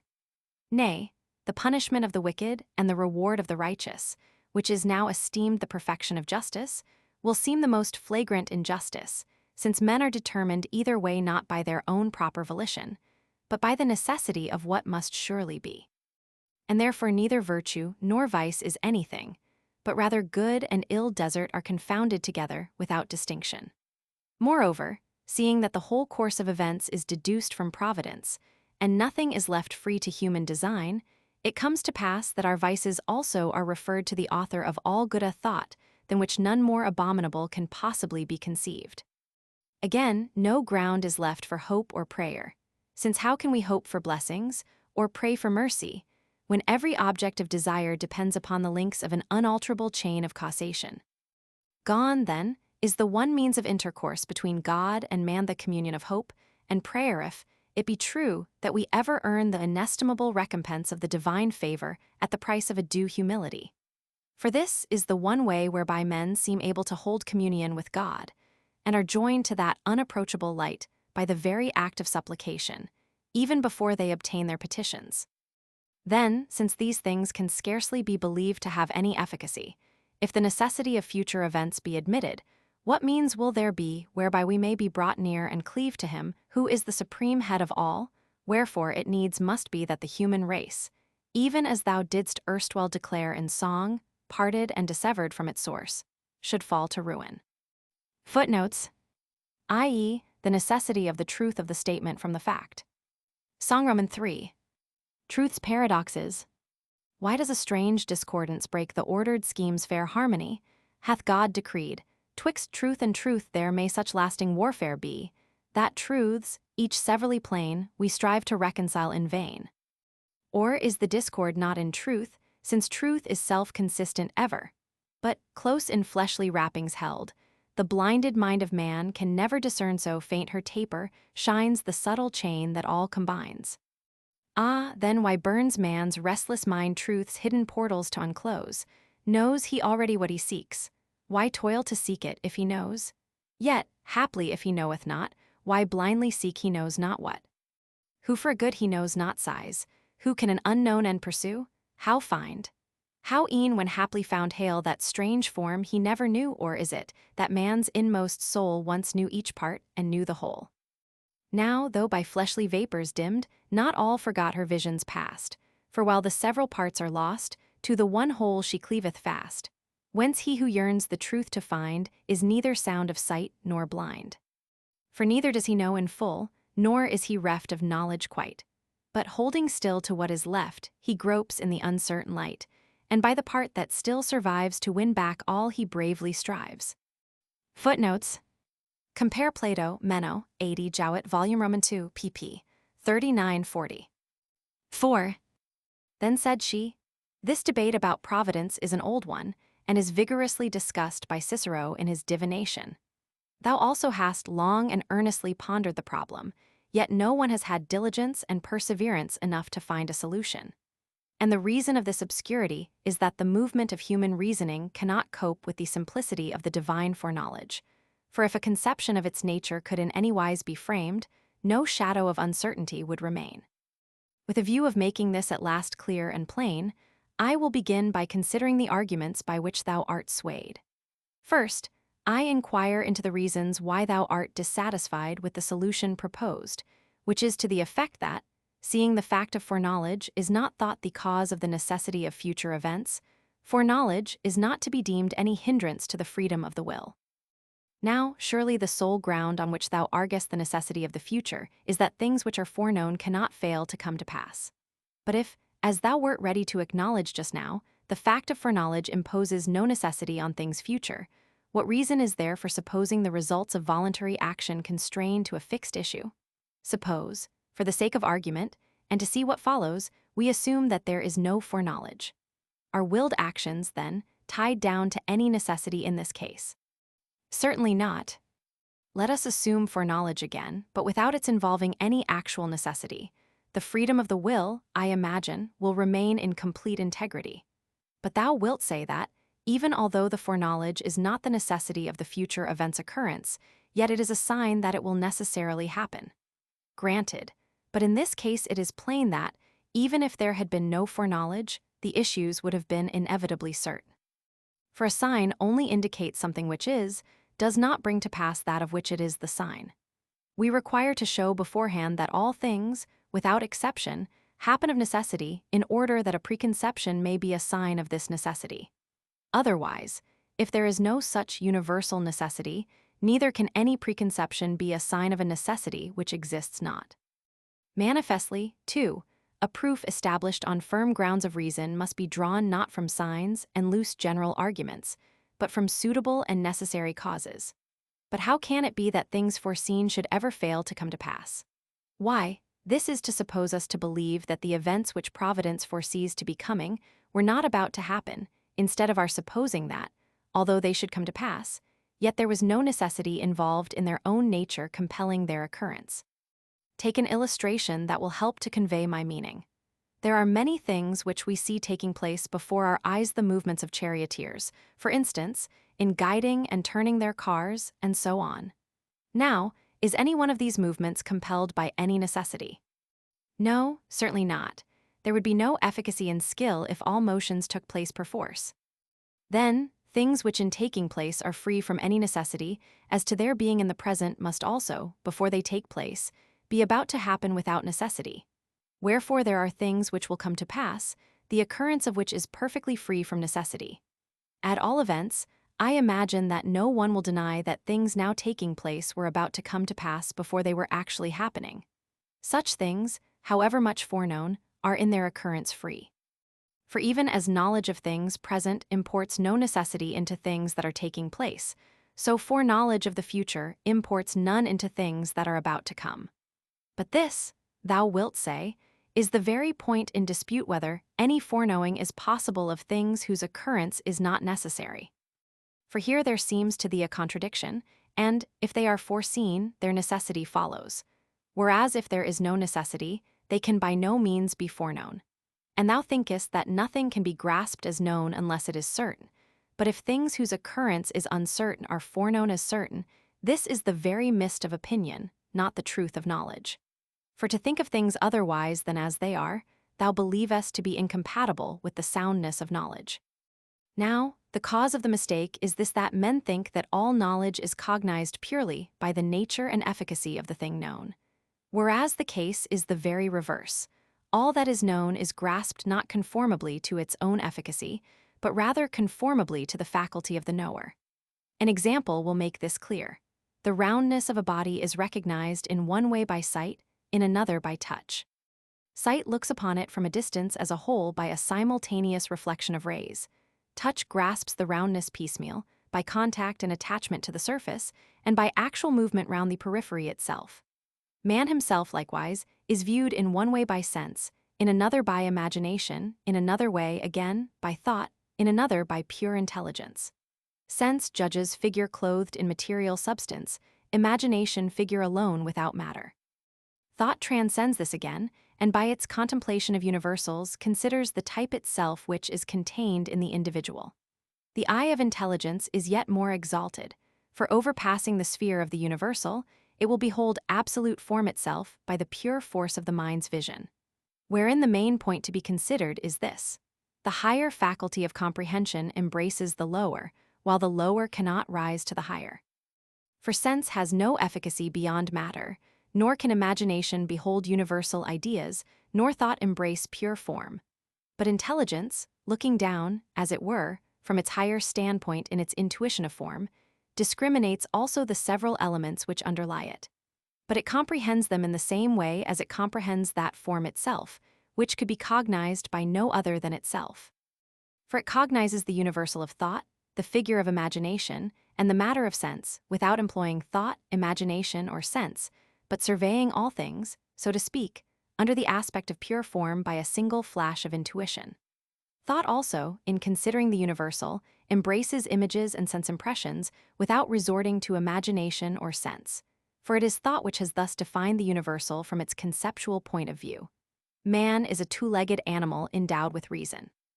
This is indeed a universal notion, yet no one is ignorant that the thing is imaginable and presentable to sense, because thought considers it not by imagination or sense, but by means of rational conception. Imagination, too, though its faculty of viewing and forming representations is founded upon the senses, nevertheless surveys sense impressions without calling in sense, not in the way of sense perception, but of imagination. Seest thou then, how all things in cognizing use rather their own faculty than the faculty of the things which they cognize? Nor is this strange. For since every judgment is the act of the judge, it is necessary that each should accomplish its task by its own, not by another's power. Song Roman 4. A psychological fallacy. From the porch's murky depths comes a doctrine sage that doth liken living mind to a written page, since all knowledge comes through sense, graven by experience. As, say they, the pen its marks curiously doth trace on the smooth, unsullied white of the paper's face, so do outer things impress images on consciousness. But if verily the mind thus all passive lies, if no living power within its own force supplies, if it but reflect again like a glass, things false and vain. Whence the wondrous faculty that perceives and knows, that in one fair ordered scheme doth the world dispose, grasps each whole that sense presents, or breaks into elements. So divides and recombines, and in changeful wise now to low descends, and now to the height doth rise, last in inward swift review strictly sifts the false and true. Of these ample potencies fitter cause, I ween, were mind's self than marks impressed by the outer scene. Yet the body through the sense stirs the soul's intelligence. When light flashes on the eye, or sound strikes the ear, mind aroused to due response makes the message clear, and the dumb external signs with the hidden forms combines. Footnotes. A criticism of the doctrine of the mind as a blank sheet of paper on which experience writes, as held by the Stoics in anticipation of Locke. See Zeller, Stoics, Epicureans, and Skeptics, Reichel's translation, p. 76. 5. Now, although in the case of bodies endowed with sentiency, the qualities of external objects affect the sense organs, and the activity of mind is preceded by a bodily affection which calls forth the mind's action upon itself, and stimulates the forms till that moment lying inactive within. Yet, I say, if in these bodies endowed with sentiency the mind is not inscribed by mere passive affection, but of its own efficacy discriminates the impressions furnished to the body, how much more do intelligences free from all bodily affections employ in their discrimination their own mental activities instead of conforming to external objects? So, on these principles, various modes of cognition belong to distinct and different substances. For to creatures void of motive power, shellfish and other such creatures, which cling to rocks and grow, there belongs sense alone, void of all other modes of gaining knowledge. To beasts endowed with movement, in whom some capacity of seeking and shunning seems to have arisen, imagination also. Thought pertains only to the human race, as intelligence to divinity alone. Hence it follows that that form of knowledge exceeds the rest which of its own nature cognizes not only its proper object, but the objects of the other forms of knowledge also. But what if sense and imagination were to gainsay thought, and declare that universal which thought deems itself to behold to be nothing? For the object of sense and imagination cannot be universal, so that either the judgment of reason is true and there is no sense object, or, since they know full well that many objects are presented to sense and imagination, the conception of reason, which looks on that which is perceived by sense and particular as if it were a something universal, is empty of content. Suppose, further, that reason maintains in reply that it does indeed contemplate the object of both sense and imagination under the form of universality, while sense and imagination cannot aspire to the knowledge of the universal, since their cognizance cannot go beyond bodily figures, and that in the cognition of reality we ought rather to trust the stronger and more perfect faculty of judgment. In a dispute of this sort, should not we, in whom is planted the faculty of reasoning as well as of imagining and perceiving, espouse the cause of reason? In like manner is it that human reason thinks that divine intelligence cannot see the future except after the fashion in which its own knowledge is obtained. For thy contention is, if events do not appear to involve certain and necessary issues, they cannot be foreseen as certainly about to come to pass. There is, then, no foreknowledge of such events, or, if we can ever bring ourselves to believe that there is, there can be nothing which does not happen of necessity. If, however, we could have some part in the judgment of the divine mind, even as we participate in reason, we should think it perfectly just that human reason should submit itself to the divine mind, no less than we judged that imagination and sense ought to yield to reason. Wherefore let us soar, if we can, to the heights of that supreme intelligence. For there reason will see what in itself it cannot look upon, and that is in what way things whose occurrence is not certain may yet be seen in a sure and definite foreknowledge, and that this foreknowledge is not conjecture, but rather knowledge in its supreme simplicity, free of all limits and restrictions. Songvi. The upward look. In what divers shapes and fashions do the creatures great and small over wide earth's teeming surface skim, or scud, or walk, or crawl, some with elongated body sweep the ground, and as they move trail perforce with writhing belly in the dust a sinuous groove, some on light wing upward soaring, swiftly do the winds divide, and through heaven's ample spaces in free motion smoothly glide. These earth's solid surface pressing, with firm paces onward rove, ranging through the verdant meadows, crouching in the woodland grove. Great and wondrous is their variance. Yet in all the head low bent dulls the soul and blunts the senses, though their forms be different. Man alone, erect, aspiring, lifts his forehead to the skies, and in upright posture steadfast seems earth's baseness to despise. If with earth not all besotted, to this parable give ear, thou whose gaze is fixed on heaven, who thy face on high dost rear, lift thy soul, too, heavenward. Haply lest it stain its heavenly worth, and thine eyes alone look upward, while thy mind cleaves to the earth. 6. Since, then, as we lately proved, everything that is known is cognized not in accordance with its own nature, but in accordance with the nature of the faculty that comprehends it, let us now contemplate, as far as lawful, the character of the divine essence, that we may be able to understand also the nature of its knowledge. God is eternal. In this judgment all rational beings agree. Let us, then, consider what eternity is, for this word carries with it a revelation alike of the divine nature and of the divine knowledge. Now, eternity is the possession of endless life whole and perfect at a single moment. What this is becomes more clear and manifest from a comparison with things temporal.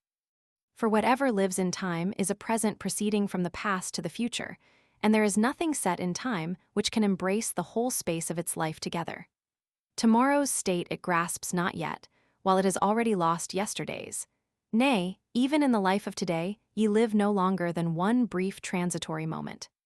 Whatever, therefore, is subject to the condition of time, although, as Aristotle deemed of the world, it never have either beginning or end, and its life be stretched to the whole extent of time's infinity, it yet is not such as rightly to be thought eternal. For it does not include and embrace the whole space of infinite life at once, but has no present hold on things to come, not yet accomplished. Accordingly, that which includes and possesses the whole fullness of unending life at once, from which nothing future is absent, from which nothing past has escaped, this is rightly called eternal. This must of necessity be ever present to itself in full self-possession, and hold the infinity of movable time in an abiding present.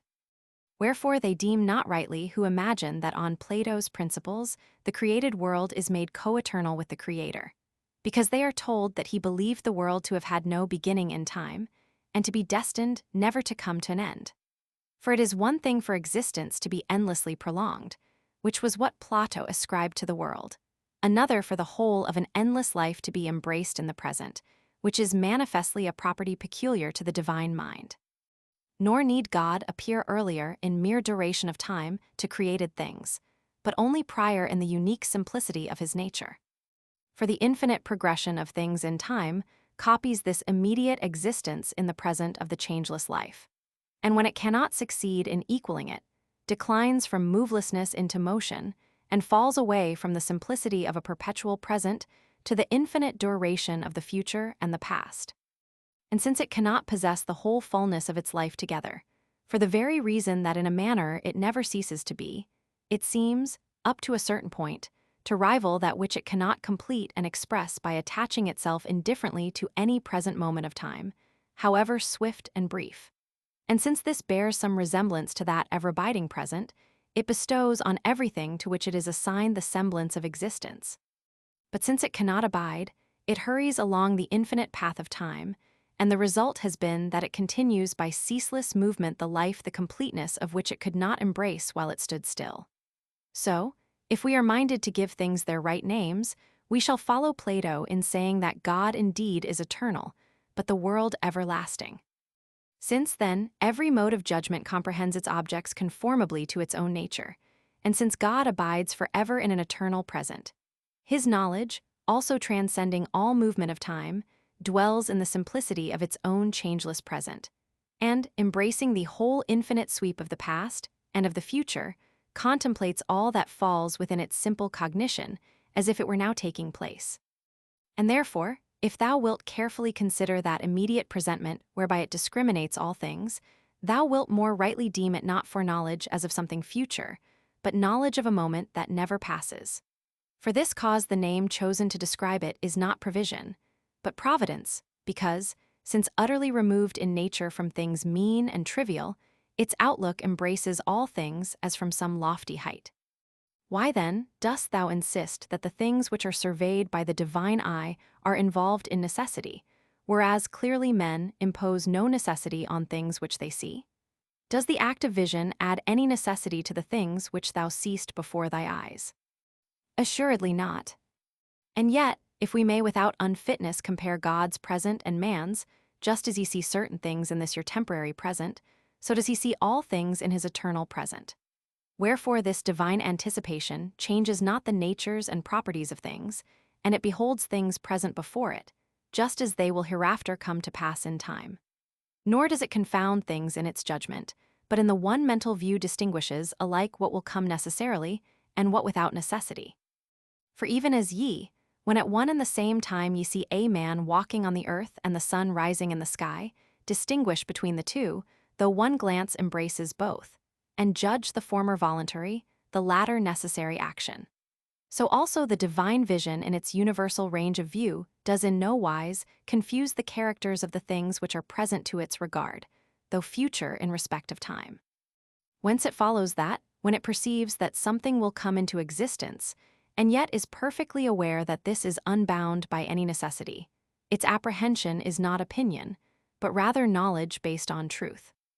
And if to this thou sayest that what God sees to be about to come to pass cannot fail to come to pass, and that what cannot fail to come to pass happens of necessity, and wilt tie me down to this word necessity, I will acknowledge that thou affirmest a most solid truth, but one which scarcely anyone can approach to who has not made the divine his special study.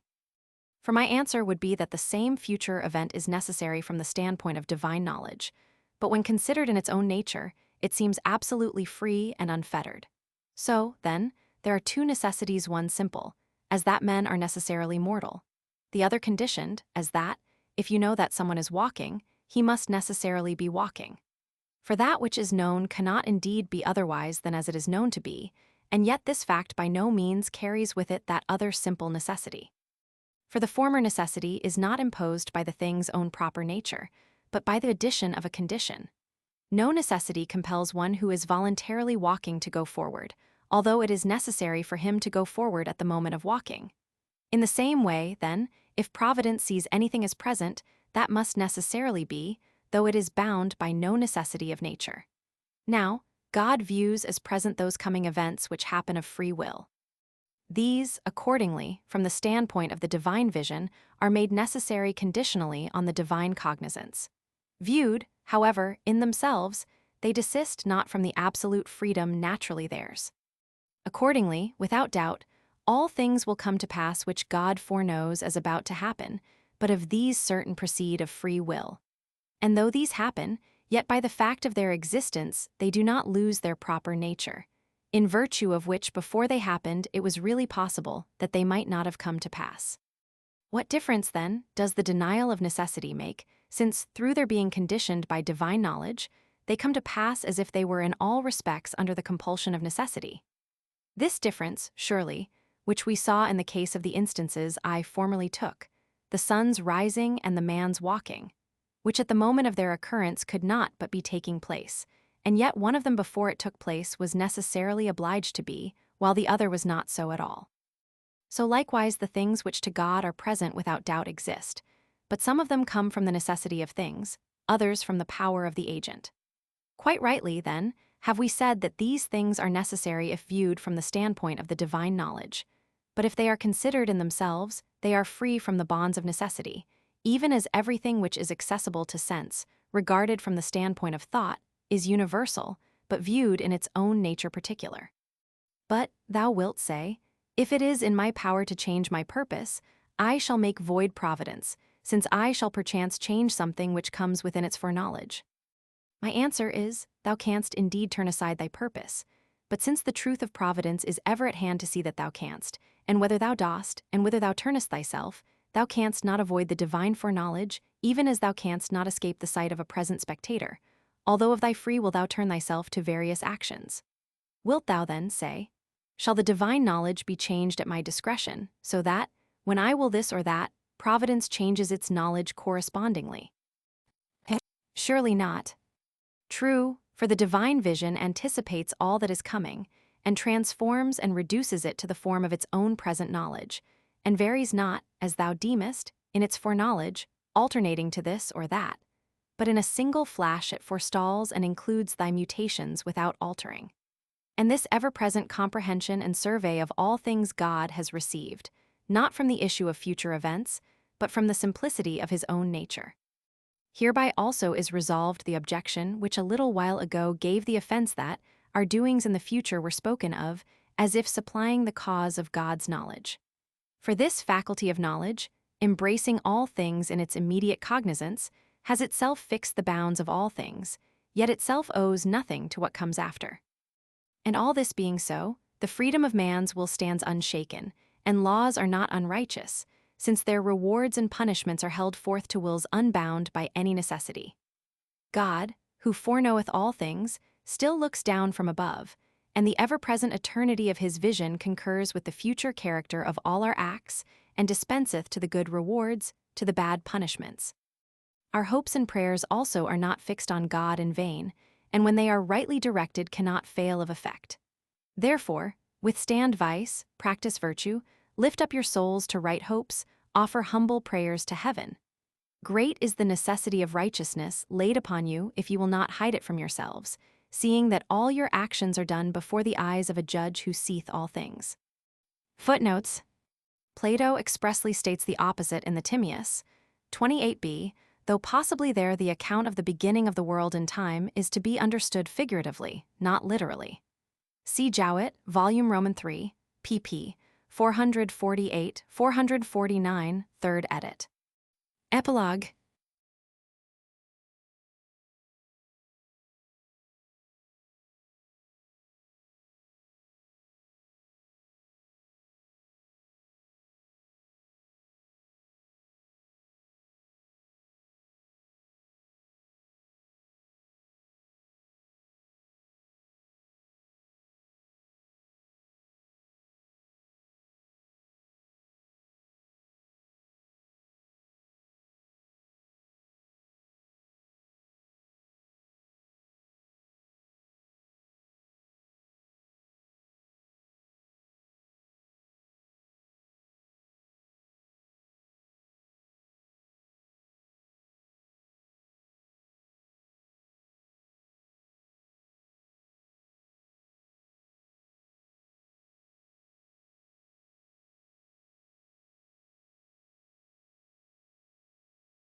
Within a short time of writing the Consolation of Philosophy, Boethius died by a cruel death.